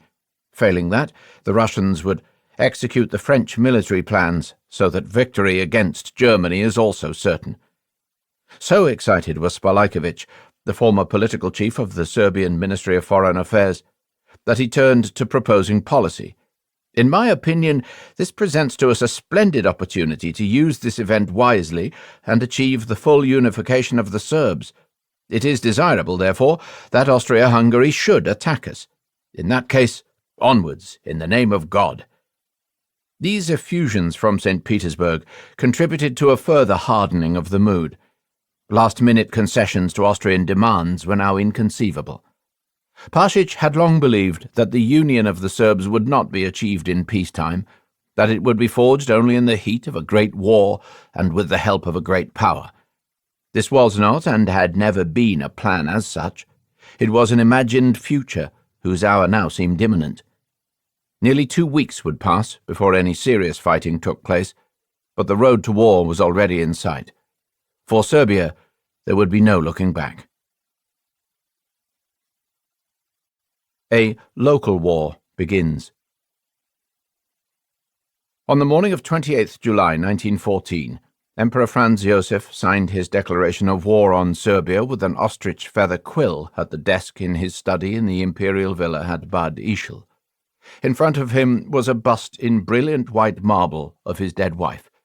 At his right elbow was a state-of-the-art electric cigar lighter, an unwieldy bronze structure on a plinth of dark wood, whose plaited cord led to a wall socket behind the desk. The text followed the manifesto format the Austrians had used for declaring war on Prussia in 1866. To my peoples, it was my fervent wish to consecrate the years which, by the grace of God, still remain to me, to the works of peace, and to protect my peoples from the heavy sacrifices and burdens of war. Providence, in its wisdom, has otherwise decreed. The intrigues of a malevolent opponent compel me, in the defence of the honour of my monarchy, for the protection of its dignity and its position as a power, for the security of its possessions, to grasp the sword after long years of peace. By this time, Belgrade was already a depopulated city. All men of serving age had been called up, and many families had left to take refuge with relatives in the interior of the country. Most of the foreign nationals had gone. At 2 o'clock in the afternoon of 28th July, the rumour of imminent war spread like a bushfire through the city. Extra editions of all newspapers sold as soon as the vendors could carry them onto the street. Before the day was out, 2 Serbian Danube steamers carrying ammunition and mines had been seized by Austrian pioneers and watchmen. Shortly after 1 o'clock on the following morning, Serbian troops blew up the bridge over the river Save, between Semlin and Belgrade. Austrian gunboats opened fire, and after a brief engagement, the Serbian troops withdrew. The news that war had finally been declared filled Sigmund Freud, now 58 years of age, with elation. For the first time in 30 years, I feel myself to be an Austrian, and feel like giving this not very hopeful empire another chance. All my libido is dedicated to Austria-Hungary. 11. Warning shots. Firmness prevails. After 4 hectic days of receptions, military reviews, speeches, dinners, and toasts, Maurice Palaiolog needed some rest. Having seen Poincaré off on the France on the evening of 23rd July, he told his servant to let him sleep in on the following morning. But it was not to be. At 7 o'clock came an urgent telephone call announcing the Austrian ultimatum. As the ambassador lay in bed, still half asleep, the news entered his mind like a waking dream. The occurrence seemed to me unreal and yet definite, imaginary but authentic. I seemed to be continuing my conversation of yesterday with the Tsar, putting my theories and conjectures. At the same time I had a sensation, a potent, positive and compelling sensation, that I was in the presence of a fait accompli. Paleolog cancelled his lunchtime date and agreed instead to a meeting at the French embassy with Foreign Minister Sazonov and the British ambassador Sir George Buchanan. According to his own memoirs, Paleolog reminded his two guests of the toasts exchanged between the President and the Tsar on the previous night, and repeated that the three Entente powers must adopt a policy of firmness. Sazonov was taken aback. But suppose that policy is bound to lead to war? Firmness would lead to war, Paleolog replied, only if the Germanic powers had already made up their minds to resort to force to secure their hegemony over the East. Here the French ambassador mirrored exactly the argument Beetman had made to Rietzler during the second week of July. Whether Sazonov was really as passive as Paleolog's account suggests may be doubted. In the dispatch George Buchanan filed on the same conversation, it was Sazonov who raised the stakes, declaring that Russia would at any rate have to mobilize. Whoever said what, the three men clearly took a drastic view of the situation created by Austria's presentation of the note to Belgrade. Sazonov and Paleolog joined forces in urging Buchanan to dissuade his government from a policy of neutrality that would be tantamount to suicide. Buchanan agreed, and undertook to make strong representations to Grey in favour of a policy of resistance to German arrogance. Count de Robien, who spoke with the ambassador that afternoon, was aghast. At this noxious lunch, he recalled, they all goaded each other on. Paleolog was apparently particularly vehement, boasting of his conversations with Poincaré.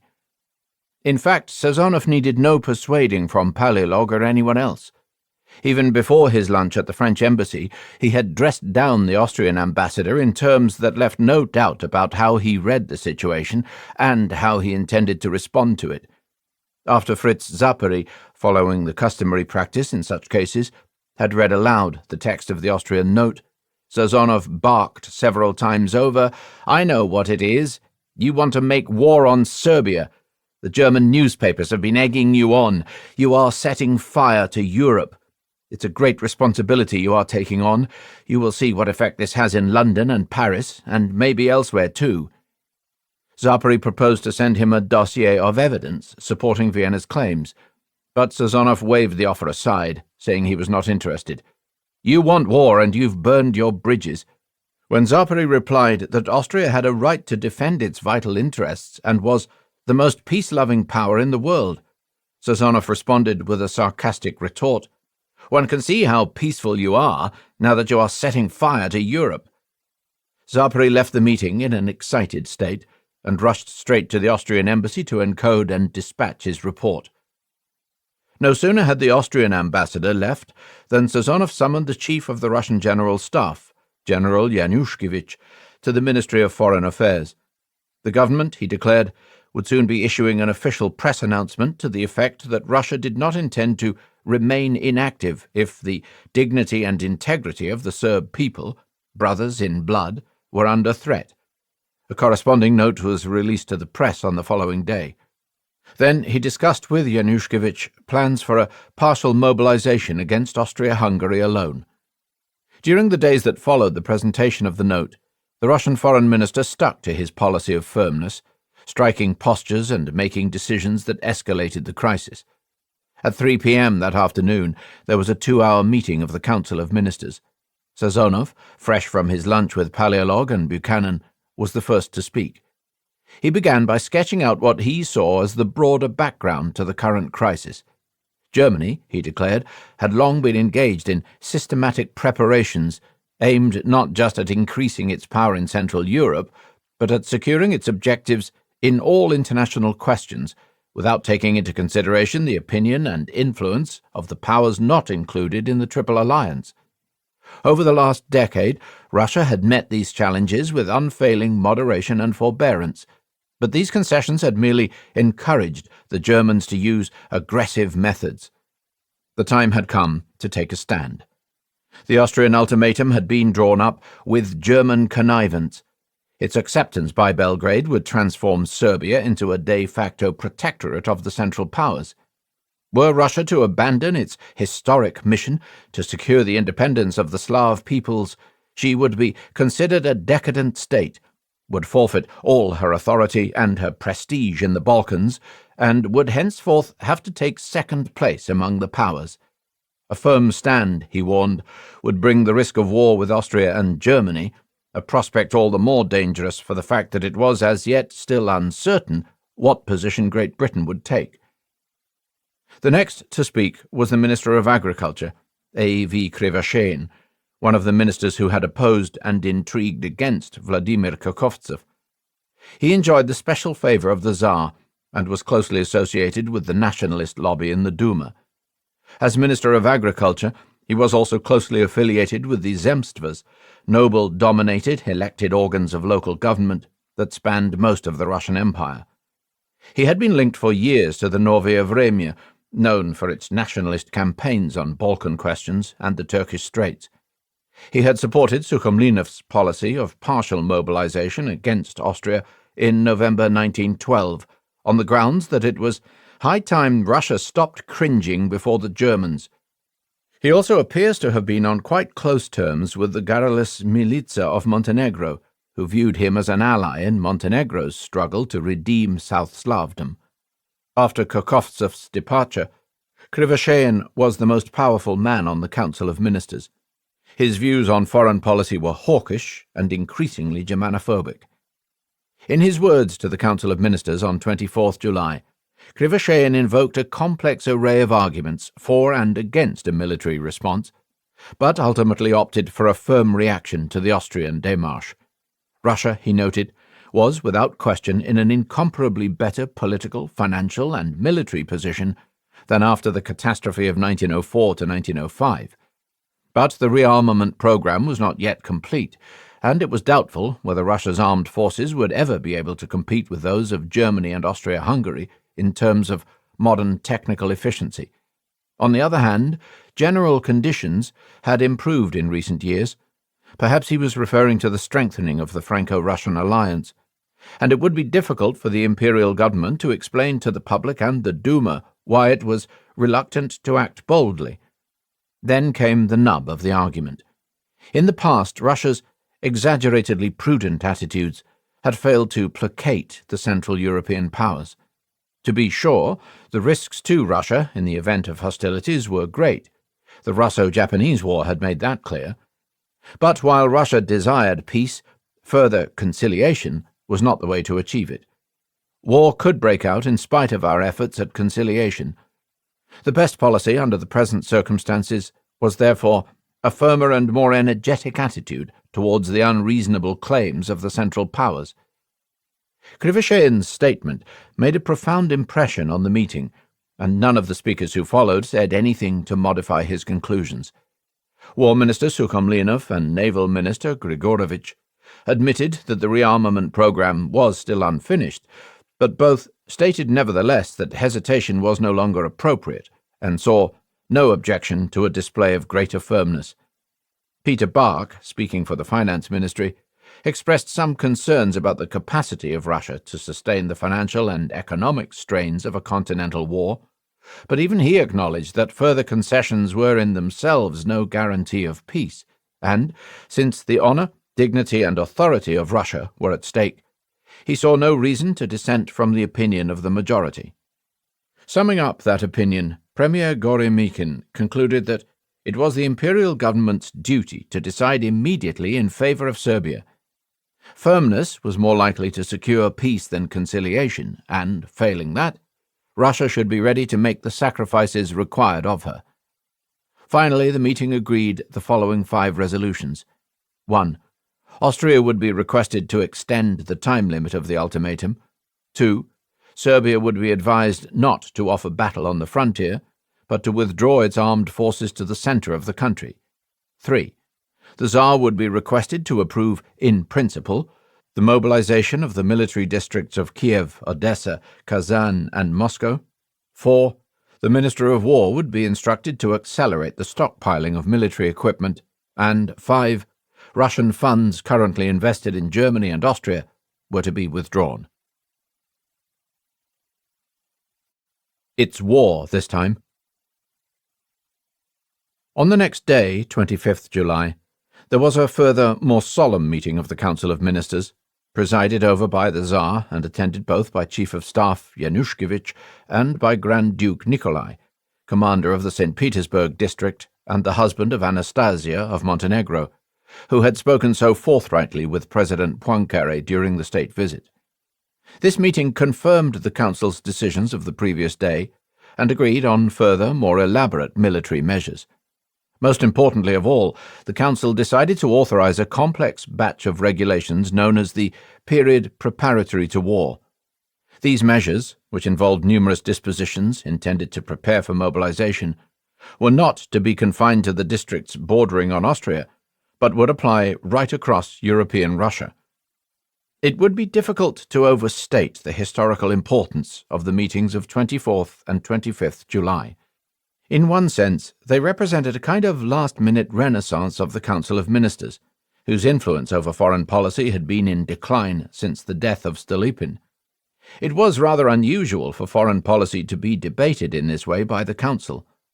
In focusing the minds of his colleagues on Germany as the alleged instigator of the current crisis, Sazonov revealed the extent to which he had internalized the logic of the Franco-Russian alliance, according to which Germany, not Austria, was the principal adversary. That this was an Austrian rather than a German crisis made no difference, since Austria was deemed to be the stalking horse for a malevolent German policy whose ultimate objectives, beyond the acquisition of hegemony in the Near East, remained unclear. As for the problem of Russia's relative unreadiness for war, by comparison with its prospective condition in 3 years, the ministers addressed this issue by referring in vague terms to a war which would come anyway, even if Russia chose to conciliate the Germans by not attacking their Austrian allies. This line of argument superficially resembled the train of thought that preoccupied Beetman during the first weeks of July, that one could view the Sarajevo crisis as a means of testing Russia's intentions. If the Russians opted, despite everything, for a European war, that would mean they had wanted war anyway. But there was a crucial difference. In Beetman's case, this argument was deployed to justify accepting a war, should Russia choose to start one. At no point, until after Russian general mobilization, was this argument used to justify preemptive military measures by Germany. In St. Petersburg, by contrast, the measures being considered were proactive in nature, did not arise from a direct threat to Russia, and were highly likely, if not certain, to further escalate the crisis. The practical military measures adopted at the two meetings are especially baffling. First, there was the fact that the partial mobilization agreed by Sazonov and Yanushkevich, and subsequently adopted in principle at the meeting of 24th July, was a grossly impractical and potentially dangerous procedure. Even a partial mobilization, if it posed a direct threat to Austria-Hungary, would inevitably, by the logic of the Austro-German alliance, call forth countermeasures by Berlin, just as a German partial mobilization against Russia would inevitably have triggered countermeasures by France, whether or not Germany chose to mobilize on its western front. And should these countermeasures occur, the frontier areas in which mobilization had not occurred would be doubly exposed, as would be the right flank of the Southern Army group that had mobilized against Austria.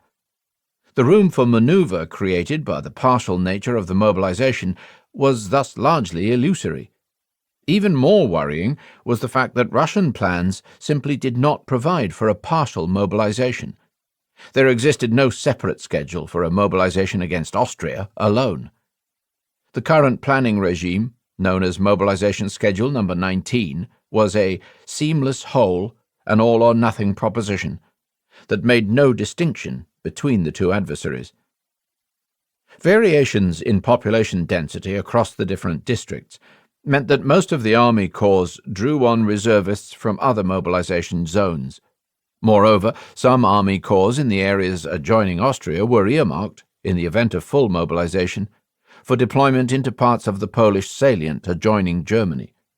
As if all this were not bad enough, a mobilization restricted to some sectors would wreak havoc on the immensely complex arrangements for rail transit into and across the concentration zones. Improvising an Austria-only mobilization would therefore not only be risky in its own right, it would jeopardize Russia's ability to make the transition to a full mobilization, should this subsequently become necessary. In view of these difficulties, it is astonishing that the partial mobilization policy was ever given serious consideration. Why did Sazonov press for it? One can understand the superficial appeal of a measure that seemed to offer something short of the full mobilization that must by necessity trigger a continental war. Sazonov doubtless remembered the winter crisis of 1912-13, when the army had improvised a stopgap mobilization plan against Austria-Hungary. And as a civilian in an environment where military expertise was jealously guarded and civil-military communications were poor, Sazonov, whose ignorance of military matters was notorious, may have known no better. He clearly received extremely poor advice from the Chief of the General Staff, Januszkiewicz, a man of very modest abilities who was still somewhat out of his depth after only 5 months in office. Januszkiewicz, a courtier rather than a soldier, had seen no service in the field, and his promotion, which was said to have excited general surprise, was probably due more to the Tsar's affection for him than to his professional qualifications. Yet even after Januszkiewicz's subordinates and Januszkiewicz himself had pointed up the absurdity of the partial mobilization plan, Sazonov refused to discard it. Perhaps he felt he needed to be able to offer the Tsar an alternative to full mobilization.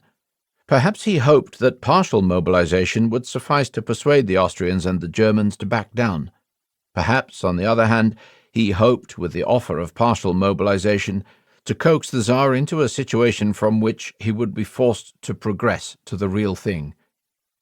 At the very least, these uncertainties suggest a certain disjointedness at the apex of the Russian executive, an impression reinforced by the fact that the Tsar was allowed to add the Baltic fleet to Sazonov's partial mobilization plan, although this made a nonsense of the foreign minister's intention to avoid antagonizing Germany. In any case, for the moment, the policy of partial mobilization remained a red herring, at least until 28th July, when the government chose actually to announce it. In the meanwhile, the Council of Ministers had resolved an even more important decision, namely the activation of the Regulation on the Period Preparatory to War of 2nd March 1913.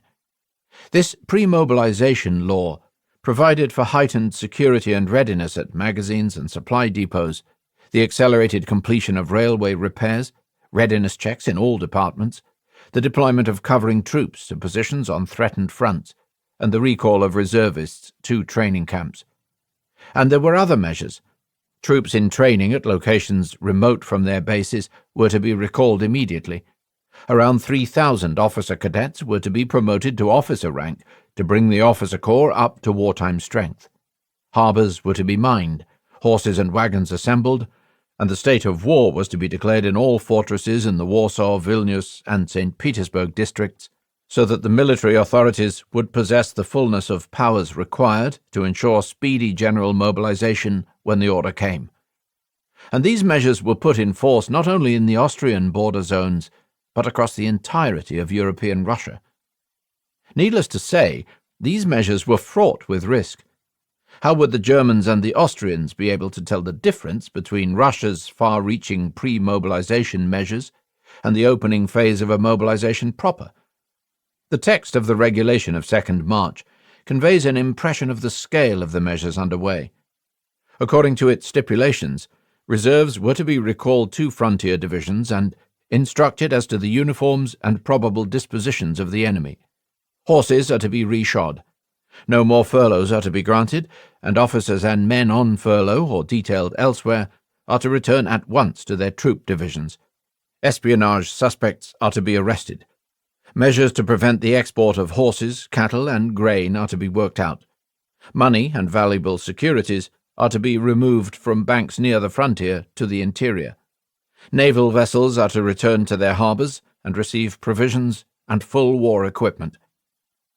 Januszkiewicz raised the likelihood of misunderstandings by expressly advising the commanders in each district not to feel bound by the letter of the regulation of 2nd March and to overstep the prescribed measures if they judged it appropriate. And sure enough, many observers mistook the pre-mobilization for a partial mobilization.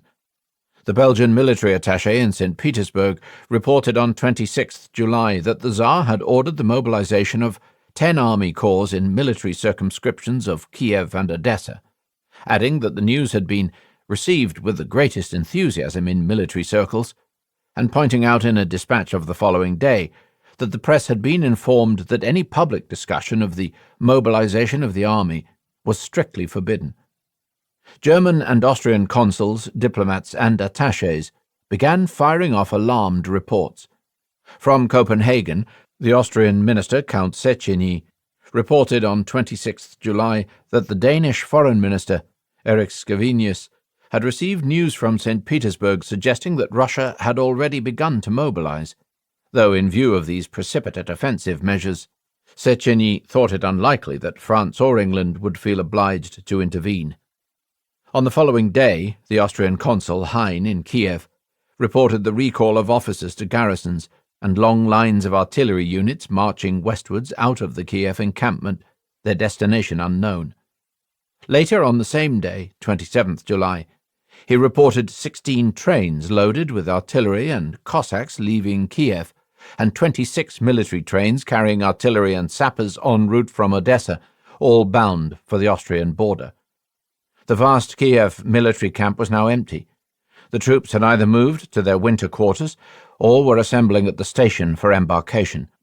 From Szczakowa, in the Polish salient, came a coded dispatch reporting that maneuvers taking place in the area had been broken off and all troops concentrated in the city. A large contingent of artillery had been loaded into wagons at the city's Vienna station. During the previous night, 7 trains full of sappers had passed out of the station. From Moscow came reports that the Imperial Russian Air Force, second only to the French in size, had pushed westwards, while a cavalry regiment had arrived in the city from far-off Yekaterinoslav, today Dnipropetrovsk, nearly 600 miles to the south. From the Austrian authorities in Galicia, there were reports of decidedly large masses of troops, including artillery and Cossacks, moving into positions just across the border.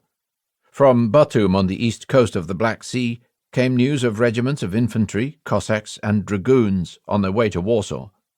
Consular dispatches sent from across Russia to the German embassy in St. Petersburg reported the mining of rivers, the seizure of rolling stock, an entire Russian artillery division seen marching westwards out of Kiev, the interdiction of German encrypted telegraphy through the Moscow telegraph office, troops on their way back from maneuvers, infantry and cavalry units approaching Lublin and Kovyl, the assembly of masses of horses at their points of concentration, large convoys of military vehicles on the move, and other signs of a mass army preparing to make war. As early as the evening of 25th July, when Maurice Paleolog went to the Warsaw station in St. Petersburg to say goodbye to Izvolsky, who was travelling back to Paris in hot haste, the two men were struck by the commotion around them. There was great bustle on the platforms. The trains were packed with officers and men. This looked like mobilization. We rapidly exchanged impressions and came to the same conclusion. It's war this time. Russian reasons. In taking these steps, Sazonov and his colleagues escalated the crisis and greatly increased the likelihood of a general European war. For one thing, Russian pre-mobilization altered the political chemistry in Serbia, making it unthinkable that the Belgrade government, which had originally given serious consideration to accepting the ultimatum, would back down in the face of Austrian pressure. It also heightened the domestic pressure on the Russian administration, for the sight of uniformed men and the news that Russia would not remain indifferent to the fate of Serbia stirred euphoria in the nationalist press. It sounded alarm bells in Austria-Hungary. Most importantly of all, these measures drastically raised the pressure on Germany, which had so far abstained from military preparations and was still counting on the localization of the Austro-Serbian conflict. Why did Sazonov do it? He was not a candid man, and never produced a reliable account of his actions or motivations during these days.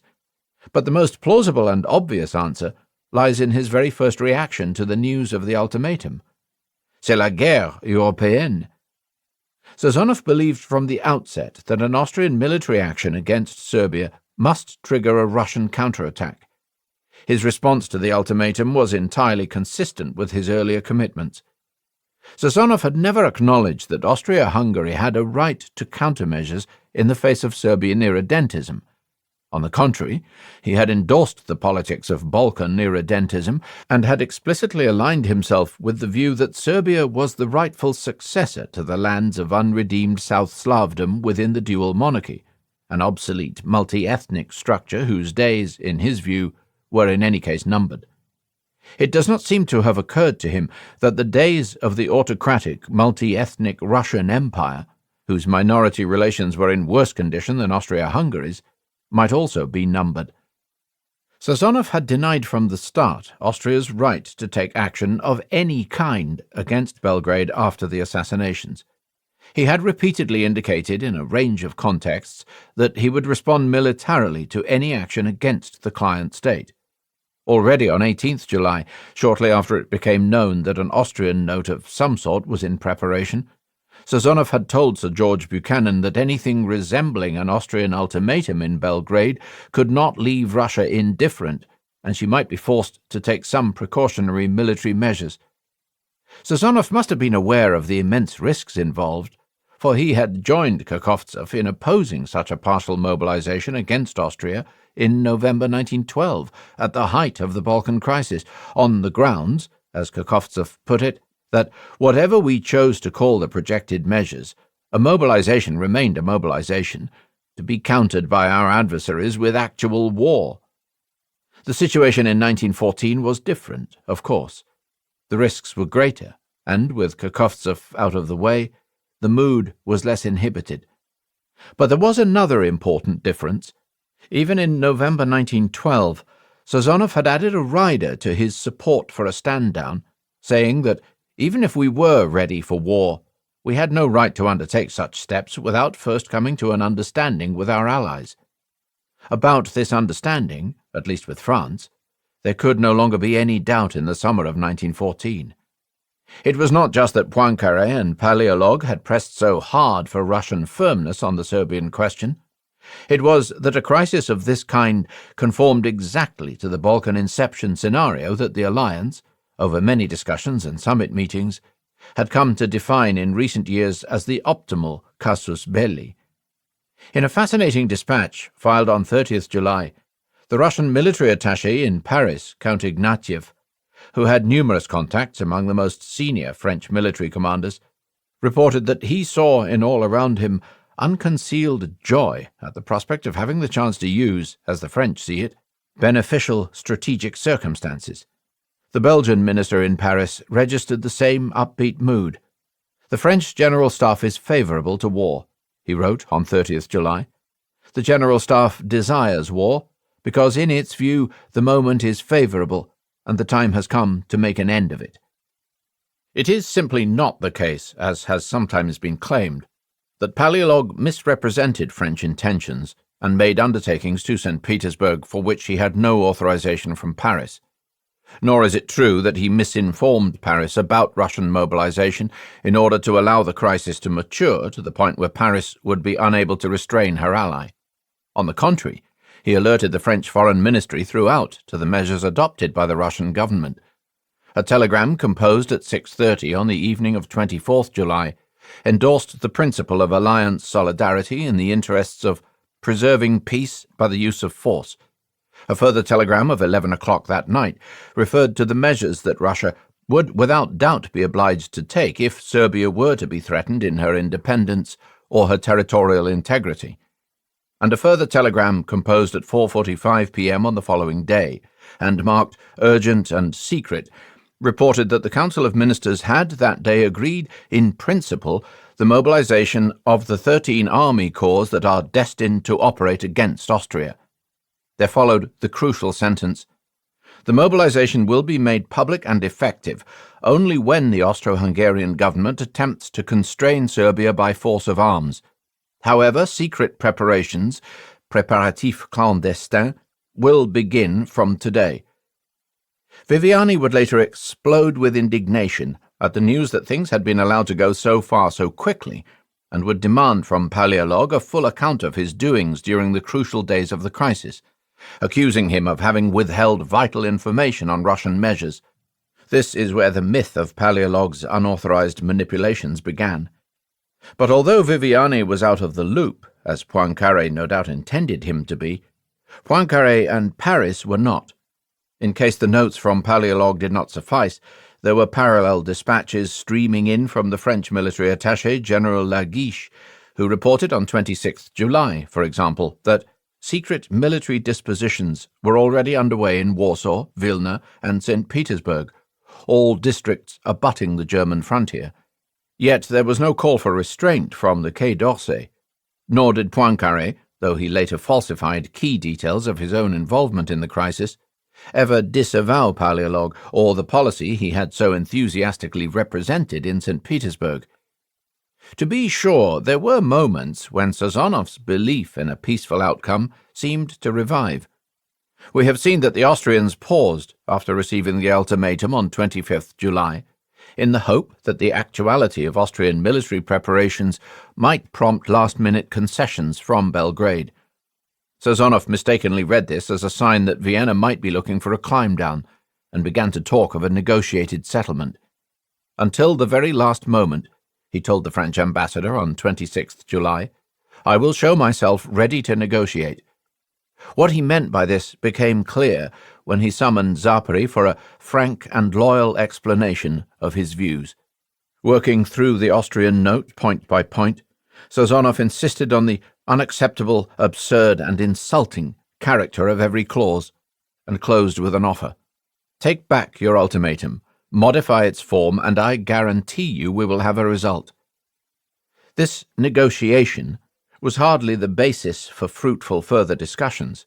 In any case, the brief Austrian lull after the submission of the ultimatum was grounded not in Austrian doubts about the rectitude of their own course, but in the hope that Belgrade might back down at the last minute. The news of the Russian pre-mobilization naturally rendered these hopes groundless.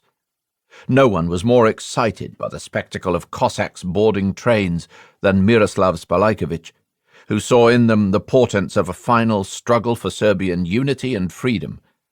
With the Tsar urging the Serbs to fight like lions, it was unlikely that Belgrade would entertain second thoughts about the terms of the ultimatum. And, in the meantime, Sazonov had explicitly advised Belgrade not to accept a British offer of mediation. Even as they allowed the crisis to escalate, the Russians had to observe a certain caution. The French were committed to support Russia in a Balkan intervention, regardless of the precise circumstances in which that intervention was deemed to be necessary. But it was still important to placate French and British public opinion and to keep the Germans quiescent for as long as possible. Since November 1912, it had been an established assumption of Russian mobilization practice that the concentration of troops and materiel should be completed, if possible, without beginning hostilities, in order not to deprive the enemy irrevocably of the hope that war can still be avoided. During this period of latent mobilization, clever diplomatic negotiations would be used to lull to sleep as much as possible the enemy's fears. When mobilization is ordered in Russia, Paleolog reported to Paris on 25th July after a conversation with Sazonov, it will take place against Austria only, and will avoid taking the offensive, in order to leave Germany with a pretext for not invoking straight away the casus foederis.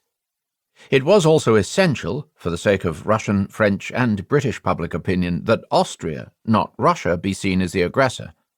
We must let Austria place herself entirely in the wrong, Sazonov told Paleolog on 24th July. This thought, that the opponent must be allowed to appear the aggressor, would crop up in all the key decision centres on both sides during the last days of the crisis. Was all this done on Serbia's behalf alone? Was Russia really willing to risk war in order to protect the integrity of its distant client? We have seen that Serbia's importance in Russian eyes grew during the last years before the war, partly because of the deepening alienation from Sofia, and partly because Serbia was a better instrument than Bulgaria for applying pressure to the Austro-Hungarian monarchy. Sympathy with the Serbian cause was strong in Russian pan-Slavist and nationalist circles. This was an issue with which the government could build useful bridges to its middle-class public. On the other hand, St. Petersburg had been willing to leave Belgrade to its own devices in October 1913, when the Austrians had issued an ultimatum demanding their withdrawal from northern Albania. And, unlike Russia's neighbour Bulgaria, which possessed a piece of Black Sea coast, Serbia could hardly be seen as geopolitically crucial to Russian security.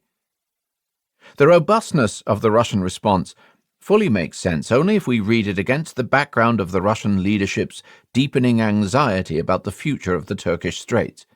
The Russians, or more precisely, the Russian Naval Command, had been wishfully planning Bosphorus-seizing expeditions since the 1890s, and we have seen how the Bulgarian march on Constantinople, the disruption of grain exports during the Balkan Wars, and the Lehman von Sanders crisis pushed this issue to the head of the agenda in 1912 to 1914. By the summer of 1914, further factors were conspiring to heighten Russian apprehensions about the Turkish Straits. Most importantly, a regional arms and naval race had broken out between the Ottoman Empire and Greece, driven by a dispute over the future of the northern Aegean islands. In order to retain their edge over the Greeks, the Ottoman naval authorities had ordered 2 dreadnought-class battleships from the British firms Armstrong and Vickers, the first of which was due to arrive in late July 1914. This local power struggle was extremely alarming to the Russians. First, there was the danger, in the event of hostilities, of a further closure of the Straits to Russian commercial shipping, with all the costs and economic disruption that entailed. Then there was the possibility that some lesser state, Greece or Bulgaria, might suddenly grab a piece of Ottoman territory that the Russians themselves had their eyes on. A further worry was that a Greco-Turkish war might bring the British Navy onto the scene, just when the Russians were pressing London to scale down the British naval mission. But most important by a long margin was the prospect of a Turkish dreadnought presence in the Black Sea, where the Russians possessed no battleships of this class. The arrival of the new Turkish dreadnoughts, the Russian naval minister warned in January 1914, would create a naval power with crushing, nearly 6-fold superiority over the Russian Black Sea fleet. It is clear what calamitous results the loss of our superior position on the Black Sea would have for us, Sazonov told the Russian ambassador in London in May 1914, and therefore we cannot stand idly by and watch the continued and also very rapid expansion of the Ottoman naval forces. At the end of July 1914, Sazonov was still entreating the British to retain the dreadnoughts destined for Constantinople. Exactly how much weight these concerns carried in Russian thinking during the July crisis is difficult to ascertain, since the official documents tended to focus on the Austro-Serbian epicenter of the crisis. There was a tendency to rationalize Russian decisions exclusively in terms of solidarity with the Slavic little brothers, and the need to maintain Russian prestige on the Balkan Peninsula. Sazonov had learned his lesson, and knew that an open bid for control of the Straits was unlikely to play well with his allies. The picture is complicated somewhat, however, by the fact that the Bosphorus was a specifically naval obsession, not shared by the Army General Staff. On the other hand, the Straits issue doubtless carried considerable weight for Krivoshein, whose responsibility for agricultural exports made him especially aware of the vulnerability of Russian commercial shipping. Recent instability in the Balkans had tended to fuse the Balkan theatre with the Straits question, so that the peninsula came increasingly to be seen as the crucial strategic hinterland to the Straits. Russian control of the Balkans would place St. Petersburg in a far better position to prevent unwanted intrusions on the Bosphorus. Designs on the Straits were thus an important reinforcing factor in the decision to stand firm over the threat to Serbia. Whatever the precise order of geopolitical priorities, the Russians were already on the road to war. At this point, the horizons of possibility began to narrow. It becomes in retrospect harder, though not impossible, to imagine alternatives to the war that actually did break out in the first days of August 1914. This is doubtless what General Dobrorolsky, head of the Russian Army's mobilization department, meant when he remarked in 1921 that after the St. Petersburg meetings of 24th and 25th July, the war was already a decided thing, and all the flood of telegrams between the governments of Russia and Germany were nothing but the staging for an historical drama. And yet, throughout the crucial days of the fourth week of July, the Russians and their French partners continued to speak of a policy of peace. The policy of firmness, as expounded by Poincaré, Sazonov, Paleolog, Izvolsky, Krivoshein and their colleagues, was a policy that aimed, in the words of the Tsar, to safeguard peace by the demonstration of force. It is tempting to dismiss this language as a smokescreen of euphemisms intended to disguise the aggressiveness of Russian and French policy, and perhaps also to avoid putting off the policymakers in London. But we find the same formulations in internal correspondence and private utterances. There is an interesting contrast here with the analogous German documents, which speak more directly of war as an external threat, a necessity, and an instrument of policy.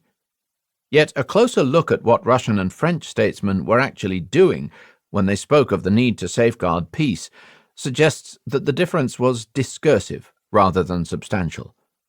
Why this difference should have existed is not immediately clear, but we should be wary of seeing in it the symptom of Germanic militarism or warlust.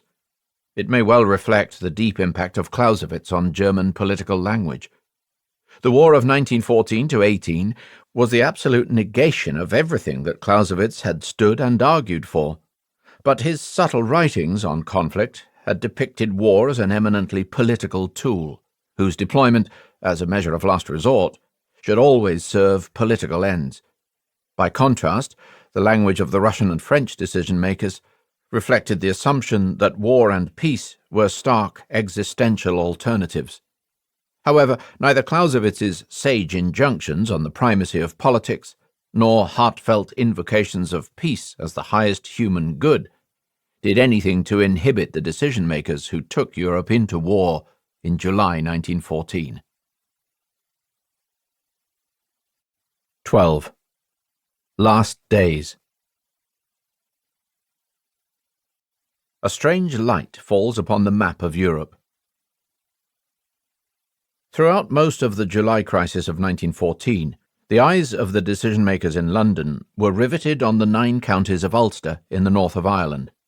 On 21st May 1914, a bill introducing Irish Home Rule was passed by the Commons at the third reading, but rejected by the House of Lords. Dependent on Irish nationalist votes, Asquith's Liberal government resolved to use the provisions of the Parliament Act, which allows a government in such circumstances to circumvent the Lords and pass a bill by means of the royal assent. The prospect of a partial devolution of government functions to Catholic Ireland stirred deep and bitter controversy. The thorniest question concerned which counties, if any, of confessionally mixed Ulster should be exempted from Home Rule and thus allowed to remain in the Union. Despairing of a solution that would meet their demands, both sides, Catholic Irish nationalists and Protestant Unionists, began preparing for an armed power struggle. In the spring, Ireland was on the brink of a fully fledged civil war. This was the seedbed of the troubles that would continue to bedevil Northern Irish politics into the early 21st century. The tensions generated by the Ulster question reached deep into the political life of the United Kingdom, because they touched on the past, present, and future identity of the British polity. The Conservative Party, officially known as the Conservative and Unionist Party, was passionately opposed to Home Rule. Unionist feeling also ran high in the officer corps of the British Army, many of whose recruits hailed from Protestant Anglo-Irish families with a strong stake in the Union. Indeed, it appeared doubtful whether the army would remain loyal if it were called upon to enforce Home Rule. In the Curragh incident of 20th March 1914, 57 British officers based at the Curragh camp in County Kildare proposed to resign their commissions rather than enforce the introduction of Home Rule against Unionist resistance. Among those within the army leadership who supported Unionist insubordination was Director of Military Operations Henry Wilson, who had played such an important role in expanding the scope of the British contingency plans for a continental intervention. Wilson made less and less effort to mask his contempt for Squiff, as he called Asquith, and his filthy cabinet. He did not shrink from using the Home Rule question to blackmail the Prime Minister into meeting Unionist demands. In a memorandum presented to the Army Council to be put before the Cabinet on 29th June 1914, Wilson and his colleagues argued that the Army would need to deploy the entire British Expeditionary Force to Ireland if it were to impose Home Rule and restore order there. In other words, if the British government wished to impose Home Rule, it would have to renounce any military intervention in Europe for the foreseeable future. Conversely, a continental military intervention would mean foregoing the introduction of Home Rule. This meant in turn that officers of Unionist sympathies, which were extremely widespread in an officer corps dominated by Protestant Anglo-Irish families, were inclined to see in a British continental intervention one possible means of postponing or preventing altogether the introduction of Home Rule. Nowhere else in Europe, with the possible exception of Austria-Hungary, did domestic conditions exert such direct pressure on the political outlook of the most senior military commanders. Ulster was still consuming the attention of the British government when the news from Sarajevo broke. The Prime Minister did not keep a diary, but his intimate correspondence with his young friend and soulmate Venetia Stanley, an elegant and intelligent socialite, is diary-like in its candid and detailed accounts of Asquith's daily preoccupations. The letters suggest that the violent death of the Austrian royalties on 28th June scarcely impinged on the Prime Minister's political awareness, which was wholly focused on the queer things that are going on about Ulster. Asquith made no further mention of the international situation until 24th July, when he reported ruefully that yet another round of haggling over Ulster had collapsed, stymied by the complex confessional geography of Tyrone and Fermanagh. Only at the end of a long discussion of Northern Irish matters did the Prime Minister mention, almost as an afterthought, that Austria had just sent a bullying and humiliating ultimatum to Serbia, who cannot possibly accept it. We are within measurable or imaginable distance of a real Armageddon, which would dwarf the Ulster and nationalist volunteers to their true proportion. Happily, there seems to be no reason why we should be anything more than spectators. This letter opened with the startling announcement that the light has failed, but Asquith was referring to Venetia's departure from London that morning for her family's country home on Anglesey, not to the impending extinction of European civilization. For Edward Grey, these were days heavy with personal preoccupations. His sight was deteriorating. He was finding it increasingly difficult to follow the ball during games of squash, and could no longer pick out his favourite star at night.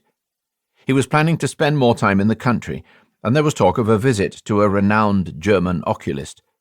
By contrast with Asquith, however, Grey immediately perceived the seriousness of the crisis brewing in southeastern Europe. In his conversations during July with the London ambassadors of the powers, Grey plotted, as so often before, a meandering path that steered clear of straightforward commitments. On 8th July, he warned Paul Combon that if the Austrian Emperor were forced by Austrian public opinion to undertake a démarche against Serbia, France and Britain would have to do everything in their power to calm St. Petersburg. Combon warmly agreed. On the same day, Grey reminded the Russian ambassador that Berlin was nervous about the recent Anglo-Russian naval conversations, and that it was crucial Russia not give Germany any reason to suspect that a coup was being prepared against her. On 9th July, he assured the German ambassador, Count Lichnowsky, that there existed no secret and binding understandings between Britain and France or Russia. But he also added that Britain's relations with its Entente partners had lost nothing of their warmth, and that Lichnowsky should be aware that certain conversations had taken place since 1906 between the various military and naval authorities, albeit without any aggressive intent. The Foreign Secretary's talks with the Austrian ambassador were polite but reserved and non-committal. When Count Mensdorff complained to Grey on 17th July of the excesses of the Belgrade press, Grey inquired, rather oddly, whether there was not perhaps one Serbian paper that had behaved decently. Mensdorff conceded that this might be the case, but went on to say that the dual monarchy could no longer tolerate political subversion at this level of intensity. Sir Edward Grey conceded this, Mensdorf reported, but did not enter into any further discussion of the subject. After receiving the text of the Austrian note to Belgrade, Grey invited Mensdorf to come to see him again on 24th July. It was on that occasion that he described the note as the most formidable document of its type that he had ever seen. But even on that occasion, the Foreign Secretary conceded that Austria's claims concerning the complicity of certain Serbian state agencies, and even some of the demands listed in the note, were justified. On the same day, after securing approval from the cabinet, he proposed that a concert of the four powers less directly involved in the quarrel, Britain, France, Italy, and Germany, should intervene in the event of a flare-up between Russia and Austria. None of this gave any indication that Grey intended to enter the conflict. He had often remarked that public opinion, by which he essentially meant published opinion, would be the ultimate determinant of British action, but there was little support for intervention in that sphere. Almost all the major papers viewed the prospect of British participation in a European war with distaste. The Manchester Guardian declared that Britain was in no danger of being dragged into the Austro-Serbian conflict by treaties of alliance, and famously announced that Manchester cared for Belgrade as little as Belgrade cared for Manchester. On 29th July, the Daily News expressed disgust at the notion that British lives might be sacrificed for the sake of Russian hegemony of the Slav world. On 1st August, its liberal editor, Alfred George Gardiner, published a piece entitled "Why We Must Not Fight," of which the two central arguments were that there were no fundamental conflicts of interest between Britain and Germany, and that crushing Germany would in effect establish a Russian dictatorship over Europe and Asia. These were liberal titles, but even the Tory papers were unenthusiastic. The Yorkshire Post, for example, was doubtful that an Austro-German victory over the Franco-Russian alliance would leave England any worse off than a Franco-Russian victory, and could see no reason why Britain should be drawn in. The Cambridge Daily News agreed on 28th July that Britain's interest in the looming conflict was negligible, and the Oxford Chronicle announced on 31st July that the government's duty was to localise the quarrel and keep well out of it. Only the Times argued consistently for British intervention, although there was moderately sympathetic coverage of the Austrian position by Wickham Steed on 17th July. The paper anticipated a continental conflict from 22nd July, and spoke out on 27th, 29th and 31st July in favour of British involvement. Particularly vehement were the rantings of the journalist, self-publicist and fraudster Horatio Bottomley, whose editorial for his own John Bull in the first week of July opened with the words, "We have always looked at Serbia as a hotbed of cold-blooded conspiracy and subterfuge, and demanded, 'Serbia must be wiped out,' before going on, inconsequentially, to recommend that the British government avail itself of the crisis to annihilate the German fleet." The Serbian minister in London, Boskovic, was so appalled by the coverage in John Bull that he presented a formal protest to the British Foreign Office and sought legal advice on suing the paper for its lies about Serbia. At least until the beginning of August, then, it cannot be said that public opinion was pressuring the British government to intervene, nor did it seem likely that the cabinet would seize the initiative. The majority of the ministers was still staunchly non-interventionist. It was the same constellation that had produced the cabinet revolt against Grey's policy in November 1911. This was the fundamental problem Grey had always had to confront, that his foreign policy was distrusted by a large part of his own party. He had been able to count for some time on the support of the Conservatives in Parliament, but in the summer of 1914, with anti-Home Rule feeling running high, this support base too looked fragile. In the face of these pressures, he fell back on his customary practice of confining discussions of the international situation to his three liberal imperialist associates, Asquith, Haldane and Churchill. Not until the cabinet meeting of 24th July, after long and difficult discussions on the minutiae of local government boundaries in Ulster, did he raise the issue of British policy on the current crisis, proposing that a concert of the four powers, less closely connected with the Austro-Serbian quarrel, be established to mediate between the two antagonists. It was the first time the cabinet had discussed foreign policy for more than a month. In a slightly purple but oddly effective passage, Churchill later evoked the cabinet's dawning awareness of the import of Grey's words. The parishes of Fermanagh and Tyrone faded back into the mists and squalls of Ireland, and a strange light began by perceptible gradations to fall upon the map of Europe. The cabinet approved Grey's proposal for a four-power intervention, and then broke up for the weekend. As the fourth week of July reached its end, Grey began to press harder for a clarification of the circumstances under which the government might be prepared to intervene. On Monday 27th July, he inquired whether the cabinet would support intervention if France were to be attacked by Germany. Grey's old opponents, Morley, Simon, Burns, Beauchamp, and Harcourt, all threatened to resign immediately if such a decision were taken. At a late-night meeting on 29th to 30th July, after a long discussion failed to produce a resolution, Grey pressed for a promise of support for France. Only 4 cabinet colleagues, including Asquith, Haldane, and Churchill, backed the proposal. The rest were opposed.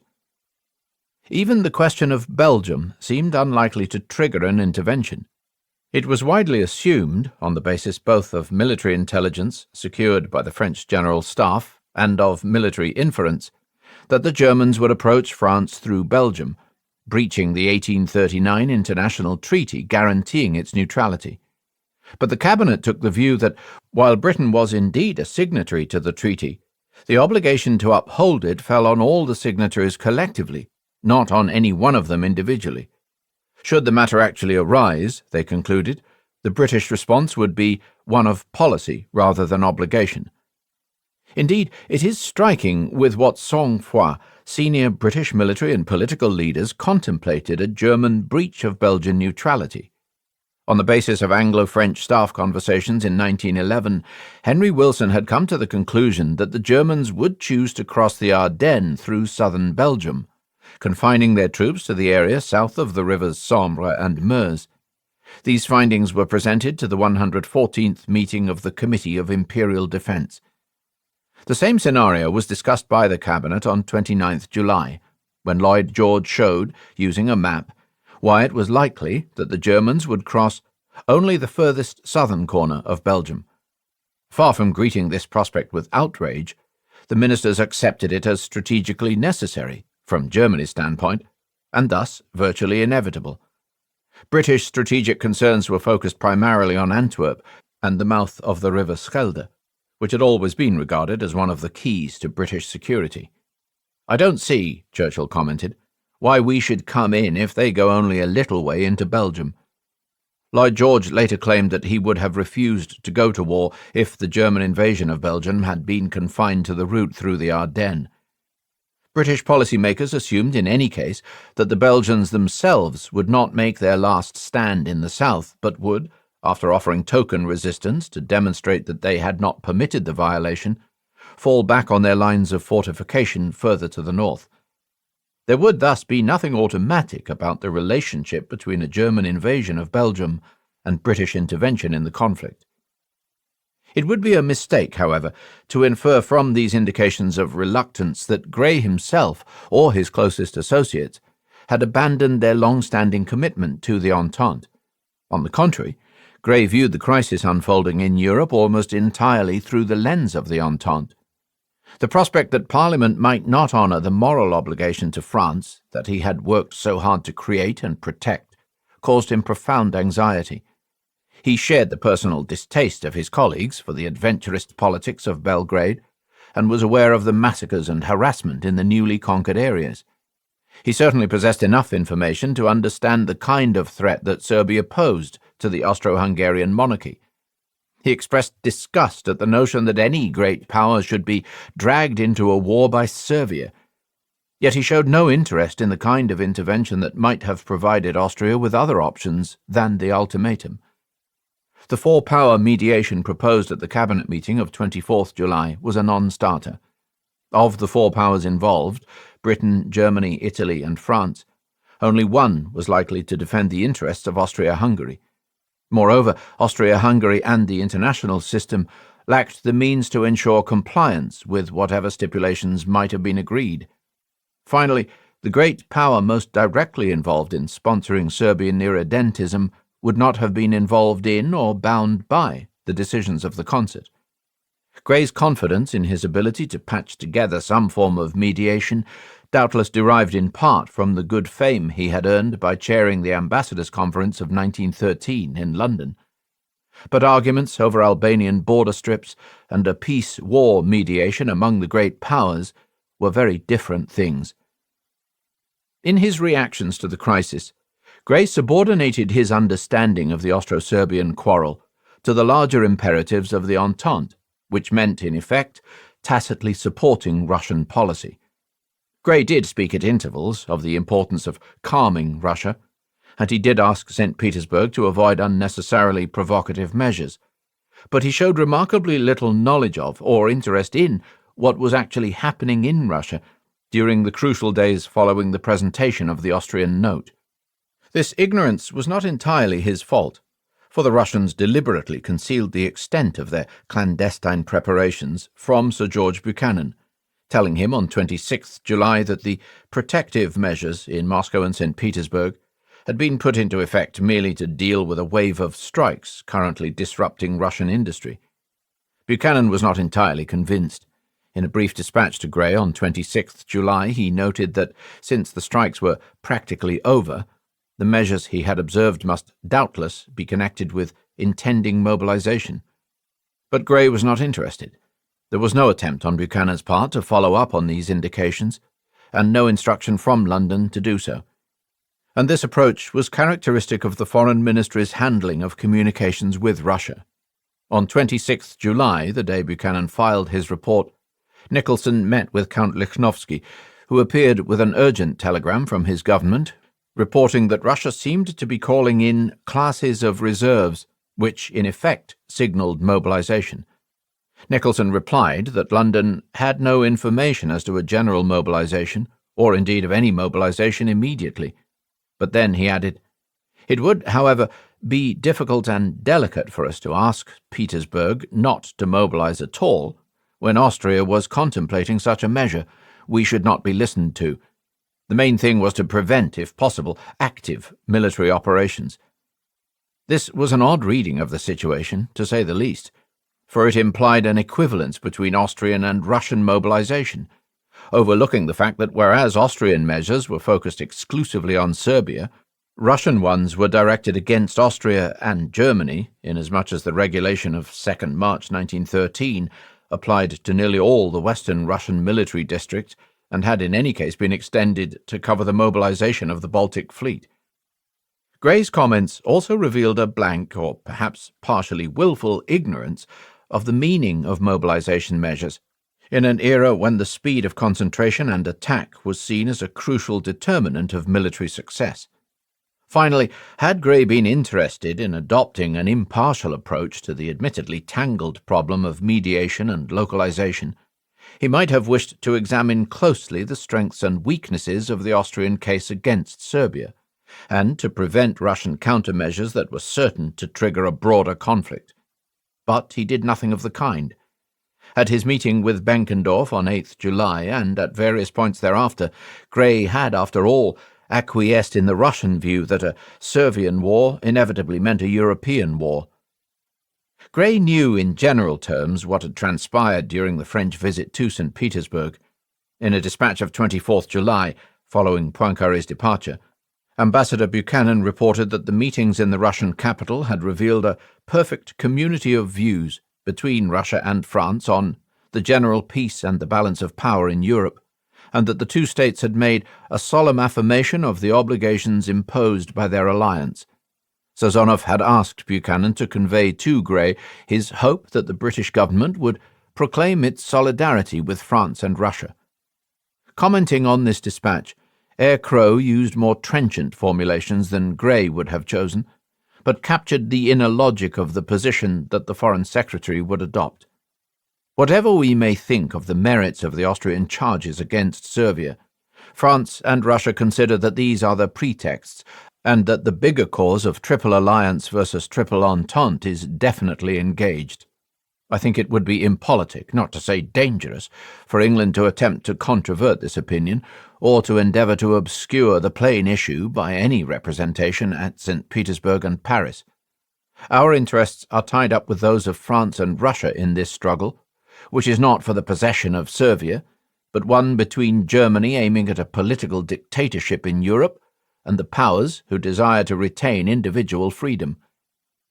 Grey assured Lichnowsky that Britain had no legal obligations to its Entente partners, but he also warned the German ambassador on 29th July, without specific authorization from the cabinet beforehand, that if Germany and France were drawn into the war, Britain might find it necessary to take precipitous action.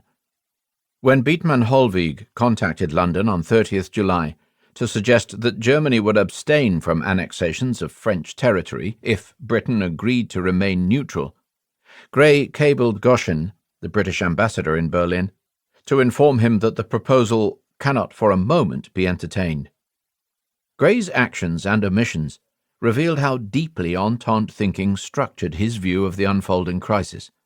This was, in effect, a new iteration of the Balkan inception scenario that had become the animating logic of the Franco-Russian alliance, and that Grey had internalized in his warning to the German ambassador in early December 1912.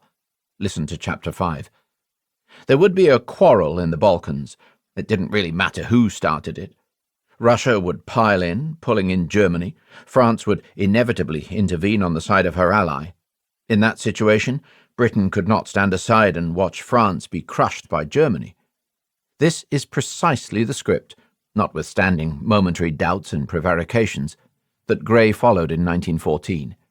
He did not inspect or weigh up the Austrian case against Serbia. Indeed, he showed no interest in it whatsoever, not because he believed the Serbian government was innocent of the charges against it, but because he acquiesced in the Franco-Russian view that the Austrian threat to Serbia constituted a pretext, as Eyre Crowe put it, for activating the alliance. A central feature of that scenario was that Britain accepted, or at least did not challenge, the legitimacy of a Russian strike against Austria to resolve an Austro-Serbian quarrel, and the inevitability of French support for the Russian initiative. The precise circumstances of the Austro-Serbian dispute and questions of culpability were matters of subordinate interest. What mattered was the situation that unfolded once the Russians and the French were involved. And defining the problem in this way naturally placed the onus on Germany, whose intervention in Austria's defence must necessarily trigger French mobilization and a continental war. Poincaré returns to Paris. As Grey was proposing his four-power mediation idea at the end of the cabinet meeting of 24th July, Poincaré and Viviani were crossing the Gulf of Finland on board the France, escorted by Russian torpedo boats. When they arrived in Sweden on the following day, Poincaré exploited the access to secure telegraphic links to ensure that control over the formulation of policy remained with himself and, nominally, Viviani. He instructed the Premier to issue a statement to the French press announcing that Viviani was in communication with all relevant parties and had resumed direction of external affairs. It is important, Poincaré noted, that they not get the impression in France that Bienvenu Martin, the inexperienced acting foreign minister in Paris, has been left to his own devices. Over the past 24 hours, bits and pieces of information on the evolving Austro-Serbian crisis had made it through to the wireless station on board the France. As a fuller picture emerged, Poincaré stuck to the position he had outlined in St. Petersburg. The Austrian démarche was illegitimate. Vienna's demands were obviously unacceptable to Serbia. Indeed, they constituted a violation of human rights. The responsibility for saving peace no longer lay with Russia, whose military preparations were entirely in accordance with the positions affirmed and agreed during the French state visit, but with the Germans, who must restrain their Austrian ally. If the Germans failed to do this, Poincaré noted in his diary on 25th July, they would place themselves in a very wrongful position in taking upon themselves the responsibilities for the violent acts of Austria. The most revealing glimpse of how proactively Poincaré viewed his own part in events is furnished by his reaction to the news, which reached him in Stockholm, that Sazonov had urged the Serbs not to offer resistance to the Austrians at the border, but to withdraw their forces to the interior of the country, to protest to the international community that she had been invaded, and to appeal to the powers for judgment. Sazonov's aims in proffering this advice were to win international sympathy for the Serbian cause, but at the same time to draw the Austrians as deeply as possible into their Plan B deployments, and thereby weaken the dispositions available to meet a Russian attack on Galicia.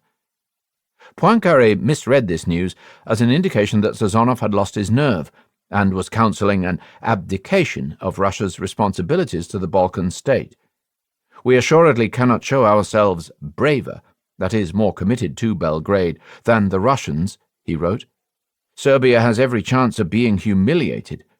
It was, or rather it looked like, a return to those days of winter 1912-13, when French policymakers had pressed the Russians to adopt a firmer position against Austria in the Balkans. At that time, the Russian military attaché in Paris had reacted with puzzlement to the bellicose talk of the French military. Now the situation was different. The policy had been agreed, and Poincaré's fears that Sazonov was about to wobble again were unfounded. It may seem odd that Poincaré did not, in view of the escalating crisis in Central Europe, simply cancel his scheduled visit to Sweden on the home leg. The stopover in Stockholm has sometimes been cited as evidence of the French leader's essential passivity in relation to the crisis. Why, if Poincaré intended to play a proactive role in events, would he and Viviani have indulged in maritime tourism on the way home to Paris? The answer to the question is that the visit to Sweden was not tourism at all, but a crucial part of the alliance strategy reaffirmed in St. Petersburg. Poincaré and the Tsar had discussed the need to secure Swedish neutrality, in preparation, one must infer, for an impending European war. Swedish-Russian relations had been troubled in recent times by aggressive Russian espionage activity and fears in Stockholm of an imminent Russian attack, either across their shared border or across the Baltic. On their last day together in St. Petersburg, Nicholas II had asked Poincaré personally to convey to King Gustav V of Sweden his, the Tsar's, peaceful intentions towards Sweden. Poincaré was to inform the king that the Tsar harboured no aggressive intentions against his Baltic neighbour, and that while he had until now been unaware of any espionage activity, he would put a stop to it forthwith. Above all, it was crucial that Sweden be prevented from falling into the arms of the Germans, with the severe strategic complications this might entail. On 25th July, during an afternoon spent with Gustav V, Poincaré successfully performed this errand, and was able to report that the king heartily reciprocated the Tsar's desire that Sweden should remain neutral. It was, of course, awkward to be stuck whining and dining in Sweden while the European crisis deepened, especially as the strain was beginning to tell once more on poor Viviani. But French public opinion was still calm. Attention remained focused on the Caillaux trial, which ended only on 28th July with the surprise acquittal of Madame Caillaux. Under these circumstances, as Poincaré knew well, an early return was more likely to alarm than to reassure French and European opinion. Moreover, it would give rise to the impression that France may involve herself in the conflict. But once it became known, on 27th July, that the Kaiser had returned early to Berlin from his Baltic journey on the imperial yacht, Poincaré, who was now being bombarded with telegrams from ministers urging him to return to Paris, lost no time in cancelling the remaining state visits to Denmark and Norway, which were in any case much less pressing from the strategic point of view, and instructing the crew of the France to return directly to Dunkirk. Hardly had they changed their course, but the France and her escort, the dreadnought-class battleship Jean Bart, were met by a German battlecruiser crossing the Bay of Mecklenburg out of Kiel, followed by a German torpedo boat that turned tail and left the scene. The German battlecruiser offered the usual salute, firing blanks from all guns singly on the beam, and the Jean Bart responded in kind. The France remained silent, as was the custom for any ship carrying a head of state. Minutes later, the telegraph station on the France intercepted an encrypted radio transmission sent from the battle cruiser immediately after the salute, presumably to alert Berlin to the fact that the French president was now on his way back to Paris. Poincaré and Viviani found themselves adopting increasingly divergent views of the international situation. Poincaré noticed that the Prime Minister seemed more and more troubled and worried, and was preoccupied by the most contradictory ideas. When a telegram arrived on 27th July reporting Edward Grey's affirmation that England would not remain inactive should a war break out in the Balkans, Poincaré made an example of this firmness to Viviani in order to buck him up. The President spent much of that day, as he had on the journey to St. Petersburg, explaining to Viviani that weakness is always the mother of complications, and that the only sensible course was to manifest an enduring firmness. But Viviani remained nervous, agitated, and kept uttering disturbing words or phrases that denote a bleak vision of foreign policy matters. Pierre de Margerie, head of the political department of the Quai d'Orsay, too, was unsettled by Viviani's singular state of mind. To Poincaré's consternation, the Prime Minister seemed unable to speak coherently of anything but party congresses and the political alliances around the socialist leader Jean Jaurès. Poincaré, too, was feeling the strain. Particularly vexing was a sequence of confused and almost unintelligible radiograms on 27th July, reporting various statements by Sir Edward Grey. Having warned the Austrian ambassador that Britain would not stand aside in a war of Balkan origin, Grey was now warning the French ambassador, Paul Combon, that British public opinion would not support British involvement in a war over the Serbian question. But whereas Viviani feared a headlong rush towards war, what Poincaré feared above all was a failure to confront and oppose an Austria démarche against Serbia. If Austria wants to push her victory further, by victory, Poincaré meant Belgrade's supposed acceptance of the Austrian demands. If she declares war, or if she enters Belgrade, will Europe let her do it? Is it only between Austria and Russia that Europe will intervene to put a stop to a further escalation? That would mean taking Austria's part and giving it open season vis-à-vis Serbia. I set out all these objections to Viviani. On 28th July, as they entered the North Sea and approached the French coast, Poincaré had the telegraph officer radio ahead to cancel the reception at Dunkirk. The President's train should be made ready so that the party could travel directly from the harbour to Paris. The air over the North Sea was colder and greyer, the sea was choppy, and there were frequent drenching showers. The latest radiograms reported that the British supported a collective démarche by the powers to defuse the crisis, encouraging news for the President, because it meant that the Russians would be expected to stand down only if the Austrians did. And lastly, there was very cheering news from Paris. In reply to the German ambassador von Schön, who had insisted that the Austro-Serbian quarrel was a matter for the two countries to resolve between themselves, the acting foreign minister, Bienvenu Martin, had declared that France would do nothing to restrain Russia unless Germany restrained Austria-Hungary. Delighted with this unexpectedly firm riposte, Poincaré instructed de Margerie to have Viviani telegraph to Paris his, that is, Viviani's, approval of the acting minister's reply. It was a neat illustration of the chain of command driving French foreign policy in the last days of July 1914. By the time of his arrival in France, Poincaré had made up his mind, though there were still no signs of military countermeasures from Germany, that a European war could no longer be avoided. He found the ministers in a calm and resolute mood, and was relieved to see that their attitude was more energetic than that of the faint-hearted Viviani. Poincaré had already telegraphed to Bienvenu Martin, instructing him to liaise with his colleagues in the ministries of War, the Navy, the Interior, and Finance, to ensure that all the necessary precautions were in place in case of a heightening of tension.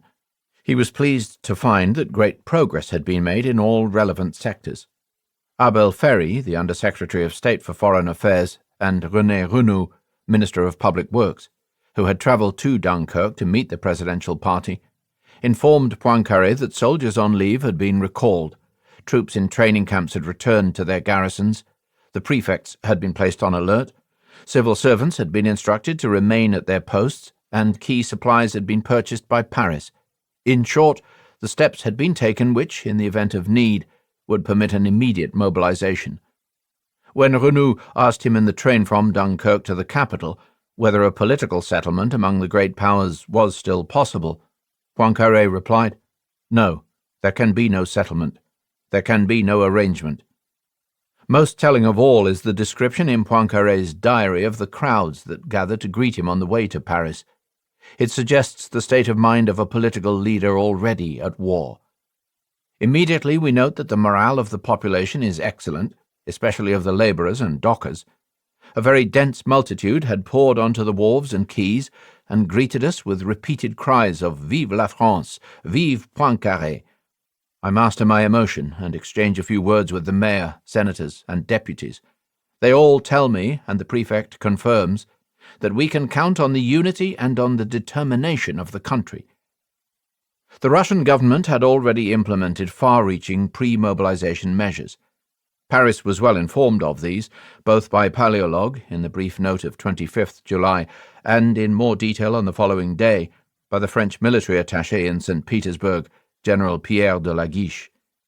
Then came the news, brought by Ambassador Izvolsky on the morning of 29th July, that a Russian partial mobilization against Austria-Hungary was planned for the same day. It is difficult to retrace Poincaré's response to this news, because he later, while preparing his memoirs, removed the latter half of the entry for 29th July from the manuscript of his diary, a page that appears to have been concerned with the Russian measures, and there are no extant minutes of the discussion at the Council of Ministers convened that day. But according to an account confided to Joseph Caillot that evening by a minister who had been present, Minister of the Interior Louis Malvy, the Council of Ministers expressly approved the Russian measures. Neither on 26th to 27th nor on 29th July did Paris see fit to urge restraint on the alliance partner. All of this was in accordance with the Balkan inception scenario and with French strategic thinking, which laid great weight upon the speed and effectiveness of Russian mobilization. But this priority had to be balanced with the need to secure British intervention. At the end of July, the British government remained undecided on the question of whether, when, and in what way it would take part in the impending European war. One thing was clear. If France were seen to be entering a war of aggression at the side of its ally, this would thoroughly undermine its moral claim to British support. Yet French security in the face of a German westward attack required that Paris insist on the swiftest possible military response by St. Petersburg. This was the familiar paradox. The war that needed to be fought defensively in the west had to begin aggressively in the east. These conflicting imperatives placed immense pressure on the decision-makers in Paris, and the pressure became especially acute on the night of 29th July, when the Germans warned St. Petersburg that they would consider mobilizing their own forces unless Russia halted its own mobilization. Late in the night of 29th to 30th July, a telegram from Sazonov arrived at the Russian embassy in Paris, informing Izvolsky of the German warning. Since Russia could not back down, Sazonov wrote, it was the Russian government's intention to accelerate our defense measures and to assume the likely inevitability of a war. Izvolsky was instructed to thank the French government on Sazonov's behalf for its generous assurance that we can count absolutely on the support of France as an ally. Since the Russians had already advised France of the earlier decision to launch a partial mobilization, against Austria only, it can be inferred that Sazonov's acceleration referred to an imminent Russian general mobilization, a measure that would indeed make a continental war virtually inevitable. Unsurprisingly, this message triggered a flurry of activity in Paris. Izvolsky sent his legation secretary in the dead of night to the Quai d'Orsay, and went himself to Viviani to present him with Sazonov's telegram. Shortly thereafter, at 4 o'clock on the morning of 30th July, Viviani met with War Minister Adolphe Messimy and Poincaré in the Élysée Palace to discuss the news. The result was a carefully worded French reply, dispatched on the morning of that day. France is resolved to fulfill all the obligations of the alliance, but, in the interest of general peace, and given that discussions are still underway among the less interested powers, I believe that it would be desirable that in the measures of precaution and defence to which Russia believes it must proceed, it does not make immediately any disposition that might offer Germany a pretext for a total or partial mobilization of its forces. This reply is sometimes cited as evidence that the French government, alarmed by the Russian measures, were willing, for the sake of peace, to jeopardize the security arrangements of the Franco-Russian alliance. Certainly this was how it seemed to Viviani. During a meeting that evening with the former Foreign Minister, Gabriel Hanotaux, he complained that the Russians are confronting us with faits accomplis and are hardly consulting us at all. But the purpose of the note was more complex.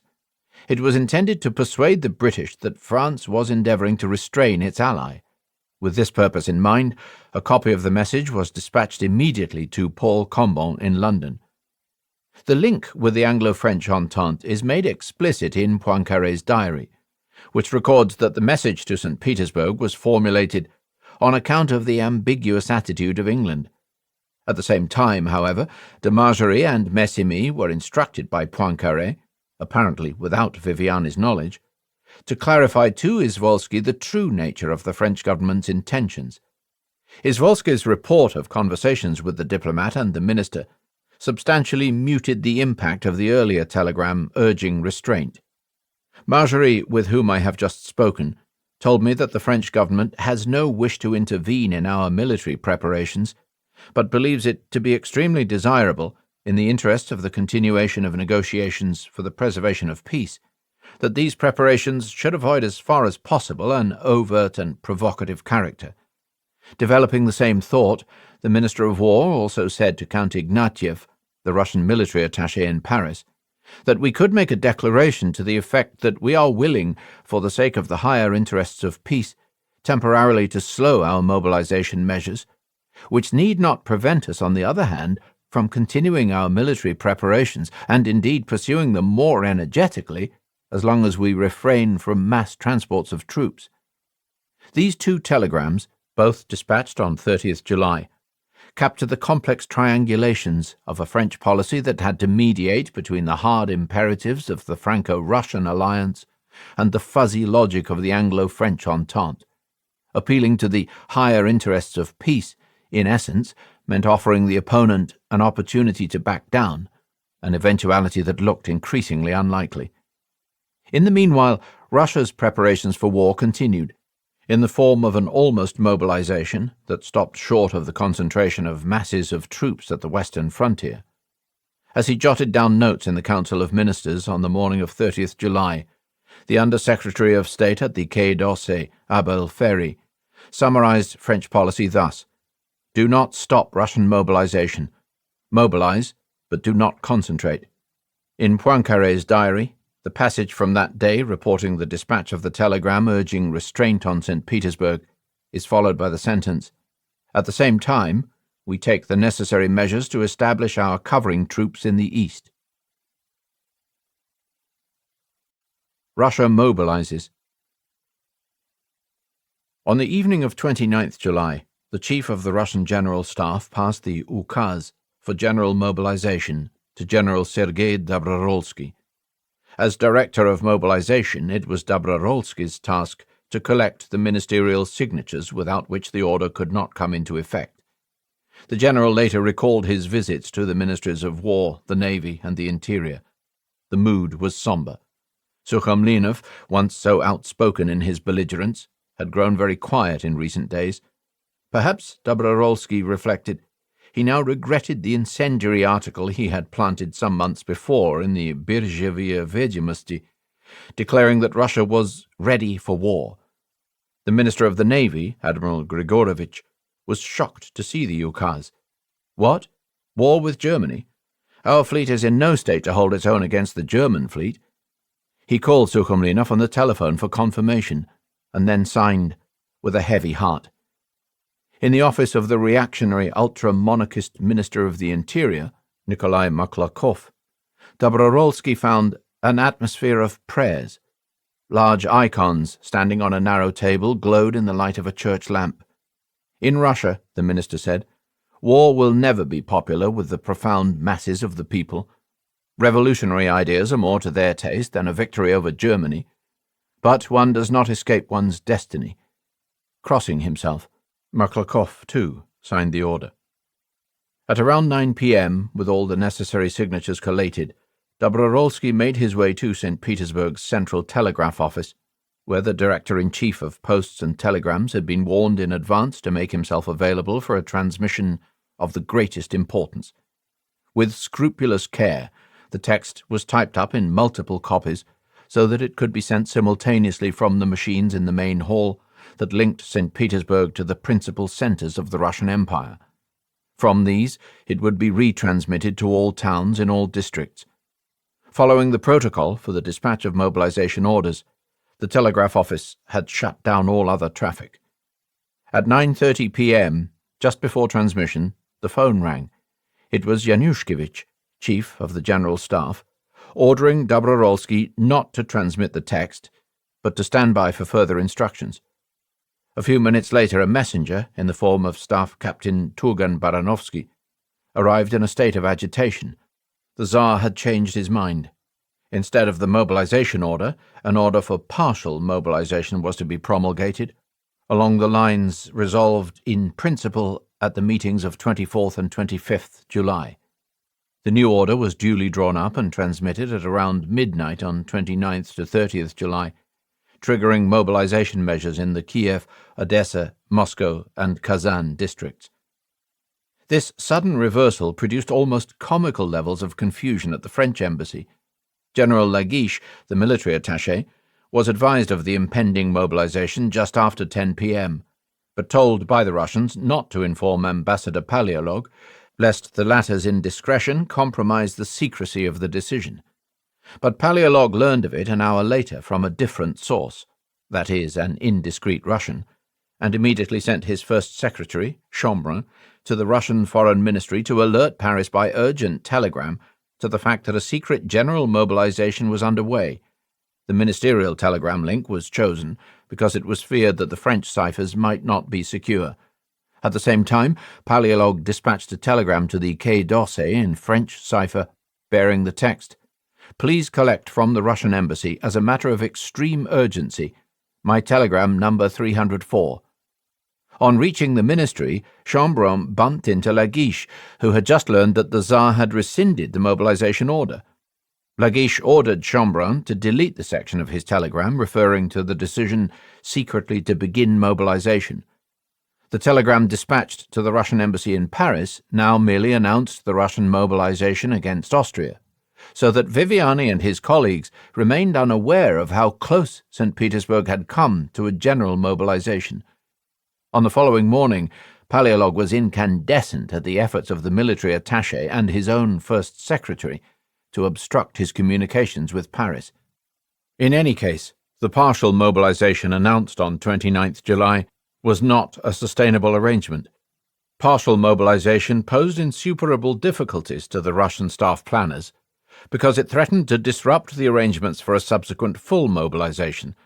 Unless the order were rescinded or replaced by an order for general mobilization within 24 hours, irreparable damage would be done to Russian preparedness for a westward attack.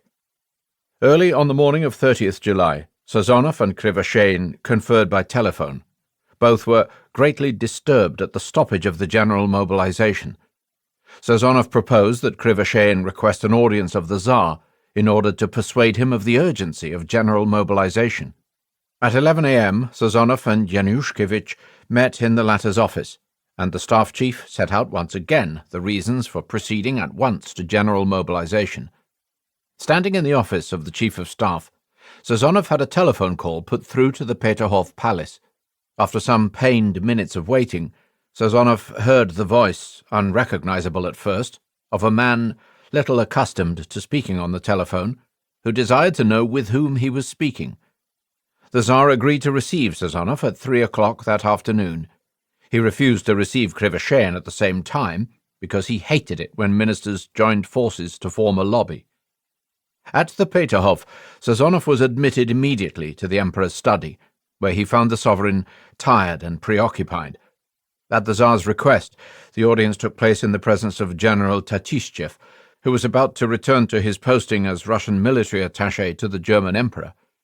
Sazonov spoke for 50 minutes, setting out the technical difficulties, reminding Nicholas that the Germans had rejected all our conciliatory offers, which went far beyond the spirit of concession one would expect of a great power whose forces are intact, and concluding that no hope remained of saving peace.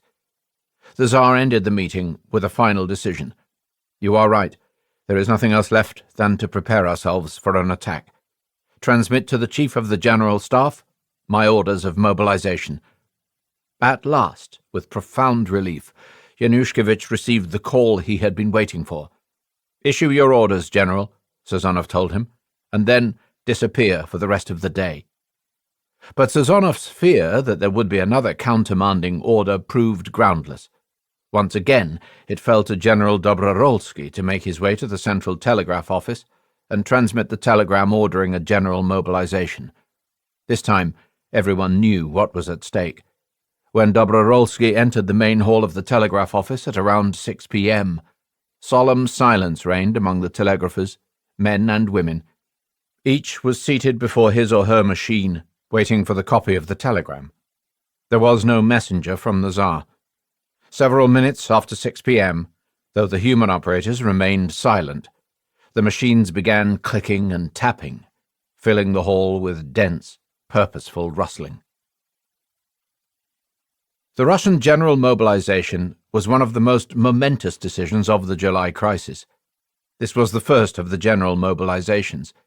It came at a moment when the German government had not yet even declared the state of impending war, the German counterpart to the Russian period preparatory to war, which had been in force since 26 July.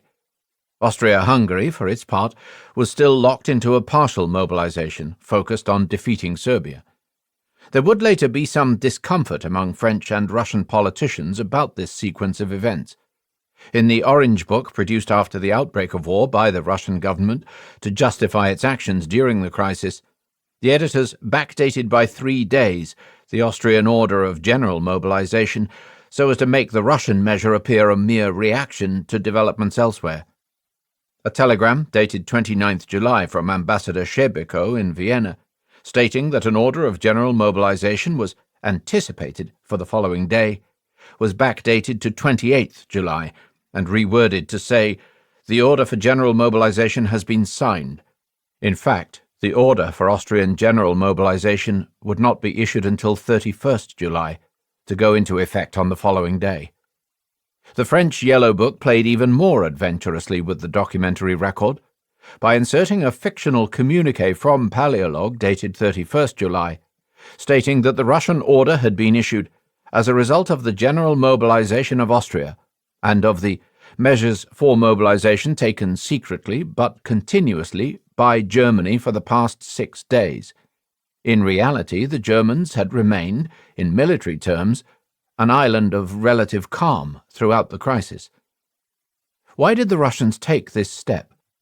For Sazonov, the decisive factor was undoubtedly the Austrian declaration of war on Serbia on 28th July, to which he responded almost immediately with a telegram to the embassies in London, Paris, Vienna, Berlin, and Rome, to the effect that Russia would announce on the following day the partial mobilization of the military districts adjoining Austria.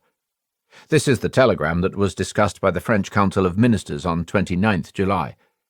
At this point, it was still important to Sazonov that the Germans be assured of the absence on the part of Russia of any aggressive intentions regarding Germany. Opting for partial, as opposed to general mobilization, was part of that policy.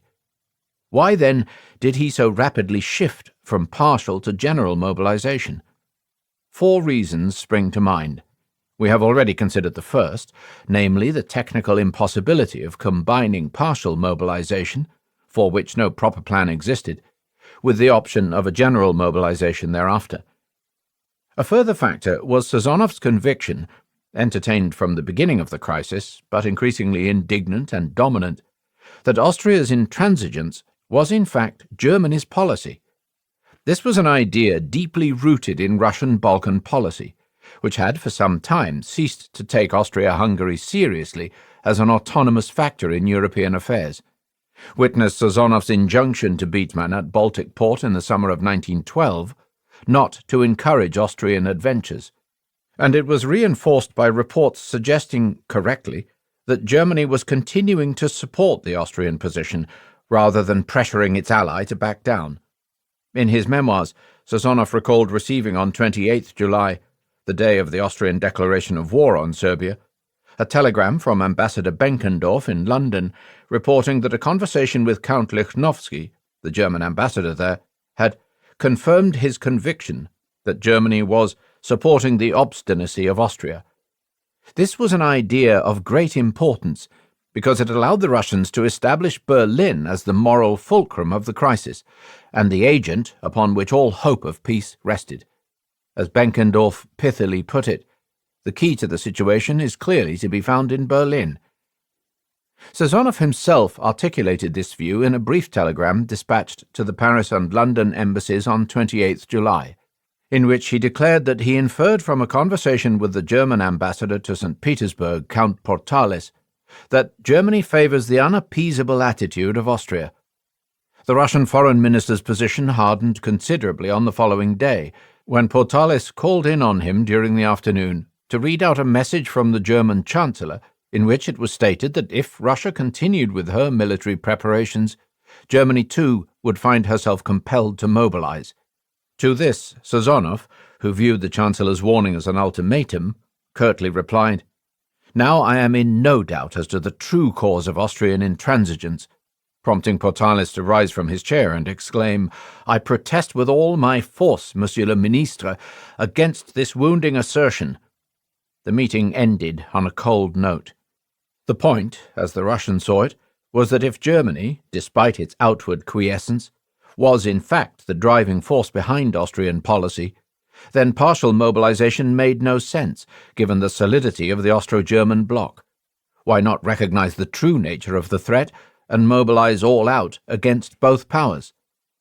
Finally, Sazonov's support for general mobilization was reinforced by the assurance given by Maurice Palaiolog on 28 July, on the instructions of his government, that the Russians could count, in case of necessity, on the complete readiness of France to fulfill her obligations as an ally. The Russians may even have felt confident at this early hour of British help. Today they are firmly persuaded in St. Petersburg, indeed they have even been assured of it, wrote the Belgian military attaché, Bernard de Lescaille, on 30th July, that England will support France. This support carries enormous weight and has made no small contribution to giving the advantage to the war party. Which assurance, if any, de Lescaille was referring to, and when exactly it became known, is unclear. But he was almost certainly right that Russian leaders remained confident of British intervention, at least in the longer term. Yet no sooner had the decision for general mobilization been reached and then accepted by the Tsar, but it was rescinded in favor of the officially agreed but unfeasible option of a partial mobilization against Austria.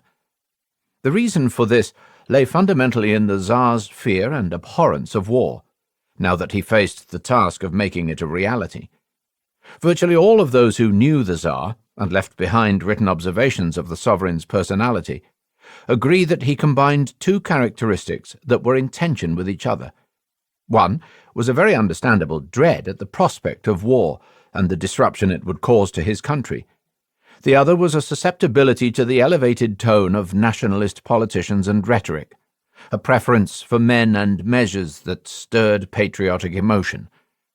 What tilted the Tsar towards caution on 29th July was the arrival at 9:20 p.m., just as the order for general mobilization was about to be dispatched from the Central Telegraph Office, of a telegram from Kaiser Wilhelm II, in which the Tsar's German cousin pleaded that his government was still hoping to promote a direct understanding between Vienna and St. Petersburg, and closed with the words, "Of course, military measures on the part of Russia, which could be looked upon by Austria as threatening, would precipitate a calamity we both wish to avoid, and jeopardize my position as mediator, which I readily accepted on your appeal to my friendship and my help.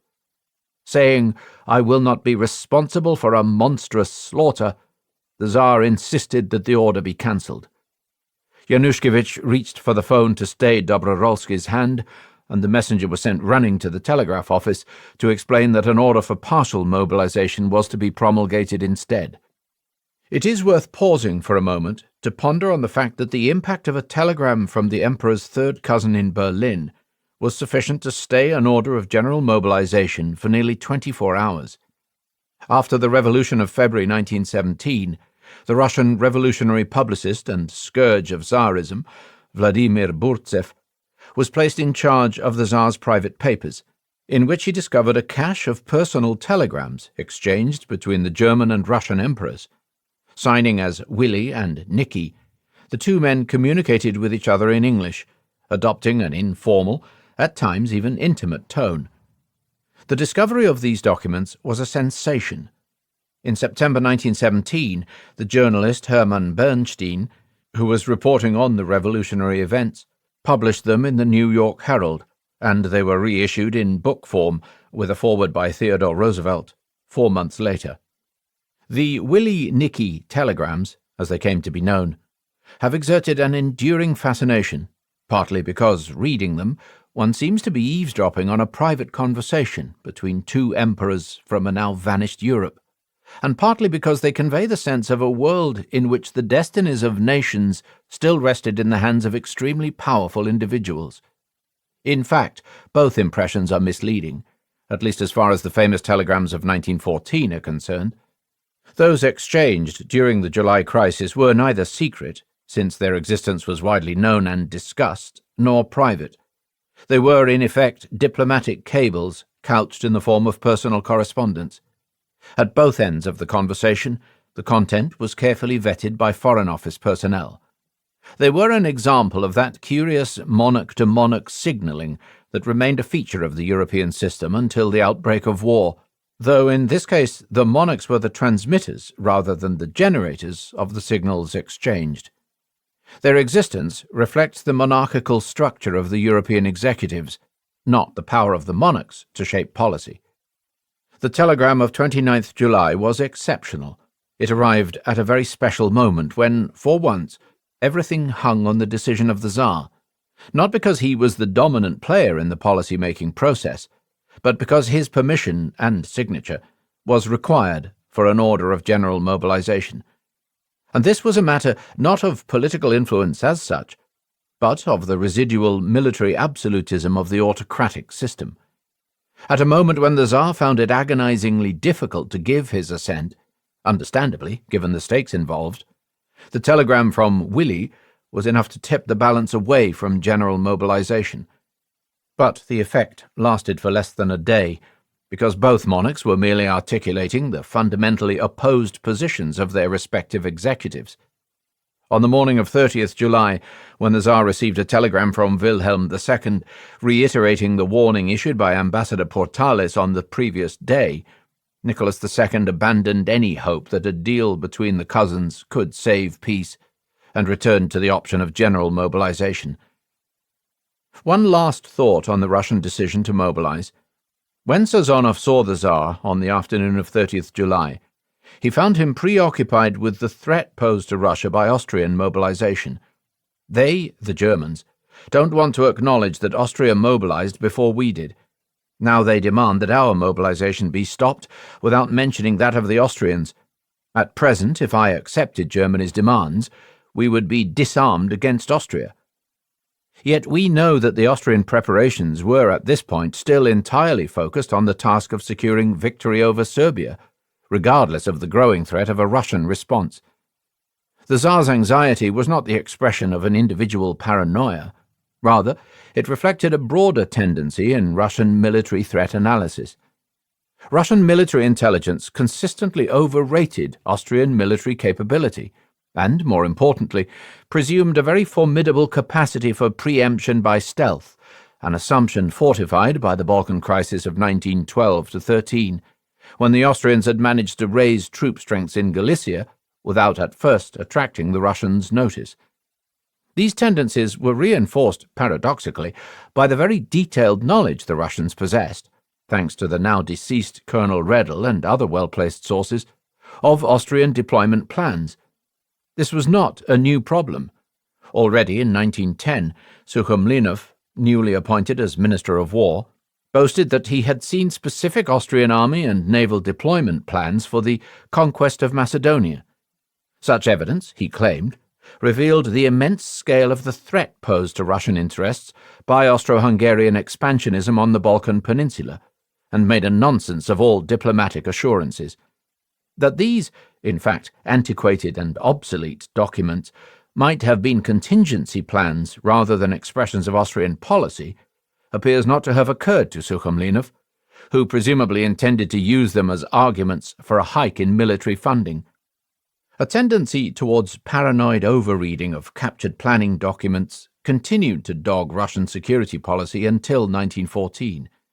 Precisely because they were so well acquainted with Austrian mobilization schedules, the Russians tended, on the one hand, to read individual measures as part of a coherent whole, and, on the other, to view any departure from the expected sequence as potentially threatening. In 1913, for example, the Russians had learned from their intelligence sources that the Austrians had earmarked as many as 7 army corps for the eventuality of a war with Serbia. But in July 1914, reports of dubious accuracy from Ambassador Shebeko and the Russian military attaché Vinikien suggested that the number of corps currently in preparation might be as high as 8 or 9. Russian intelligence read this discrepancy as an indication that Conrad might be shifting from his Serbian-focused Plan B to the Russian-centered Plan R, in other words, embarking on a covert shift to full or near-full Austrian mobilization. In retrospect, we know that Austrian estimates of Serbian effectiveness had indeed been rising, pushing up the deployments they believed would be needed to subdue the country's armed forces. And the course of the first year of the war was to show that even these revised Austrian estimates were not large enough to secure a decisive victory against the Serbs, who really did fight like lions, as the Tsar had predicted. It was a classic example of the misreadings that can arise when a dose of high-level, textured intelligence tempts the receiver to shoehorn incoming data into a pattern that is denuded of context and may be outdated. In an environment saturated by paranoia, sober assessments of actual threat levels were virtually impossible. But what matters most about these interpretations of Austrian measures is that they were taken seriously by the Tsar, who was an avid reader of the General Staff's daily intelligence surveys. And this in turn explains the otherwise puzzling tendency of the Russians to view their own general mobilization as equivalent to and justified by Austrian measures. Like nearly everyone else in this crisis, the Russians could claim to be standing with their backs against the wall. The leap into the dark. Throughout the middle weeks of July 1914, the German decision-makers stuck like barnacles to their policy of localization. During the early days, it was still quite easy to imagine a very swift resolution of the crisis. Wilhelm II told Emperor Franz Joseph on 6th July that the situation would be cleared up within a week because of Serbia's backing down, though it was possible, as he remarked to War Minister Erich von Falkenhayn, that the period of tension might last a little longer, perhaps as long as 3 weeks. But even in the 3rd week of July, when the hope of a swift resolution no longer seemed realistic, the political leadership remained committed to localization. On 17th July, the chargé d'affaires at the Saxon legation in Berlin learned that a localization of the conflict is expected, since England is absolutely pacific, and France, as well as Russia, likewise, do not feel inclined towards war. In a circular of 21st July to the German ambassadors in Rome, London, and St. Petersburg, Beetman declared, "We urgently desire a localization of the conflict. An intervention by any other power will, in view of the divergent alliance commitments, lead to incalculable consequences." One condition for successful localization was that the Germans themselves must avoid any action likely to trigger an escalation. It was partly with this end in mind, and partly to secure the autonomy and freedom from distraction he needed to manage the crisis, that Beetman encouraged the Kaiser to leave Berlin for his scheduled cruise of the Baltic. For the same reason, the senior military commanders were encouraged to go or remain on holiday. Chief of the General Staff Helmut von Moltke, Imperial Naval Office Chief Admiral von Tirpitz, and the Chief of the Admiralty Staff Hugo von Pohl were already on holiday. Quartermaster General Count Waldersee left Berlin for a few weeks' rest on his father-in-law's estate in Mecklenburg, as did War Minister Erich von Falkenhayn, who set off for a brief inspection tour, to be followed by his annual holiday. It would be a mistake to make too much of these departures. The individuals involved were aware of the gravity of the crisis and confident in the existing state of readiness of the German military. They also understood that a further escalation was unlikely until the Austrians took some kind of action vis-à-vis Belgrade. On the other hand, it is going too far to speak of an elaborate German feint to distract the attention of the world from preparations for a continental war that had already been resolved upon and planned in advance. The internal memoranda and correspondence of these days suggest that both the political leadership and the military and naval commands were confident that the strategy of localization would work. There were no summit discussions among the senior German commanders, and Helmut von Moltke did not return from taking the waters in Carlsbad, Bohemia, until 25th July. On the 13th, he wrote to the German military attaché in Vienna that Austria would be well advised to beat the Serbs and then make peace quickly, demanding an Austro-Serbian alliance as the sole condition, as Prussia did with Austria in 1866. At this point, he apparently still believed it possible that Austria would launch and complete its strike on Serbia without triggering a Russian intervention. Particularly noteworthy is the lack of activity on the part of the military intelligence networks. Major Waltham Nicolai, head of Department 3B of the General Staff, responsible for espionage and counterintelligence, was away on a family holiday in the Harz Mountains and was not recalled. The intelligence posts on the eastern frontier were issued with no special instructions after the meetings at Potsdam and appear to have taken no special precautions. Only on 16th July did it occur to someone in the operations department that it might be desirable to watch developments in Russia more closely than is done in times of complete political calm. But even this circular made it clear that there was no call for special measures of any kind. In several of the districts adjoining Russian territory, the local intelligence officers were allowed to remain on leave, like Moltke, until 25th July. In order not to compromise the localization plan, Beetman and the German Foreign Office repeatedly urged the Austrians to get their skates on and produce their tensely awaited fait accompli. But the decision-makers in Vienna were unable or unwilling to comply. The cumbersome machinery of the Habsburg state did not lend itself to swift and decisive measures. Already by 11th July, Beetman was starting to fret at the agonizing slowness of Austrian preparations.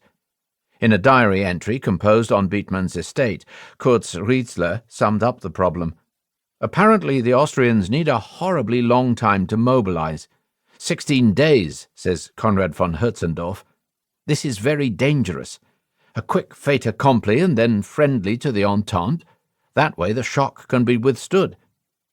As late as 17th July, Secretary Stolberg at the German embassy in Vienna notified Beetman that negotiations were still taking place between Berchtold and Thiese.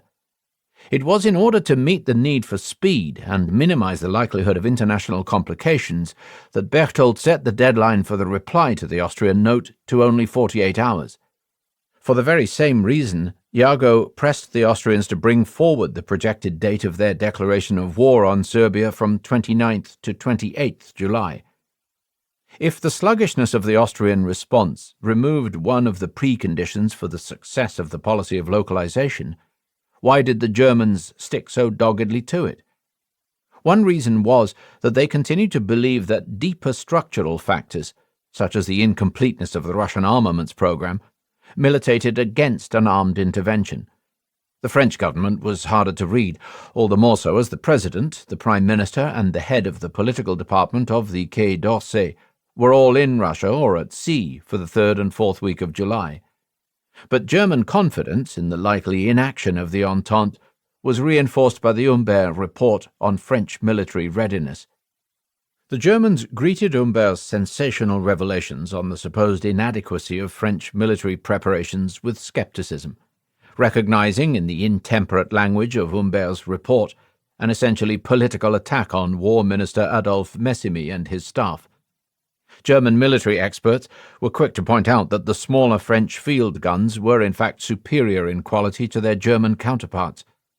Since the French army had abandoned its earlier defensive approach in favor of an offensive strategy, the relative decline of the border fortifications was a red herring.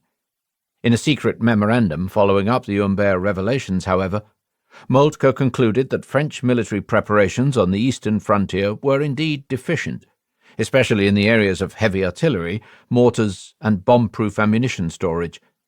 At the very least, the Humbert report suggested that the French government, and in particular the French military command, would be in no mood to press the Franco-Russian alliance into a war over Serbia.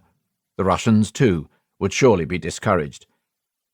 A further reason for the commitment to localization was the paucity, as the Germans saw it, of alternative options. Abandoning the Habsburg ally was out of the question, and not just for reputational and power-political reasons, but also because the German decision-makers really did accept the justice of the Austrian case against Serbia. If the balance of military striking power was shifting to Germany's disadvantage, the situation would be incalculably worse were Germany to be denuded of its only great power ally. German planners had already written off Italy as too unreliable to be counted as a substantial asset.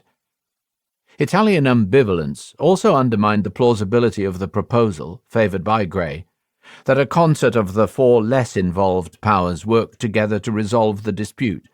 If Italy, as seemed very likely, given its anti-Austrian Balkan policy, sided with the two Entente powers, Britain and France, what chance would there be of securing a fair outcome for Austria-Hungary? The Germans were willing to pass British suggestions to Vienna, but Beetman's view was that Germany should support a multilateral intervention only between Russia and Austria, not between Austria and Serbia. Underlying the localization strategy and preventing the emergence of alternatives was still the belief, so important to Beetman, that if the Russians decided, despite everything, to intervene on behalf of their client, the resulting war would arise as something beyond Germany's control, as a destiny visited on the Central Powers by an aggressive Russia and its Entente partners. We find this train of thought in a letter of 12th July from Foreign Secretary Gottlieb von Jagow to Ambassador Lichnowsky in London. We need to see to localizing the conflict between Austria and Serbia. Whether this is possible will depend in the first place on Russia, and in the second place on the influence of the other members of the Entente. I have no wish for a preventive war, but if the fight offers itself, we dare not flinch. Here again is the tendency we can discern in the reasoning of so many of the actors in this crisis, to perceive oneself as operating under irresistible external constraints, while placing the responsibility for deciding between peace and war firmly on the shoulders of the opponent.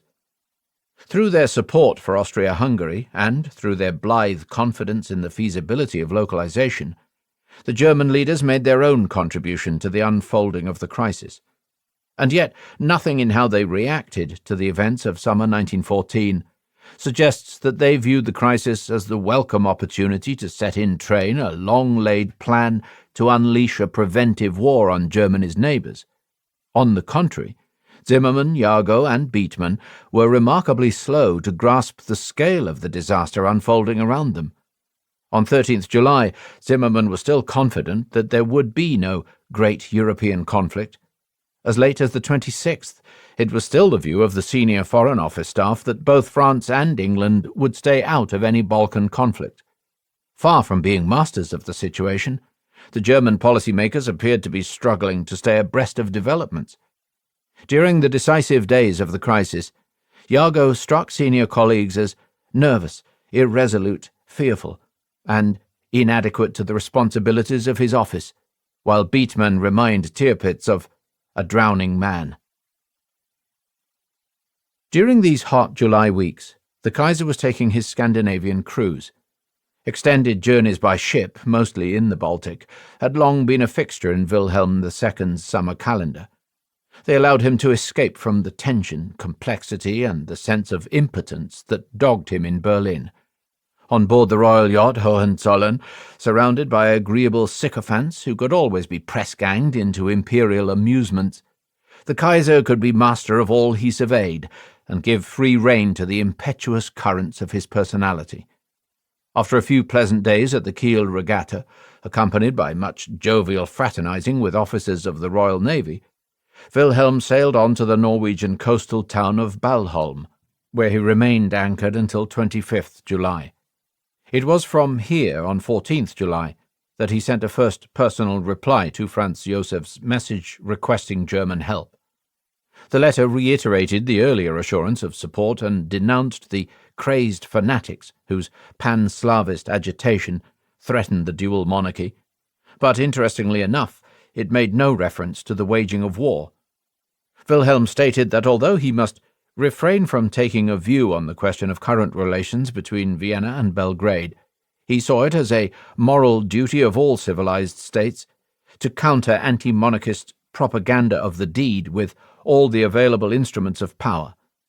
But the rest of the letter referred exclusively to diplomatic initiatives in the Balkan region to prevent the emergence of an anti-Austrian Balkan League under Russian patronage. It closed with best wishes for the Emperor's swift recovery from his bereavement. The Kaiser's comments on the state papers that reached him on the yacht revealed that, like many of the leading political and military figures in Berlin, he was impatient to hear of a decision from Vienna. His chief concern appears to have been that allowing too much time to elapse would squander the benefits of international indignation at the Sarajevo murders, or that the Austrians might lose their nerve altogether. He was pleased to hear, on around 15th July, that an energetic decision was imminent. His only regret was that there would be a further delay before Austrian demands were delivered to Belgrade. On 19th July, however, Wilhelm was shocked into a state of high anxiety by a telegram to the Hohenzollern from the Secretary of State for Foreign Affairs, Jago. The telegram contained nothing essentially new, but its warning that an ultimatum was now planned for 23rd July, and that measures were to be taken to make sure that the Kaiser could be reached in case unforeseen circumstances should make important decisions, mobilization, necessary, brought home to Wilhelm the potential scope of the crisis that now loomed. He immediately issued an order that the High Seas Fleet should cancel a planned visit to Scandinavia and instead remain together in a state of readiness for immediate departure. His anxiety was understandable, given that the British Navy happened at this time to be in the midst of a trial mobilization and was thus at a high level of battle readiness. But Beetman and Jago rightly took the view that this would merely arouse suspicion and exacerbate the crisis by discouraging a British demobilization. On 22nd July, they overruled Wilhelm and ordered that the sojourn in Norway proceed as planned. At this point, diplomatic priorities still outweighed strategic considerations. Despite the rising tension, Wilhelm remained confident that a more general crisis could be avoided. Presented with a copy of the text of the ultimatum to Belgrade, he commented, "Well, what do you know? That is a firm note, after all." Wilhelm had evidently shared the view widely held within his entourage that the Austrians would ultimately shrink from confronting Serbia. When Admiral Müller suggested that the ultimatum meant that war was imminent, the Kaiser energetically contradicted him. The Serbs, he insisted, would never risk a war against Austria. Müller interpreted this, correctly as it turned out, as a sign that the Kaiser was psychologically completely unprepared for military complications and would cave in as soon as he realized that war was a real possibility. Wilhelm returned to Potsdam on the afternoon of 27th July. It was very early on the morning of the following day that he first read the text of the Serbian reply to the ultimatum served by Vienna 5 days before. His response was unexpected, to say the least. He inscribed on his copy of the Serbian reply the words, "An excellent result for a 48-hour deadline. This is more than we could have expected. But this does away with any need for war." He was astonished to hear that the Austrians had already issued an order for partial mobilization. I would never have ordered a mobilization on that basis.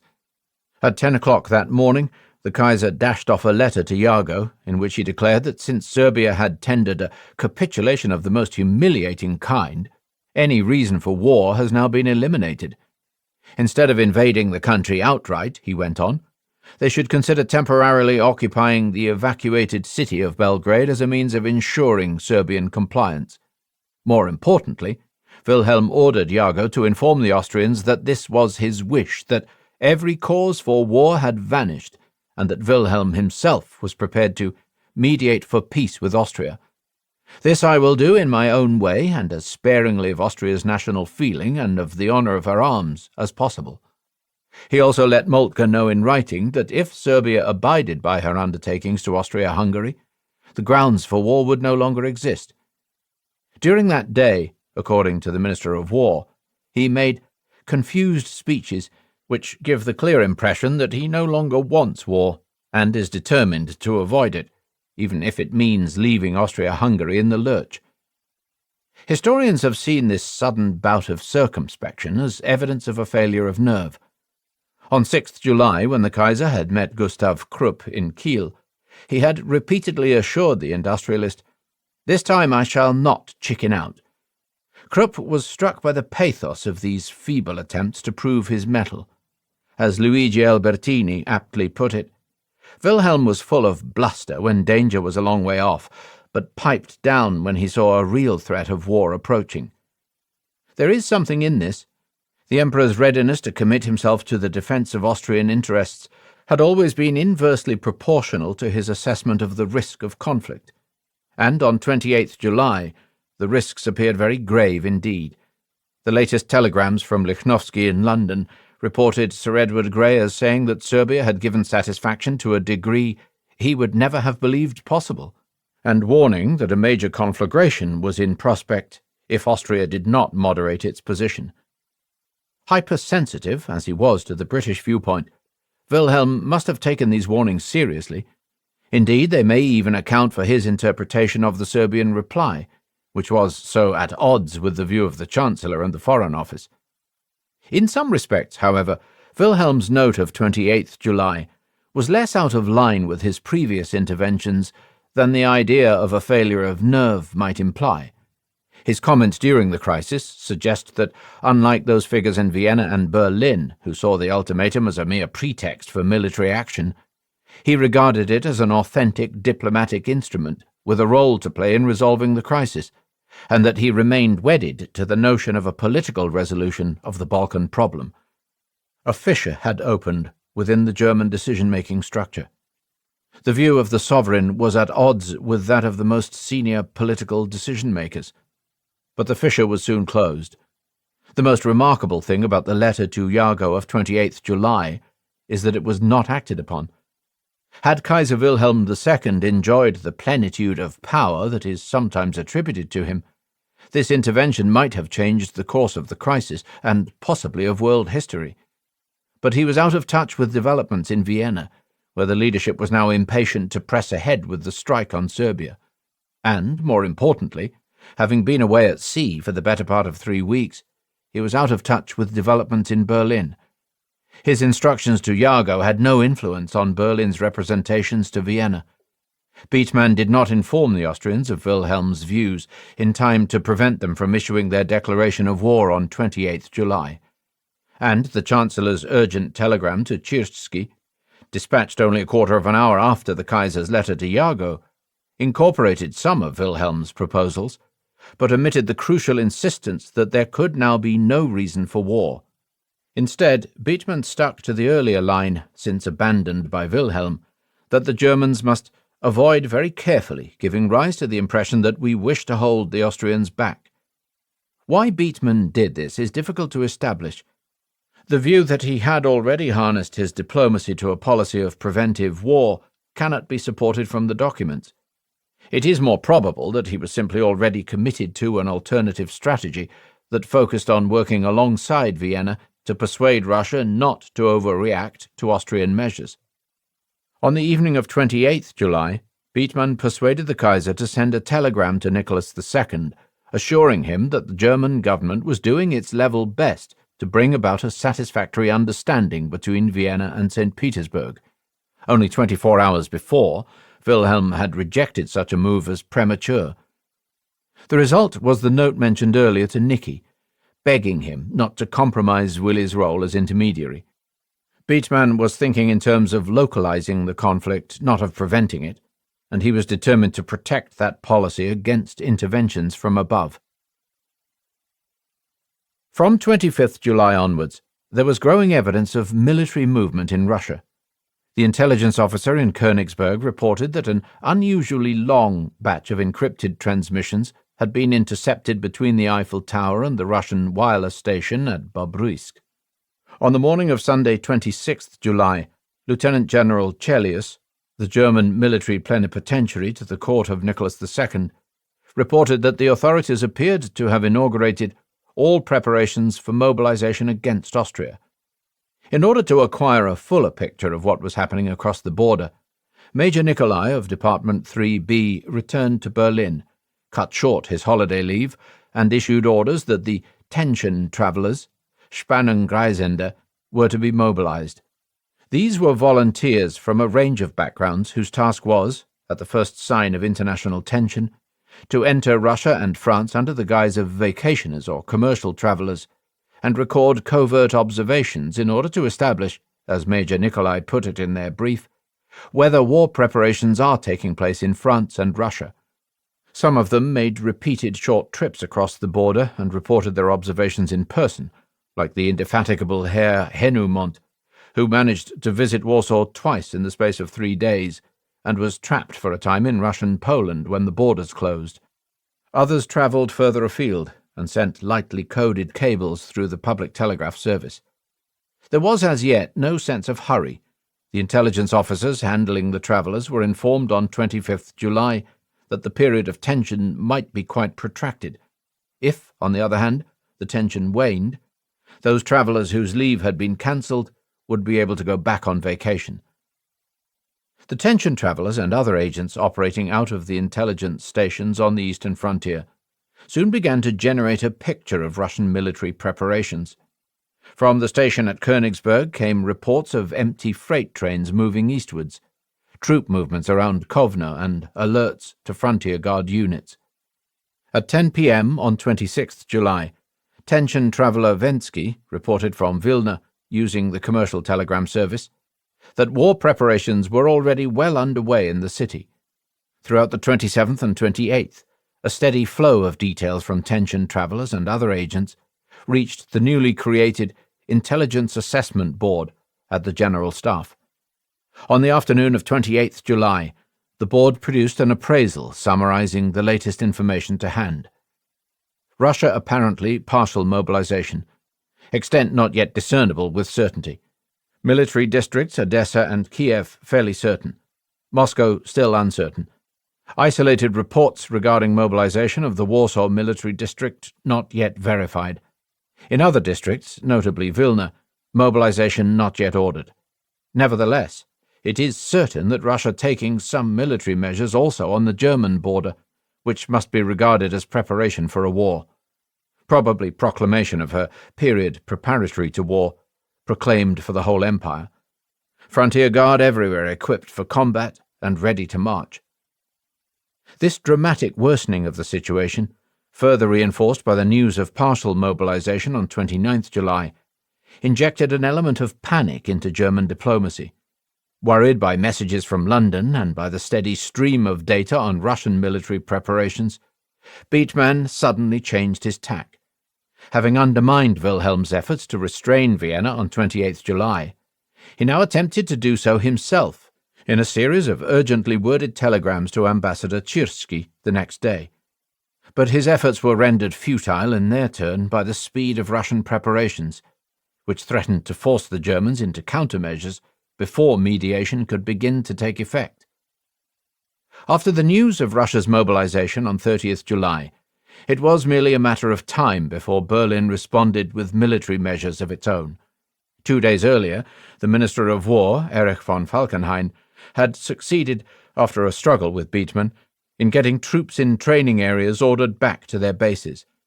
The early preparatory measures ordered at this time, buying wheat in the Western Attack Zone, setting special guards on railways and ordering troops to garrisons, could still be kept secret and could thus, in theory, proceed in parallel with diplomatic efforts to contain the conflict.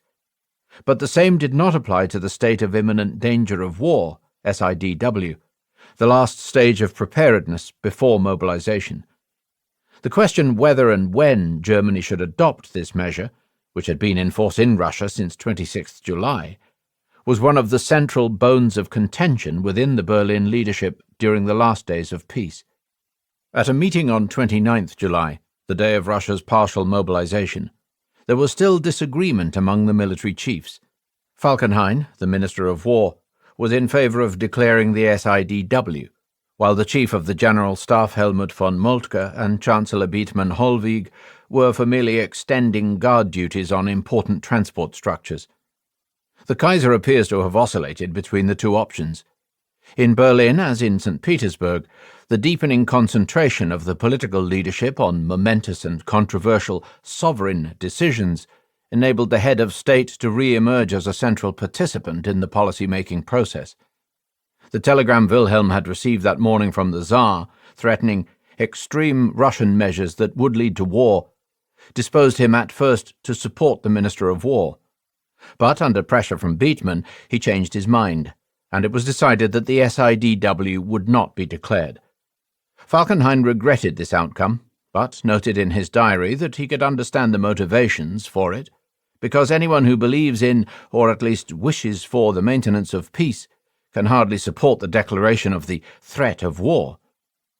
On 31st July, after further wavering over military measures, news arrived from Ambassador Portales in Moscow that the Russians had ordered total mobilization from midnight on the previous evening.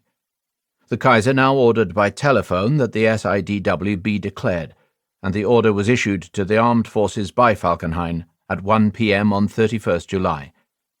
The responsibility for mobilizing first now lay squarely with the Russians, a matter of some importance to the Berlin leadership, who were concerned, in the light of pacifist demonstrations in some of the German cities, that there should be no doubt about the defensive character of Germany's entry into war.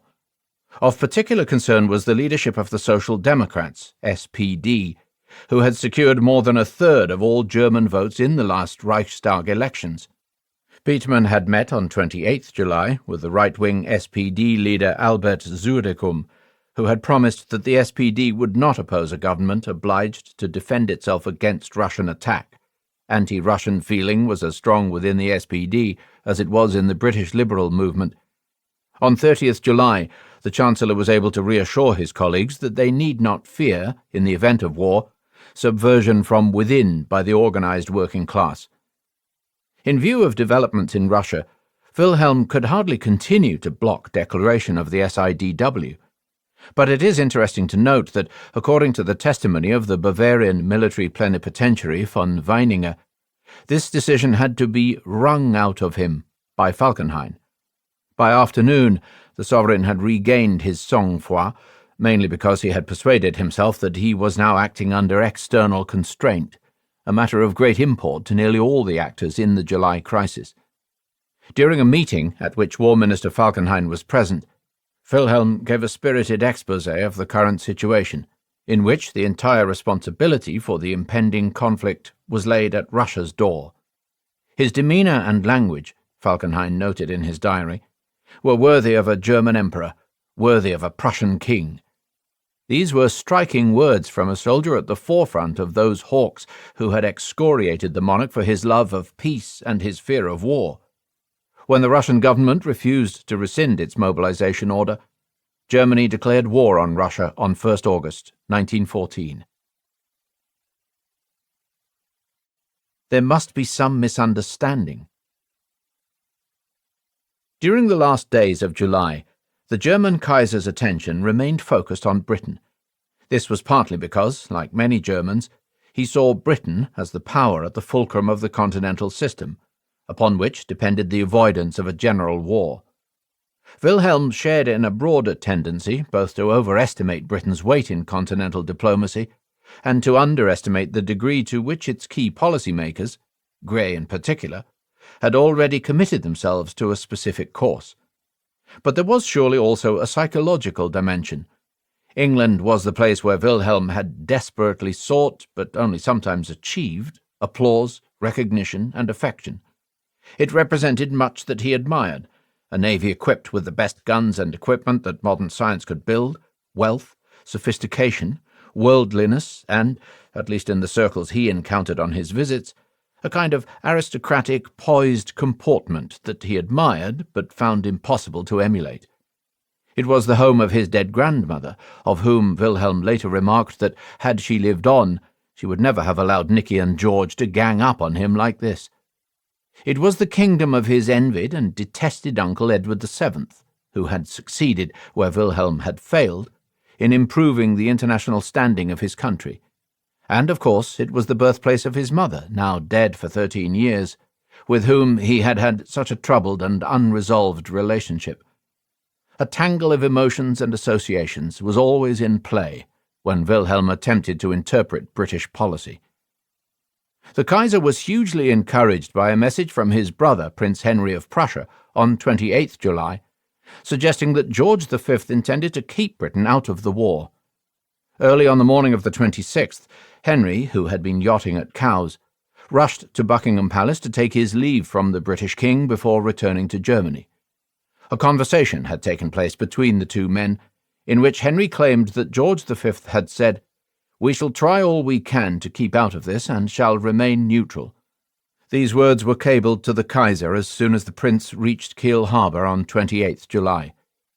Wilhelm viewed this statement as tantamount to an official assurance of British neutrality.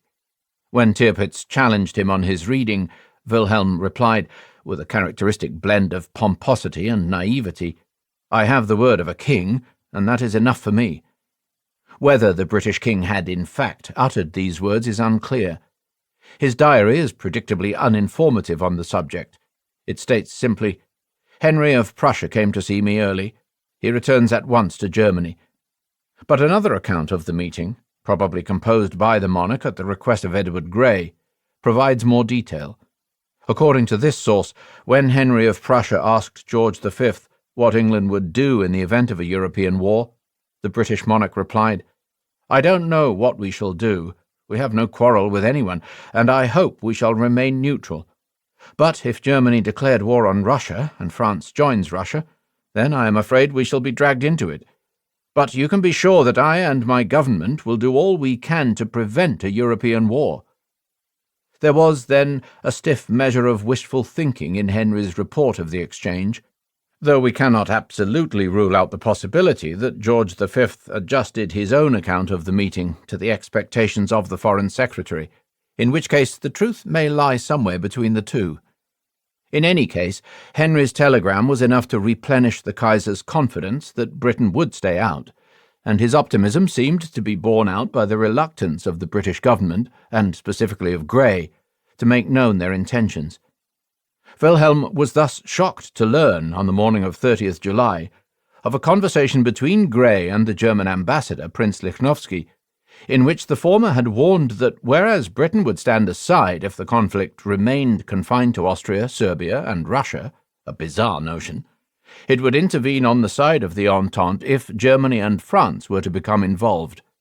The ambassador's dispatch provoked a rush of enraged jottings from the German monarch. The English were scoundrels and mean shopkeepers, who wanted to force Germany to leave Austria in the lurch, and who dared to threaten Germany with dire consequences while refusing to pull their continental allies back from the fray. When news arrived of the Russian general mobilization on the following day, Wilhelm's thinking turned once again to Britain. Seen in combination with Grey's warnings, the Russian mobilization proved to Wilhelm that England now planned to exploit the pretext provided by the widening conflict in order to play the card of all the European nations in England's favour against us. Then, shortly after 5 p.m. on the afternoon of Saturday 1st August, came sensational news. Just a few minutes after Berlin had issued the order for a general mobilization, A telegram arrived from Lichnowsky in London describing a meeting that morning with the British Foreign Secretary. It seemed that Grey was offering not just to stay out of the war if Germany refrained from attacking France, but to vouch for French neutrality as well. The text of the cable was as follows. Sir Edward Grey has just sent word to me by Sir W. Tyrrell that he hopes that he will be able this afternoon, as a result of a council of ministers that is just taking place, Lichnowsky dispatched the telegram at 11:14 a.m., to make a statement to me which may prove helpful in preventing the great catastrophe. To judge by a remark of Sir W. Tyrrell's, this seems to mean that in the event of our not attacking France, England too would remain neutral and would guarantee France's passivity. I shall learn the details this afternoon.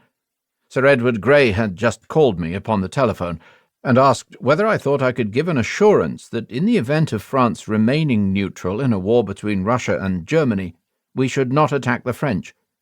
I assured him that I could take the responsibility for such a guarantee, and he will use this assurance at today's cabinet meeting. Supplementary. Sir W. Tyrrell urgently begged me to use my influence to prevent our troops from violating the French frontier. Everything depended upon that. He said that in one case where German troops had already crossed the frontier, the French troops had withdrawn. Stunned by this unexpected offer, the decision-makers in Berlin got busy drafting a warmly positive reply to the note. But the draft was incomplete when a further telegram arrived from London at around 8 p.m. As follow-up to my previous telegram, Sir W. Tyrrell has just been to see me and told me that Sir Edward Grey wants this afternoon to make proposals for England's neutrality, even in the event of our being at war with France as well as with Russia. I shall be seeing Sir Edward Grey at 3:30 and shall report at once. The messages from London set the scene for a violent dispute between the Emperor and the Chief of the General Staff. The German mobilization was already underway, which meant that the vast machinery of the Schlieffen Plan was in motion. After seeing Lichnowsky's first telegram, Wilhelm took the view that although the mobilization order could not for the moment be revoked, he would be willing to halt any move against France in return for a promise of Anglo-French neutrality. Supported by Beetman, Tirpitz, and Jago, he ordered that there were to be no further troop movements until the arrival of a further message from London clarifying the nature of the British offer. But whereas Wilhelm and Beetman wished to seize the opportunity to avoid war in the West, Moltke took the view that, once set in motion, the general mobilization could not be halted. This gave rise to an extremely lively and dramatic dispute, one observer recalled. Moltke, very excited, with trembling lips, insisted on his position. The Kaiser and the Chancellor and all the others pleaded with him in vain. It would be suicidal, Moltke argued, to leave Germany's back exposed to a mobilizing France. In any case, the first patrols had already entered Luxembourg, and the 16th Division from Trier was following close behind. Wilhelm was unimpressed. He had the order put through to Trier that the 16th Division be halted before the borders of Luxembourg. When Moltke implored the Kaiser not to hinder the occupation of Luxembourg on the grounds that this would jeopardize German control of its railway route, Wilhelm retorted, "Use other routes." The argument reached a deadlock. In the process, Moltke had become almost hysterical. In a private aside to Minister of War Erich von Falkenhayn, the Chief of the General Staff confided, close to tears, that he was a totally broken man, because this decision by the Kaiser demonstrated to him that the Kaiser still hoped for peace. Even after the arrival of the later telegram, Moltke continued to argue that the mobilization plan could not at this late stage be altered to exclude France, but Wilhelm refused to listen. "Your illustrious uncle would not have given me such an answer. If I order it, it must be possible." Wilhelm ordered that champagne be brought in, while Moltke stomped off in a huff, telling his wife that he was perfectly prepared to fight with the enemy, but not with a Kaiser like this one. The stress of this encounter was such, Moltke's wife believed, that it caused the Chief of the General Staff to suffer a mild stroke. As the champagne corks flew from their bottles, Beetman and Jago were still drafting their reply to the first cable from London. Germany would accept the proposal, they wrote, if England could guarantee with its entire armed strength the unconditional neutrality of France in a German-Russian conflict. The mobilization would continue, but no German troops would cross the French border until 7 a.m. on 3rd August, pending a finalization of the agreement. The Kaiser reinforced the message in a telegram of his own to King George V, in which he warmly accepted the offer of French neutrality under guarantee of Great Britain, and expressed the hope that France would not become nervous. "The troops on my frontier are in the act of being stopped by telegraph and telephone from crossing into France." Jago, too, sent a telegram asking Lichnowsky to thank Grey for his initiative. Shortly afterwards, a new dispatch arrived from Lichnowsky. The eagerly awaited 3:30 p.m. appointment with Grey had, in the meanwhile, taken place, but, to the German ambassador's surprise, Grey had not offered a proposal for British or French neutrality, nor did it seem that he had raised the matter with his colleagues in cabinet. Instead, he merely hinted at the possibility that the German and French armies might, in the event of a Russian war, remain facing each other without either side attacking, and then focused on those German actions that might trigger a British intervention.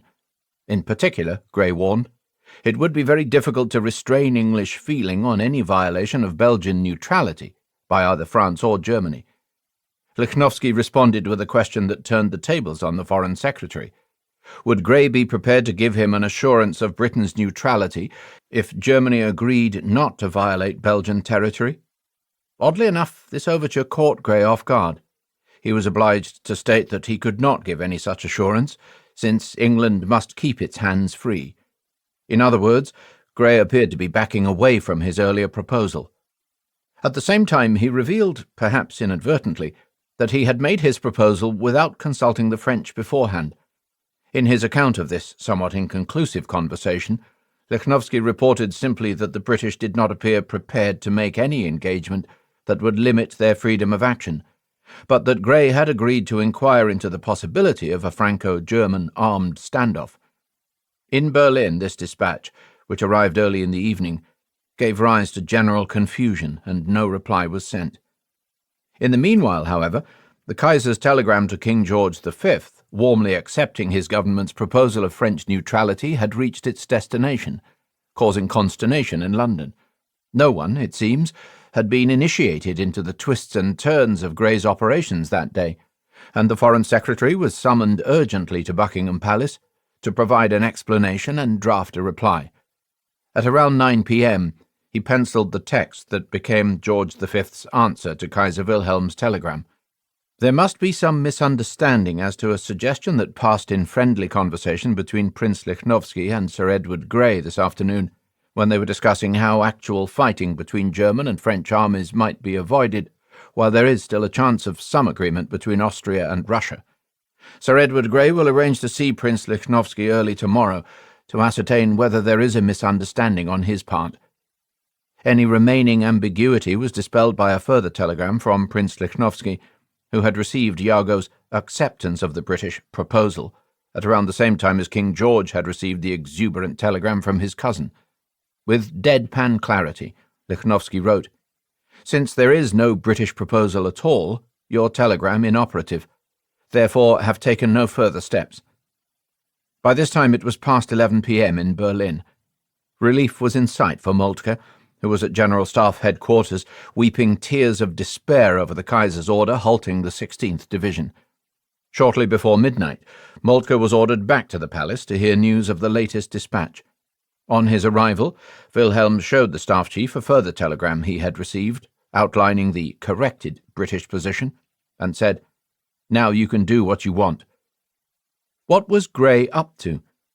His communications with Lichnowsky, Campbell, and various British colleagues during 1st August are so difficult to unravel that the effort to make sense of them has produced a sub-debate within the war origins literature.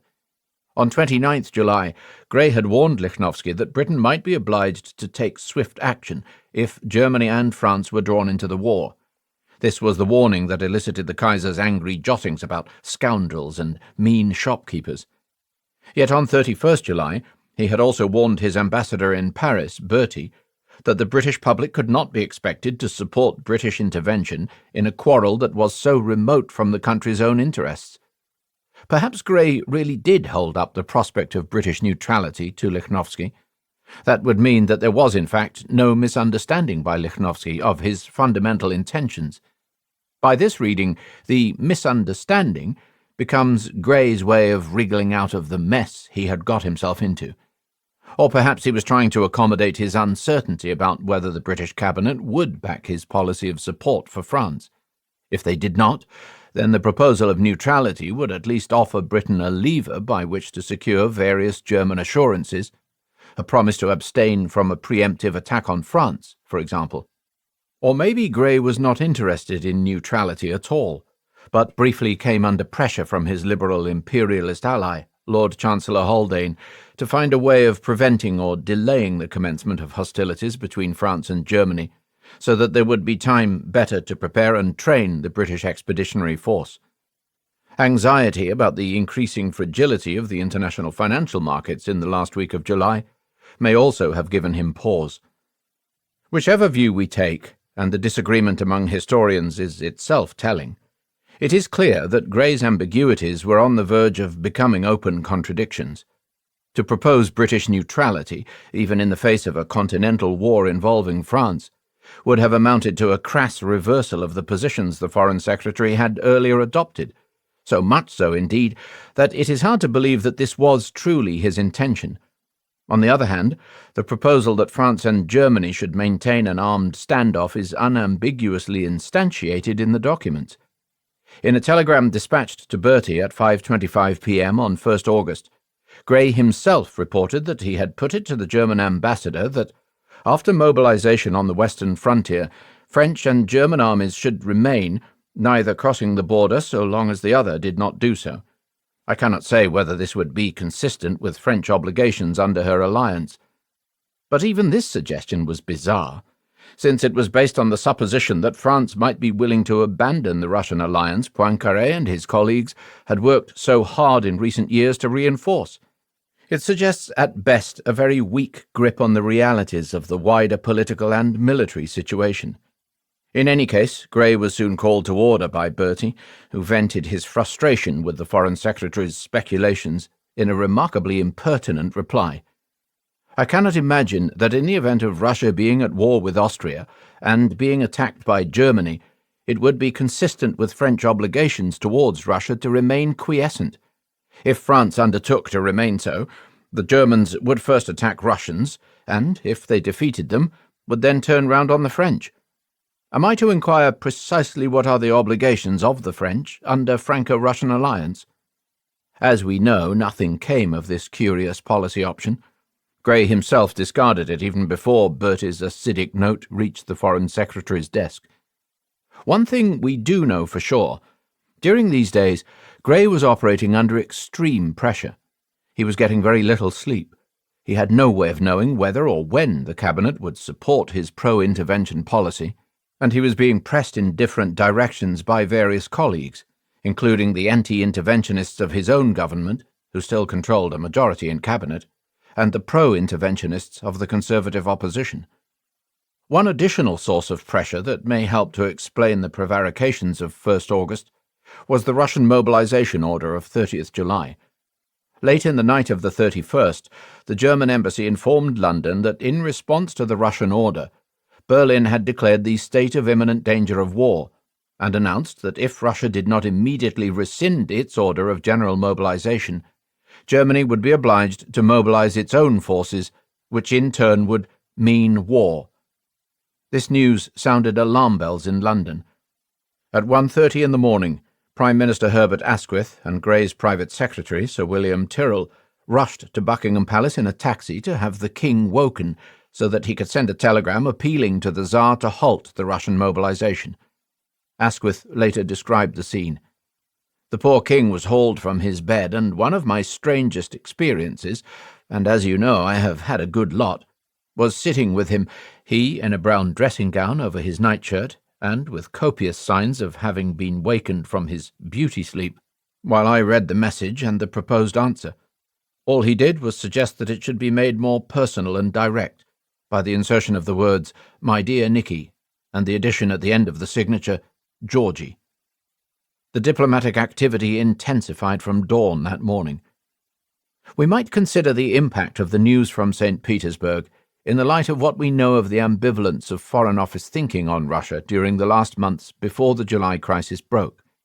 As we have seen, Gray and Tyrrell had been rethinking the relationship with Russia for some time. In the light of continuing Russian pressure on Persia and other peripheral imperial territories, there had been talk of abandoning the Anglo-Russian Convention in favour of a more open-ended policy that would not necessarily exclude a rapprochement of some kind with Germany. This never became Foreign Office policy, but the news that Russian mobilization had just triggered German countermeasures at least temporarily foregrounded the Russian aspect of the growing crisis. British policymakers had no particular interest in or sympathy for Serbia. This was a war from the east, sparked by concerns remote from the official mind of Whitehall. Did this prompt in Gray misgivings about the Balkan inception scenario? On the morning of 29th July, Gray reminded Combon, much to the latter's horror, that France was allowing herself to be drawn into a quarrel which is not hers, but in which, owing to her alliance, her honour and interest obliged her to engage. Britain, by contrast, was free of engagements and would have to decide what British interests required the government to do. Our idea, Gray added, had always been to avoid being drawn into war over a Balkan question. 2 days later, following the news of the declaration of SIDW in Berlin, he retraced the same argument, insisting, contrary to Combon's claims, that there was no comparison between the current crisis and Agadir in 1911, when Britain had come to the support of France, because, in this case, France is being drawn into a quarrel which is not hers. When Combon expressed great disappointment at this reply, and asked whether Britain would be ready to help France if Germany made an attack on her, Gray made his case even more pointedly. The latest news was that Russia had ordered a complete mobilization of her fleet and army. This, it seemed to me, would precipitate a crisis, and would make it appear that German mobilization was being forced by Russia. Only in the light of this perspective on events could it seem to make sense to propose a standoff between Germany and France, while Russia, abandoned by her ally, faced Germany and Austria alone in the east. If France could not take advantage of this offer, Gray told Combon in the afternoon of 1st August, it was because she was bound by an alliance to which we were not parties, and of which we did not know the terms. When he wrote these words, Gray was doing more than merely cooling the temperature by withholding his support or buying time for military preparations. He was struggling with the automatism of a specific understanding of the Triple Entente, an understanding he had himself at various moments shared and articulated. It clearly unnerved him, at least at this juncture, that a remote quarrel in southeastern Europe could be accepted as the trigger for a continental war, even though none of the three Entente powers was under direct attack or threat of attack.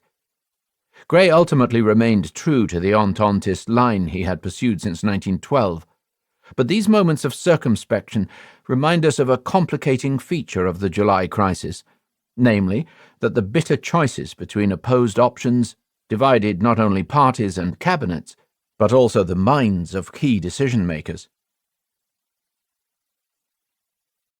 The Tribulations of Paul Combon. These were the worst days of Paul Combon's life. From the moment when he learned of the Austrian note to Belgrade, he was convinced that a European war was imminent. Although he had sometimes been critical of Poincaré's encouragement of Russia's Balkan commitments, he now took the view that the Franco-Russian alliance must hold firm in the face of the Austrian threat to Serbia. Indeed, he left London on the afternoon of 25th July in order to brief the inexperienced acting Foreign Minister Bienvenu Martin. It was probably as a consequence of Combon's prompting that the acting minister issued the firm response to the German ambassador that so delighted Poincaré when he learned of it at sea on 28th July. For Combon, just as for Wilhelm, everything depended upon Britain. If the British government puts its foot on the whole thing today, peace might be saved, he told the journalist André Géraud on 24th July. At a meeting with Gray early on 28th July, he pressed the same argument. If once it were assumed that Britain would certainly stand aside from a European war, the chance of preserving peace would be very much imperilled. Here again was that reflex deflection of responsibility that placed the onus of deciding between peace and war on another's shoulders. It was, by this reading, Britain that now carried the responsibility for preserving peace by adding its immense naval and commercial might to the balance against Berlin, and thereby deterring it from supporting its ally. For years, Cambon had been telling his political masters that they could rely absolutely on British support. He was in an unenviable situation. This was not, after all, strictly speaking, a defensive war, but one in which France had been called upon to support Russia's intervention in a Balkan conflict, an obligation about which he himself had earlier expressed concern. The French government did its utmost to offset this disadvantage by scrupulously avoiding any aggressive measures against Germany. On the morning of 30th July, the Council of Ministers in Paris agreed that French covering troops would take positions along a line from the Vosges Mountains to Luxembourg, but without getting closer than 10 kilometres from the frontier.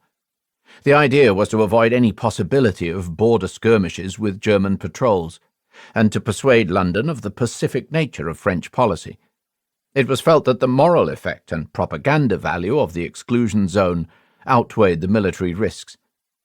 London was immediately notified through Cambon of the new policy, but the fact remained that Britain was not, as Grey repeatedly pointed out, a party to the alliance which supposedly obliged France to intervene, nor had it been officially apprised of the terms of that alliance. Neither Russia nor France had been attacked or placed under direct threat of attack. It was all very well for Cambon to plead with Grey that France was obliged to aid Russia in the event of her being attacked, but for the moment there was no indication that either Austria or Germany intended to attack Russia, nor did it seem very likely that a British declaration of intention to intervene would deter the Central Powers from a policy they had embarked upon without consulting Britain. Underlying this predicament was a divergence of perspectives rooted deep in the history of the Anglo-French Entente. Cambon had always wishfully presumed that Britain, like France, viewed the Entente as an instrument for balancing and containing Germany. He failed to see that for British policymakers, the Entente served more complex objectives. It was, among other things, a means of deflecting the threat posed to the dispersed territories of the British Empire by the power best placed to do them harm, namely Russia. One likely reason for Cambon's misprision was that he came to depend too much on the assurances and advice of the permanent Under-Secretary Sir Arthur Nicholson, who was passionately attached to the Russian and the French connection, and intent on seeing both hardened into a fully-fledged alliance. But Nicholson, though influential, was not the arbiter of policy in London, and his views were increasingly out of sync with the group around Grey, who were becoming increasingly distrustful of Russia and increasingly open to a more pro-German, or at least less anti-German, course. This is a classic example of how difficult even the best-informed contemporaries found it to read the intentions of allies and enemies. Divergences in geopolitical perspective were reinforced by the profound antipathy of the British political establishment to any form of binding commitment, an antipathy compounded by deep hostility towards Russia, especially among leading liberal radicals. The Entente Cordiale thus came to represent two rather different things to the two partners. Throughout the lifetime of the alliance, the Foreign Office sought to minimize the extent of the Entente, while the Quai d'Orsay took pains to make the very most of it.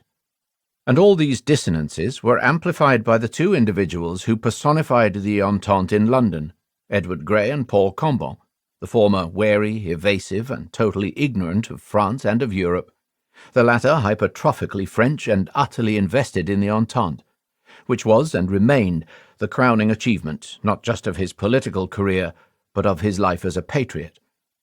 Grey, too, was operating under narrow constraints. He failed to secure cabinet support for intervention on 27th July.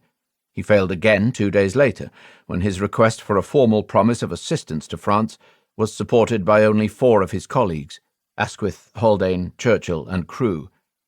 This was the meeting at which the cabinet rejected the view that Britain's status as a signatory to the 1839 Belgian Neutrality Treaty obliged it to oppose a German breach with military force.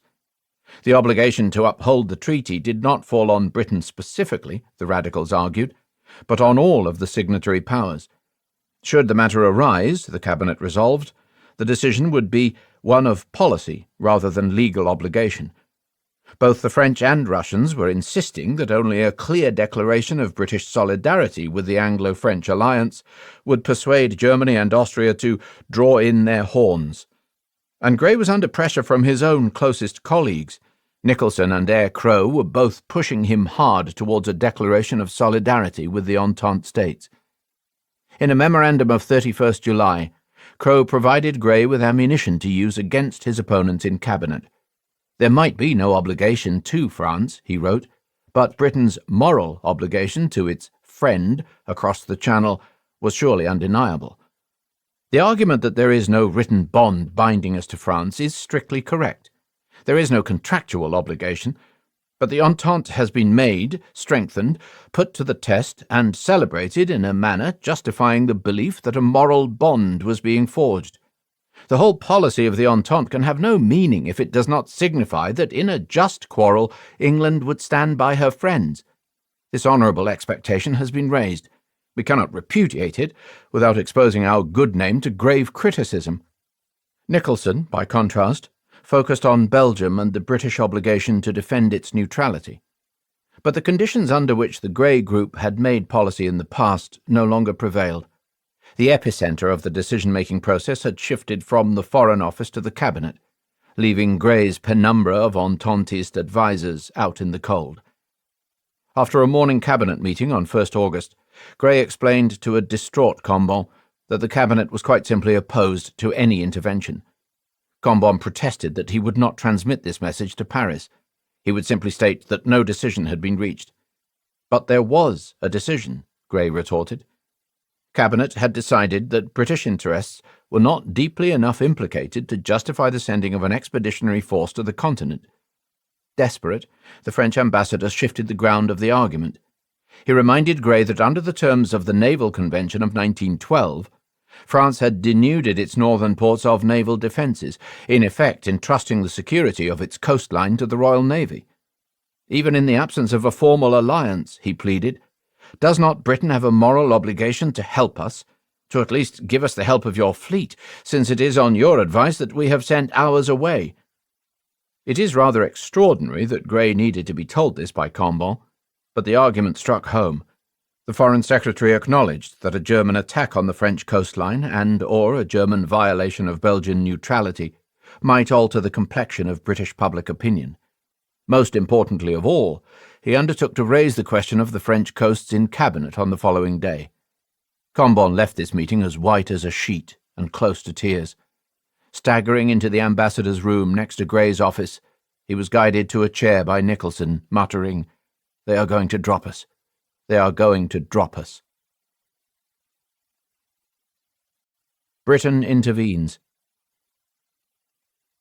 In fact, the position was less dire than Combon supposed. In the crisis situation of the first days of August 1914, emotions were running high. The fear of abandonment for Combon and the fear for Grey of being drawn out of his depth before there had been time to secure support for his policy produced a heightening and polarization of utterance that may lead us to misread the underlying realities of the situation. The balance of initiative was already shifting by imperceptible degrees in favour of a British continental intervention. On 29th July, the Cabinet had agreed to Churchill's request as First Lord for a precautionary mobilisation of the fleet, and on that evening Asquith managed to convey to Churchill by means of a hard stare and a sort of grunt his tacit consent to a deployment of the fleet to war stations. On 1st August, without securing the agreement of Cabinet, but with the Prime Minister's implicit approval, Churchill mobilised his fleet. At the same time, the Conservative opposition started to lobby in earnest for intervention. The Tory press had already begun to come out in favour of a British intervention, while the Manchester Guardian, the Daily News and the Standard, all Liberal organs, stuck to a policy of neutrality. The Times led the Tory papers in demanding a strong stand against Austria and Germany and participation in the imminent continental war. And behind the scenes, the Director of Military Operations, Henry Wilson, a staunch supporter of intervention, who was often seen during these days darting between the French embassy and the Foreign Office, alerted the Conservative leadership that Britain was in danger of abandoning France. On 1st August, shortly after Combon's interview with Grey, the Conservative MP George Lloyd paid a call on the French ambassador. Combon was still incensed. What, he asked, had become of the Anglo-French naval arrangements or the General Staff consultations, both of which presupposed an interlocked security policy? And what of the many assurances of British support over recent years? All our plans have been arranged in common, the ambassador exclaimed. Our general staffs have consulted. You have seen all our schemes and preparations. Overcoming his consternation, Combon handled his interlocutor skillfully. The Foreign Office, he said, had in effect placed the blame for its own inaction on the Conservative opposition, by suggesting that the Tories could not be relied upon to support any initiative that might lead to war. Lloyd vigorously denied this, and left the meeting determined to mobilize a Conservative pro-intervention lobby. A meeting took place late that night at the home of Austen Chamberlain, and by 10 o'clock the next morning, 2nd August, a troop of prominent Conservatives, including Lansdowne and Bonar Law, the Conservative leaders in the two Houses of Parliament, had been won over to the cause of positive action. A letter was sent to Asquith stating that the opposition would support intervention and warning that a decision for British neutrality would not only damage the country's reputation but undermine its security. It was in the Cabinet, however, that the crucial battle would be fought. Here, opinion was still firmly on the side of non-intervention. The majority were suspicious of the entente with France and deeply hostile to the convention with Russia. Everybody longs to stand aside, Asquith told Venetia Stanley on 31st July. At least 3/4 of its members, Churchill later recalled, were determined not to be drawn into a European quarrel unless Britain itself were attacked, which seemed unlikely. And the anti-interventionists could claim, with some justice, to have the support of the banking and commercial interests in London. On 31st July, a delegation of city financiers visited Asquith to warn him against allowing Britain to be drawn into a European conflict. The Cabinet meeting on the morning of 1st August brought a polarization and clarification of views. Morley and Simon led the anti-interventionist group, calling for a declaration, now and at once, that in no circumstances would the British government take a hand. Churchill, by contrast, was very bellicose and demanded immediate mobilization. Grey appeared likely to resign if the Cabinet committed itself to neutrality. Haldane was diffuse and nebulous. The Cabinet decided against the immediate deployment of the British Expeditionary Force to the continent, a decision that was not opposed by Grey or the other liberal imperialists. This was the decision that plunged Paul Combon into despair. So sure was John Morley of non-intervention that he flaunted the victory of the peace party before Churchill, saying, "We have beaten you after all." And yet, by the close of the following day, Sunday 2nd August, the British government had taken the crucial steps towards intervention. At the first Cabinet meeting of that day, from 11 in the morning until 2 in the afternoon, Grey was authorized to inform the French ambassador that if the German fleet crossed the North Sea or entered the Channel in order either to disrupt French shipping or to attack the French coast, the British fleet would extend full protection. Walter Runciman, president of the Board of Agriculture and Fisheries, later described this as the cabinet which decided that war with Germany was inevitable. At a later meeting, held between 6:30 and 8 p.m., it was agreed that a substantial violation of Belgian neutrality would compel us to take action. It was understood that this latter undertaking would inevitably entail intervention, since the Germans had made it clear to the British government that they intended to advance on France through Belgium. Recognizing that the writing was on the wall for the proponents of non-intervention, Burns announced his retirement after the first meeting. At the end of the second, Viscount John Morley, too, gave notice of his imminent retirement. The peace party was in disarray. How was such a dramatic reversal possible? In answering this question, it is worth noting, first, the skill with which the interventionist group set the terms of the debate. The cabinet minister, Herbert Samuel, helped to frame the discussion by drawing up in advance of the two meetings two formulae identifying, firstly, a German bombardment of the French coast, and, secondly, a substantial violation of Belgian neutrality as potential triggers for a British armed response. Part of the appeal of these two proposals lay in the fact that they were designed to ensure that it was an action of Germany's and not of ours which would cause the failure. Grey stated at the morning meeting of 2nd August, with great emotion, that Britain had a moral obligation to support France in the coming conflict, adding that, "We have led France to rely upon us, and unless we support her in her agony, I cannot continue at the Foreign Office." And while the pro-interventionists gathered around Grey and the Prime Minister, the Peace Party failed to rally cross-party or extra-parliamentary support, and proved unable to generate a leader capable of challenging the imperialists and their conservative allies.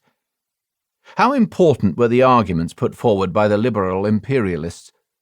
Since Britain's declaration of war on Germany on 4th August did indeed follow upon the German invasion of Belgium, and since the Entente swiftly hardened into a fully fledged alliance, whose history would later be rewritten as a story of abiding Anglo-French friendship, it has generally been assumed that Belgium and France were the issues that drew Cabinet, Parliament, and the British people into war.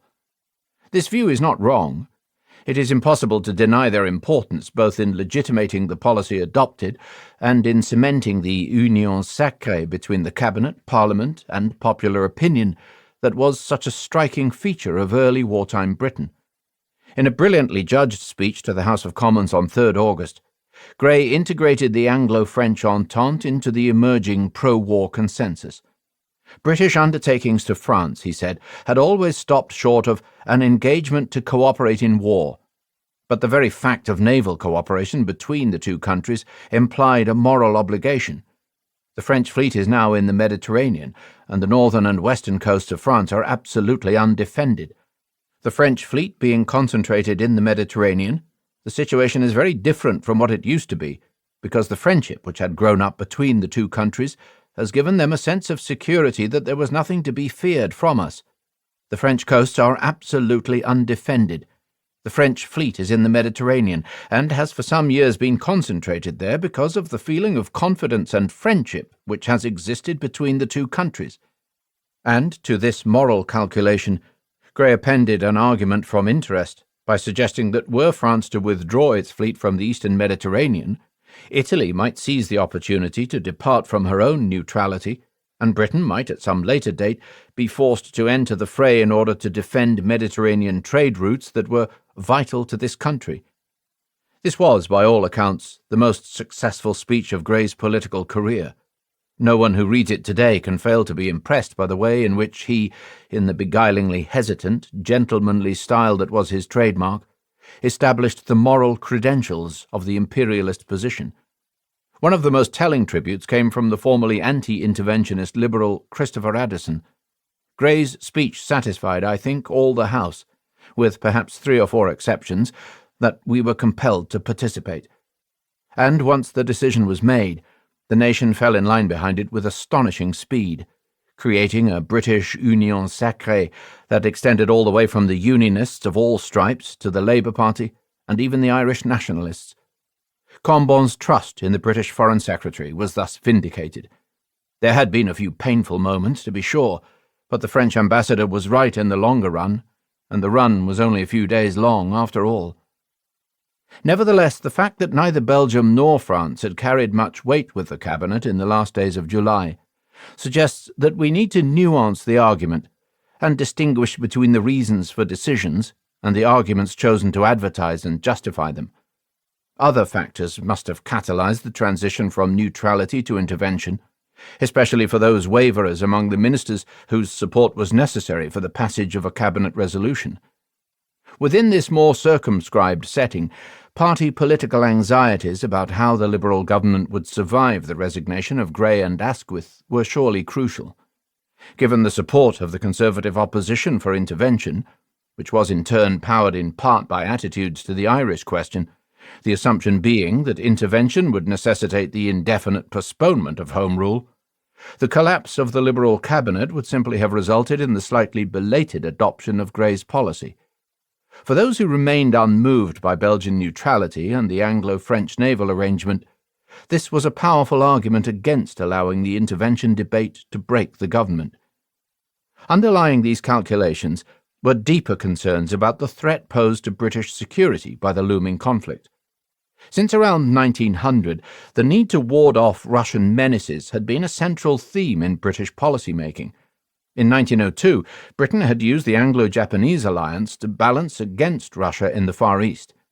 The Anglo-French Entente of 1904 had further weakened Russia, at least as an opponent of Britain, and the Convention of 1907 with Russia provided, in theory at least, a means of managing tensions along an imperial periphery that Britain could no longer afford effectively to garrison.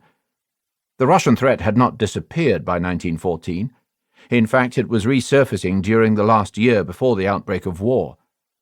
At that time, the extremely high-handed and provocative behaviour of the Russians in Persia and Central Asia encouraged some policymakers in London to believe that the Anglo-Russian Convention might be on its last legs, and others to press yet harder for an alliance with St. Petersburg. As Buchanan put it in a letter to Nicholson in April 1914, Russia is rapidly becoming so powerful that we must retain her friendship at almost any cost. If she acquires the conviction that we are unreliable and useless as a friend, she may one day strike a bargain with Germany and resume her liberty of action on Turkey and Persia. Or, in Nicholson's more explicit formulation of 1912, it would be far more disadvantageous to have an unfriendly France and Russia than an unfriendly Germany. Germany can give us plenty of annoyance, but it cannot really threaten any of our more important interests, while Russia especially could cause us extreme embarrassment and indeed danger in the Mideast and on our Indian frontier, and it would be most unfortunate were we to revert to the state of things which existed before 1904 and 1907. Yet it was to contain Germany, not Russia, that Britain went to war in 1914. There has been controversy among historians about the respective impact of what appear to be two quite distinct security paradigms, while the older studies, and some newer ones, stress the centrality of the continental balance of power to British thinking and policy. Recent revisionist accounts have globalized the field of vision, arguing that Britain's vulnerability as a world power obliged it to focus on Russia as the more fundamental threat. It is true that continentalist arguments acquired more weight in British thinking after the crises of 1905 and 1911, but it is misleading to overstate the tension between the two viewpoints, which were often blended in the arguments offered by decision-makers. An example is the minute appended by Eyre Crowe on 25th July to a telegram from Ambassador Buchanan in St. Petersburg. Crowe's view was, and always had been, that of a balance of power continentalist focused on the containment of Germany. Yet he also made an explicit appeal to Britain's imperial security. Should the war come, and England stand aside, one of two things must happen. A. Either Germany and Austria win, crush France and humiliate Russia. What will be the position of a friendless England? B. Or France and Russia win. What would then be their attitude towards England? What about India and the Mediterranean? In short, the key British decision-makers were not forced to choose between continentalist and imperial options in 1914. Whether one identified Russia or Germany as the chief threat, the outcome was the same, since British intervention on the side of the Entente offered a means both of appeasing and tethering Russia and of opposing and containing Germany. In the conditions of 1914, the logics of global and continental security converged in the British decision to support the Entente powers against Germany and Austria. Belgium. French policy combined an offensive posture in the Russian theatre with a defensive one in their own. In Germany's case, the poles were reversed. The need to fight on two fronts obliged German planners to seek a decisive victory first on one front and then on the other. The westward strike was given priority because it was here that the Germans expected to encounter the most determined and effective resistance. On the eastern front, in the meanwhile, a mere holding force was left to meet the Russian advance.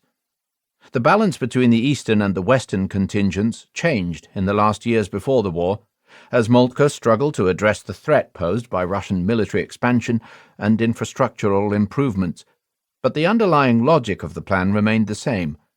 Germany would strike first and hardest in the west and destroy its western opponent before turning to face its enemy in the east. Since 1905, it had been assumed by German planners that military success in the west would be possible only if Germany struck at France through neutral Luxembourg and Belgium. The assault would pass along two corridors on either side of the Ardennes forest, one leading through Luxembourg, the other squeezing around the tongue of Dutch territory known as the Maastricht salient to cross southern Belgium. A broad, five-armed, concentric attack into northern France would bypass the Place Forte around Verdun, Nancy, Epinal and Belfort, enabling the German armies to threaten Paris from the northeast and thereby to achieve a swift resolution of the conflict in the west. Moltke and his subordinates in the General Staff viewed this deployment plan as the pure expression of an incontrovertible military necessity. No alternative plans were devised that might have provided the civilian leadership with options to play with. The only alternative deployment scenario, the Eastern Campaign Plan, which envisaged a mobilization against Russia alone, was shelved in 1913. The military leaders were remarkably unconcerned about the political impact that the violation of Belgian neutrality might have on Germany's diplomatic freedom of maneuver during the crucial crisis phase between peace and war. Historians have rightly criticized the rigidity of German military planning, seeing in it the fruits of a political system in which the army pursued its own dreams of absolute destruction, free of civilian control or oversight. But there was also careful reasoning behind the narrowing of options. The increasingly interdependent defense arrangements within the Franco-Russian alliance made a war on one front virtually inconceivable, hence the abandonment of the Eastern Campaign Plan. And the German military, by contrast with their French counterparts and with German civilian leaders, did not attach great importance to the question of British intervention, which was seen by most German planners as militarily irrelevant, another failure of strategic and political imagination. As the moment approached for German mobilization on 1st August, the policymakers in Berlin made two further epic blunders. The execution of the Western deployment plan required the swift and immediate invasion of Belgium. Delaying the violation was out of the question, Moltke argued, because the completion of Belgian defense measures in and around fortified Liège would block the German advance and cost huge casualties. This insistence on immediate action was politically problematic. Had Germany waited until its forces were actually concentrated and ready for attack before crossing the Belgian border, the Belgian and French armies would have acquired more time to consolidate their defensive arrangement. On the other hand, it would have been much harder, though probably not impossible, for Grey and his colleagues to make a case for intervention. Grey's opponents could have pointed out that Russia, and by extension France, not Germany, were forcing the pace. The British interventionists would have been deprived of one of their most effective arguments. Recognizing this, Admiral Tirpitz, a navalist who understood the importance of the British role, later posed the angry question, "Why did we not wait?" The presentation of an ultimatum to the Belgian government on 2nd August was another disastrous mistake. Given the decision to breach Belgian neutrality and the pressing need for speed, it might well have been better, from Germany's point of view, simply to break into and across Belgian territory, making one's excuses as one went and dealing with the matter afterwards as a fait accompli by means of an indemnity. This is exactly what the British government had been expecting the Germans to do, and the ministers in Asquith's cabinet, including Churchill, had repeatedly expressed the view that Britain would not necessarily regard a German transit through Belgium as a casus belli, so long as the Germans stayed south of the Sambre-Meuse line, and thus kept clear of the strategically sensitive region around Antwerp and the Schelde estuary. The German civilian leaders, on the other hand, could see no alternative to an ultimatum, for this seemed the only possible way to strike a deal of some kind with Brussels, and thereby keep Britain out of the war. The ultimatum, drawn up by Moltke on 26 July, and subsequently revised by the Foreign Office in Berlin, was formulated to appeal to a reasoned Belgian appraisal of the national interest in the light of the huge imbalance in the forces engaged. The text opened by stating that the Germans believed a French attack through Belgian territory to be imminent, and that the German government would view it as a matter of the deepest regret if Belgium regarded as an act of hostility against herself the fact that the measures of Germany's opponents force Germany, for her own protection, to enter Belgian territory. Then followed a series of points. Germany would, point 1, guarantee all Belgian territory and possessions. Point 2, evacuate Belgian territory as soon as hostilities were completed. And point 3, cover all Belgian costs and damages with a cash indemnity. Should Belgium oppose the German troops, however, point 4, Germany would, to her regret, be compelled to consider Belgium as an enemy. But if this outcome were avoided, the friendly ties that bind the two neighbouring states would grow stronger and more enduring. 2 telling last-minute changes were made to the note. The deadline offered for the Belgian reply was reduced from 24 to 12 hours at the request of Moltke, who was keen to get moving as quickly as possible. Second, a clause suggesting that the Belgians could, if they maintained a friendly attitude, expect territorial compensation at the cost of France, was deleted from the text, because it had suddenly occurred to the Foreign Office that it might well enrage Britain even more than the intended violation of Belgian territory. That Beetman had at first failed to see this does not cast a flattering light on his political judgment at the height of the crisis. From the moment when the German minister Bülow-Saleske delivered the note to Davignon, the Belgian Minister of Foreign Affairs, everything started to go horribly wrong for the Germans. Had Moltke simply barged through the south of Belgium, it might have been possible to frame the breach in terms of military expediency. But the note forced the Belgian government to articulate a principled view in advance of the anticipated action. The task of doing that fell to the Belgian king and to the head of the Belgian government, Count Charles de Broqueville. De Broqueville brought a French translation of the text with him when he went to see the king at the palace at 8 p.m. There could be no doubt about how these two would respond. The Belgian king was famed for his uprightness and resolve, and de Broqueville was a genteel, old-fashioned Belgian patriot. They viewed the note as an affront to Belgian honour.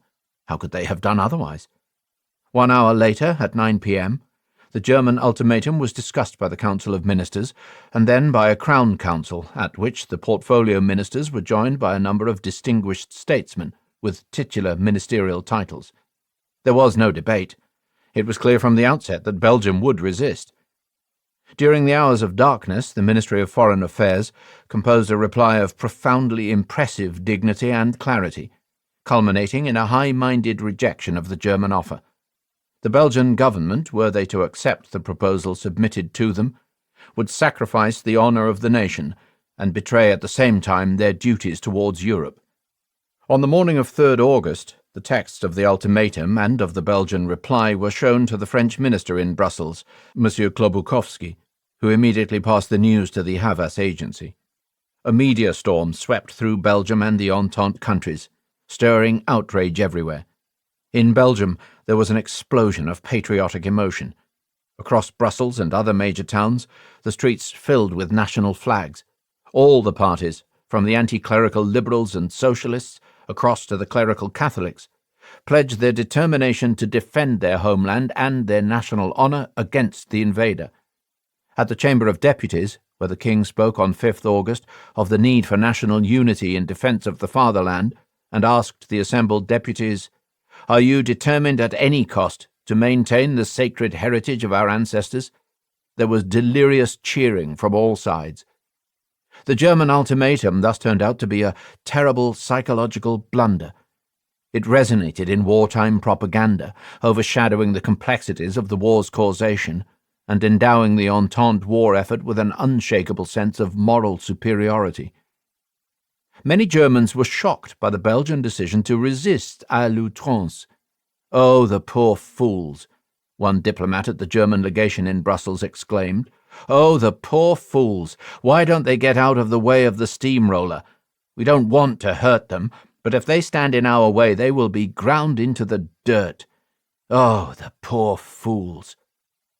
It was perhaps because they recognized this that the Germans renewed their appeal to Belgian reason only 6 days later, on 8th August. The fortress of Liège, so important to Moltke, had in the meanwhile been taken after a determined defence at considerable cost in life. In a note passed to Brandt Whitlock, the American minister in Brussels, the Berlin government expressed its regret at the bloody encounters before Liège, and added, "Now that the Belgian army has upheld the honour of its arms by its heroic resistance to a very superior force, the German government beg the King of the Belgians and the Belgian government to spare Belgium the further horrors of war. Germany once more gives her solemn assurance that it is not her intention to appropriate Belgium to herself, and that such an intention is far from her thoughts. Germany is still ready to evacuate Belgium as soon as the state of war will allow her to do so." This offer, too, was rejected. Boots.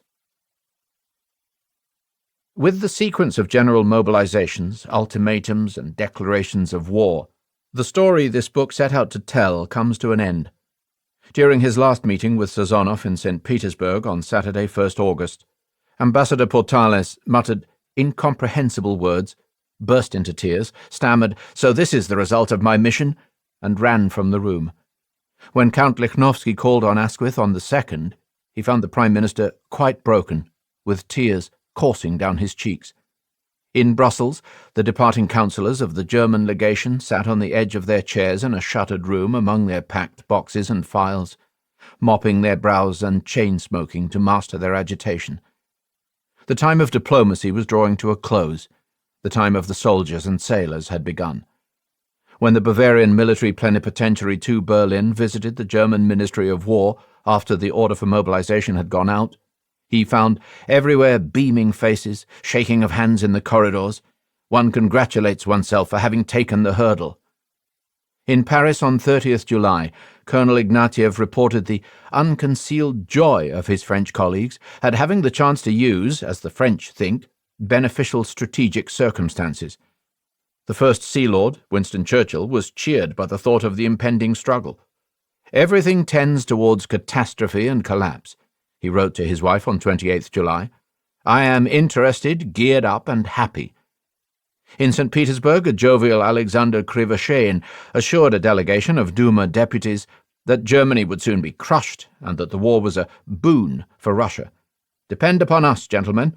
Everything will be superb." Mansell Merry, vicar of St. Michael's, Oxford, had travelled to St. Petersburg in mid-July in order to officiate over the summer months as chaplain at the city's English church. When the order to mobilize was announced, he tried to make his escape by steamer to Stockholm, but his ship, the Döbeln, was confined to harbour. The lighthouses had been extinguished along the whole length of the Finnish bight, and the forts at Kronstadt had been ordered to fire at once on any boat that attempted to pass the minefield. On 31st July, an ugly, grey, blustery day in St. Petersburg, Mary found himself confined on board with all the other would-be travellers, watching throngs of soldiers and naval reservists tramp along the Nikolaevskaya quay. A few marched to the lilting strains of a brass band, but most trudged along, bundle on back or in hand, in sullen silence, the womenfolk, many of them weeping as if their hearts would break, breathlessly struggling to keep pace with their husbands, sons, or lovers on either side, as company after company swung past. In the small hours of the night of 1st to 2nd August, the Boulevard du Palais in central Paris was filled with the same sound of marching men making their way in long columns northwards to the Gare de l'Est and du Nord. There was no music, singing, or cheering, just the scraping of boots, the clip-clopping of hundreds of horses, the growl of motor lorries and the crunching of iron wheels on cobbles, as artillery pieces rolled under the unlit windows of apartments, many of whose occupants must have lain awake or sleepily watched the sombre spectacle from their windows. Public reactions to the news of war gave the lie to the claim, so often voiced by statesmen, that the hands of the decision-makers were forced by popular opinion. There was, to be sure, no resistance against the call to arms. Almost everywhere men went more or less willingly to their assembly points. Underlying this readiness to serve was not enthusiasm for war as such, but a defensive patriotism, for the etiology of this conflict was so complex and strange that it allowed soldiers and civilians in all the belligerent states to be confident that theirs was a war of defense, that their countries had been attacked or provoked by a determined enemy, that their respective governments had made every effort to preserve the peace. As the great alliance blocs prepared for war, the intricate chain of events that had sparked the conflagration was swiftly lost from view. Nobody seems to remember, an American diplomat in Brussels noted in his diary on 2nd August, that a few days ago Serbia was playing a star role in this affair.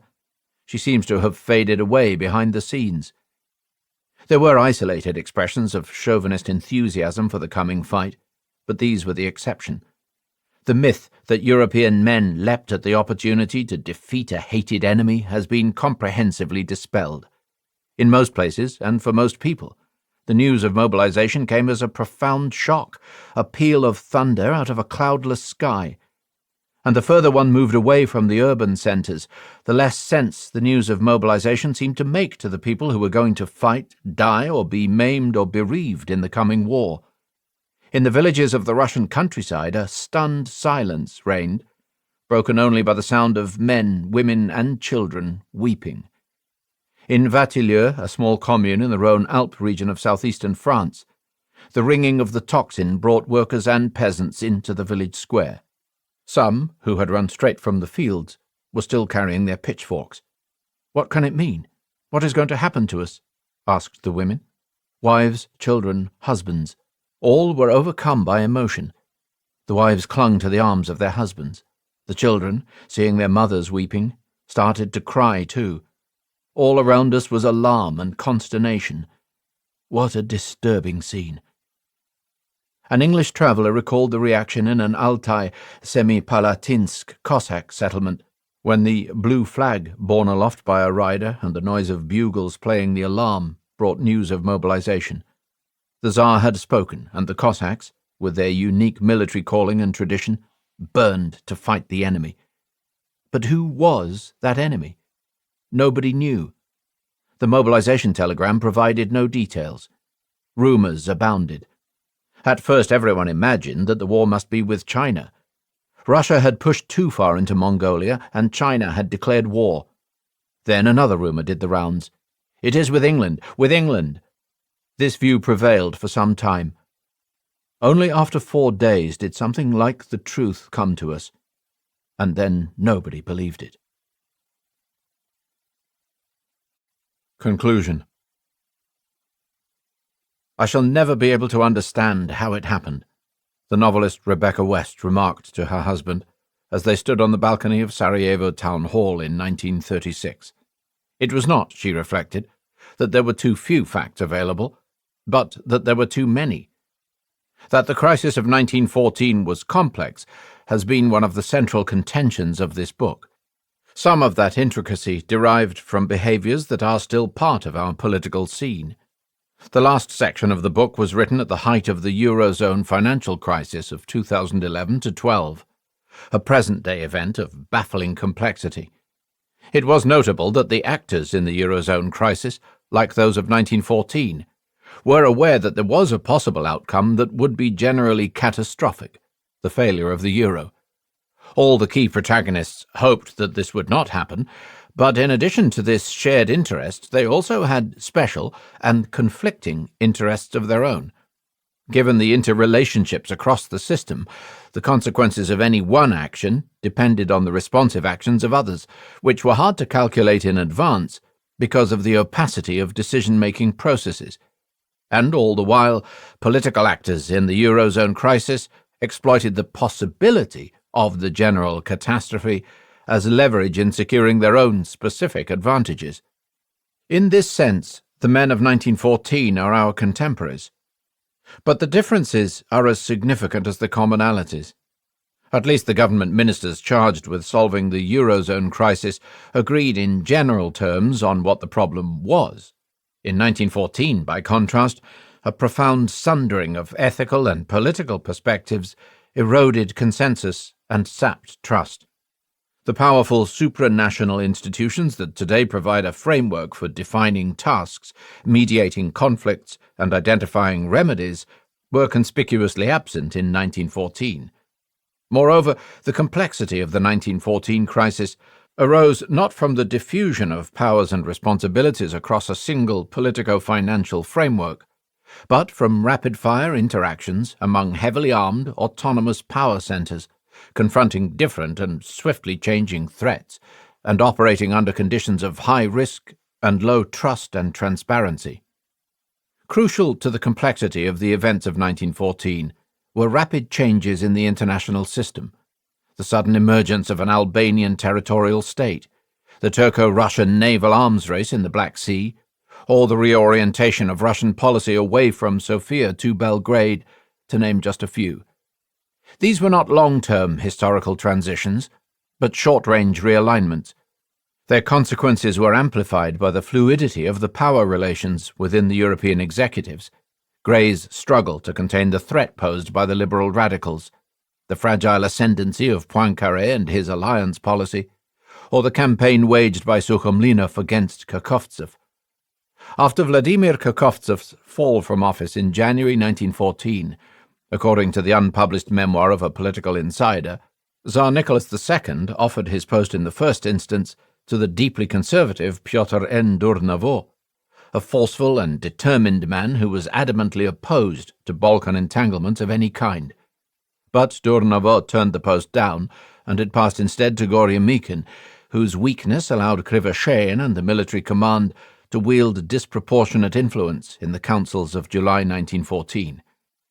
It would be a mistake to hang too much on this detail, but it draws our attention to the place of short-range, contingent realignments in shaping the conditions under which the crisis of 1914 unfolded.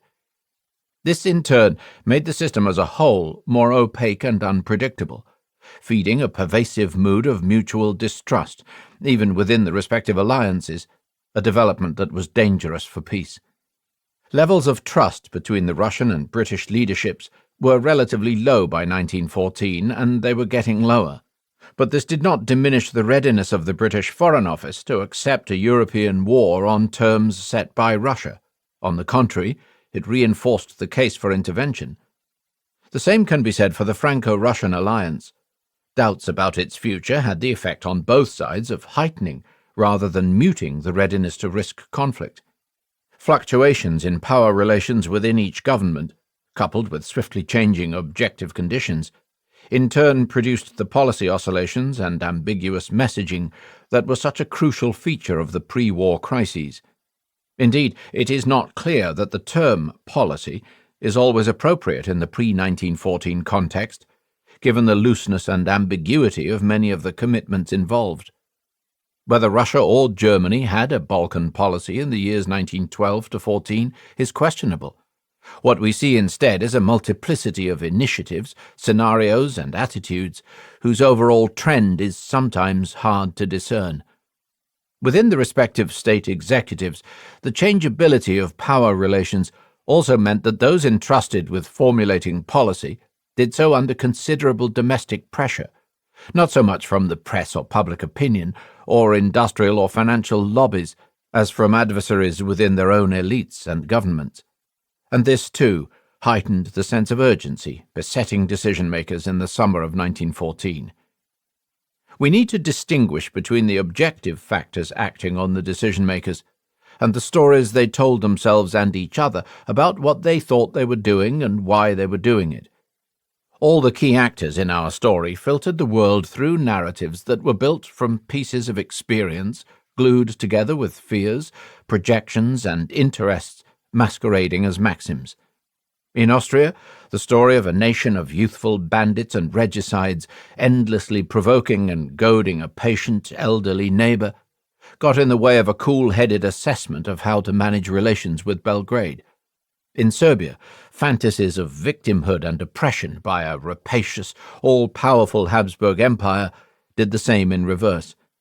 In Germany, a dark vision of future invasions and partitions bedeviled decision-making in the summer of 1914, and the Russian saga of repeated humiliations at the hands of the Central Powers had a similar impact, at once distorting the past and clarifying the present. Most important of all was the widely trafficked narrative of Austria-Hungary's historically necessary decline, which, having gradually replaced an older set of assumptions about Austria's role as a fulcrum of stability in Central and Eastern Europe, disinhibited Vienna's enemies, undermining the notion that Austria-Hungary, like every other great power, possessed interests that it had the right robustly to defend. That the Balkan setting was central to the outbreak of war may seem self-evident, given the location of the assassinations that started the crisis. But 2 points in particular deserve emphasis. The first is that the Balkan Wars recalibrated the relationships among the greater and lesser powers in dangerous ways. In the eyes of both the Austrian and the Russian leaderships, the struggle to control events on the Balkan Peninsula took on a new and more threatening aspect, especially during the winter crisis of 1912-13. One consequence was the Balkanization of the Franco-Russian alliance. France and Russia, at different paces and for different reasons, constructed a geopolitical trigger along the Austro-Serbian frontier. The Balkan inception scenario was not a policy or a plan or plot that steadily matured over time, nor was there any necessary or linear relationship between the positions adopted in 1912 and 1913 and the outbreak of war in the following year. It was not that the Balkan inception scenario, which was in effect a Serbian inception scenario, drove Europe forwards towards the war that actually happened in 1914, but rather the other way round, that it supplied the conceptual framework within which the crisis was interpreted once it had broken out. Russia and France thereby tied the fortunes of two of the world's greatest powers in highly asymmetrical fashion to the uncertain destiny of a turbulent and intermittently violent state. For Austria-Hungary, whose regional security arrangements were ruined by the Balkan Wars, the Sarajevo murders were not a pretext for a pre-existing policy of invasion and warfare. They were a transformative event, charged with real and symbolic menace. It is easy from the perspective of the 21st century to say that Vienna should have resolved the issues arising from the assassinations through calm bilateral negotiations with Belgrade. But in the setting of 1914, this was not a credible option. Nor, for that matter, was Sir Edward Grey's half-hearted proposal of four-power mediation, which was founded upon a partisan indifference to the power-political realities of Austria-Hungary's situation. It was not just that the Serbian authorities were partly unwilling and partly unable to suppress the irredentist activity that had given rise to the assassinations in the first place. It was also that Serbia's friends did not concede to Vienna the right to incorporate in its demands on Belgrade a means of monitoring and enforcing compliance. They rejected such demands on the grounds that they were irreconcilable with Serbian sovereignty. There are parallels here with the debate that took place within the UN Security Council in October 2011 over a proposal, favoured by the NATO states, that sanctions should be imposed on the Assad regime in Syria to prevent further massacres of that country's dissident citizens. Against this proposal, the Russian representative argued that the idea reflected an inappropriately confrontational approach that was typical of the Western powers, while the Chinese representative argued that sanctions were inappropriate because they were irreconcilable with Syrian sovereignty. Where does this leave the question of culpability? By asserting that Germany and her allies were morally responsible for the outbreak of war, Article 231 of the Versailles Peace Treaty ensured that questions of culpability would remain at or near the centre of the debate over the war's origins. The blame game has never lost its appeal. The most influential articulation of this tradition is the Fischer thesis, shorthand for a bundle of arguments elaborated in the 1960s by Fritz Fischer, Emanuel Geiss, and a score of younger German colleagues, who identified Germany as the power chiefly culpable in the outbreak of war. According to this view, leaving aside the many variations within the Fischer school, the Germans did not stumble or slither into war. They chose it. Worse, they planned it in advance, in the hope of breaking out of their European isolation and launching a bid for world power. Recent studies of the resulting Fischer controversy have highlighted the links between this debate and the fraught process by which German intellectuals came to terms with the contaminating moral legacy of the Nazi era, and Fischer's arguments have been subjected to criticism on many points. Nonetheless, a diluted version of the Fischer thesis still dominates in studies of Germany's road to war. Do we really need to make the case against a single guilty state, or to rank the states according to their respective share in responsibility for the outbreak of war? In one classical study from the Origins literature, Paul Kennedy remarked that it is flaccid to dodge the search for a culprit by blaming all or none of the belligerent states. A stiffer approach, Kennedy implies, ought not to shrink from pointing the finger. The problem with a blame-centered account is not that one may end up blaming the wrong party. It is rather that accounts structured around blame come with built-in assumptions. They tend, firstly, to presume that in conflictual interactions, one protagonist must ultimately be right and the other wrong. Were the Serbs wrong to seek to unify Serbdom? Were the Austrians wrong to insist on the independence of Albania? Was one of these enterprises more wrong than the other? The question is meaningless. A further drawback of prosecutorial narratives is that they narrow the field of vision by focusing on the political temperament and initiatives of one particular state, rather than on multilateral processes of interaction. Then there is the problem that the quest for blame predisposes the investigator to construe the actions of decision-makers as planned and driven by a coherent intention. You have to show that someone willed war as well as caused it. In its extreme form, this mode of procedure produces conspiratorial narratives in which a coterie of powerful individuals, like velvet-jacketed Bond villains, controls events from behind the scene in accordance with a malevolent plan. There is no denying the moral satisfaction delivered by such narratives, and it is not, of course, logically impossible that war came about in this manner in the summer of 1914. But the view expounded in this book is that such arguments are not supported by the evidence. The outbreak of war in 1914 is not an Agatha Christie drama, at the end of which we will discover the culprit standing over a corpse in the conservatory with a smoking pistol. There is no smoking gun in this story, or rather, there is one in the hands of every major character. Viewed in this light, the outbreak of war was a tragedy, not a crime. Acknowledging this does not mean that we should minimize the belligerence and imperialist paranoia of the Austrian and German policymakers that rightly absorbed the attention of Fritz Fischer and his historiographical allies. But the Germans were not the only imperialists, and not the only ones to succumb to paranoia. The crisis that brought war in 1914 was the fruit of a shared political culture. But it was also multipolar and genuinely interactive.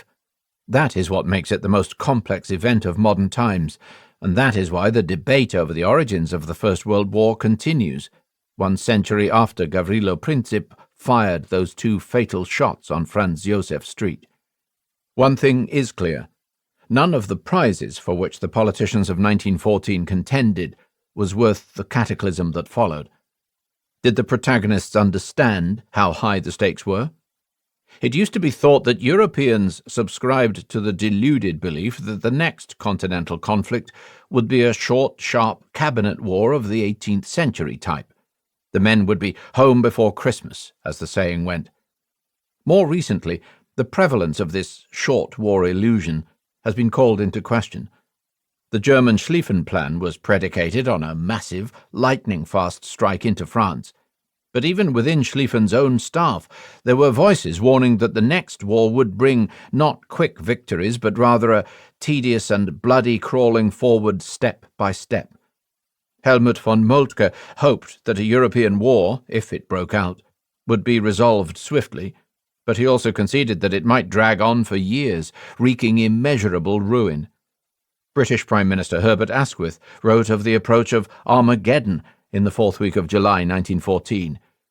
French and Russian generals spoke of a war of extermination and the extinction of civilization.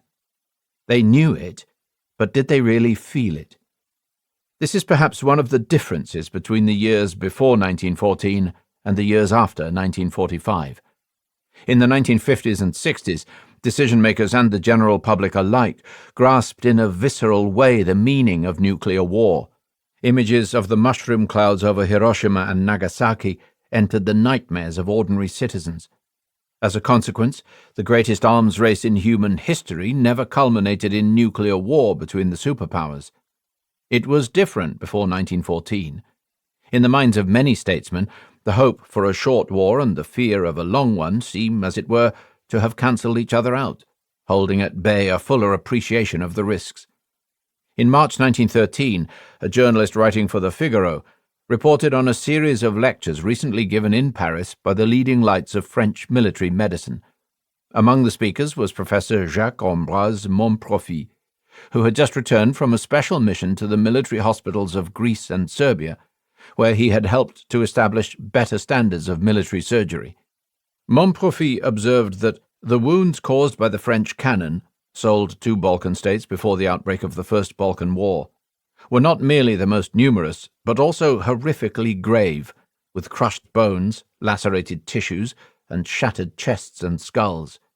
So terrible was the resulting suffering that one prominent expert in military surgery, Professor Antoine Depage, proposed an international embargo on the future use of such arms in battle.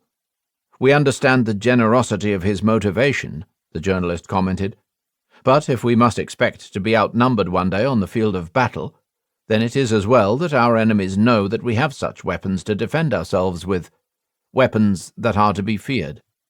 The article closed with the declaration that France should congratulate herself both on the horrific force of her arms and on possessing a medical organization that we may confidently describe as marvelous.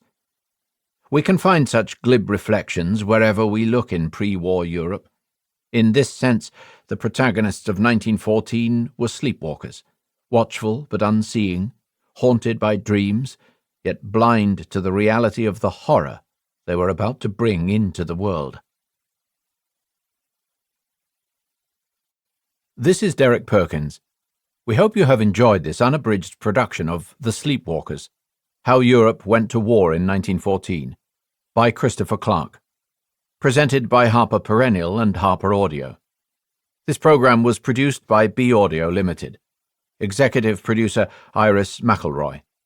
Text copyright 2012 by Christopher Clark. Production copyright 2020 by HarperCollins Publishers. All rights reserved. Thank you for listening. Audible hopes you have enjoyed this program.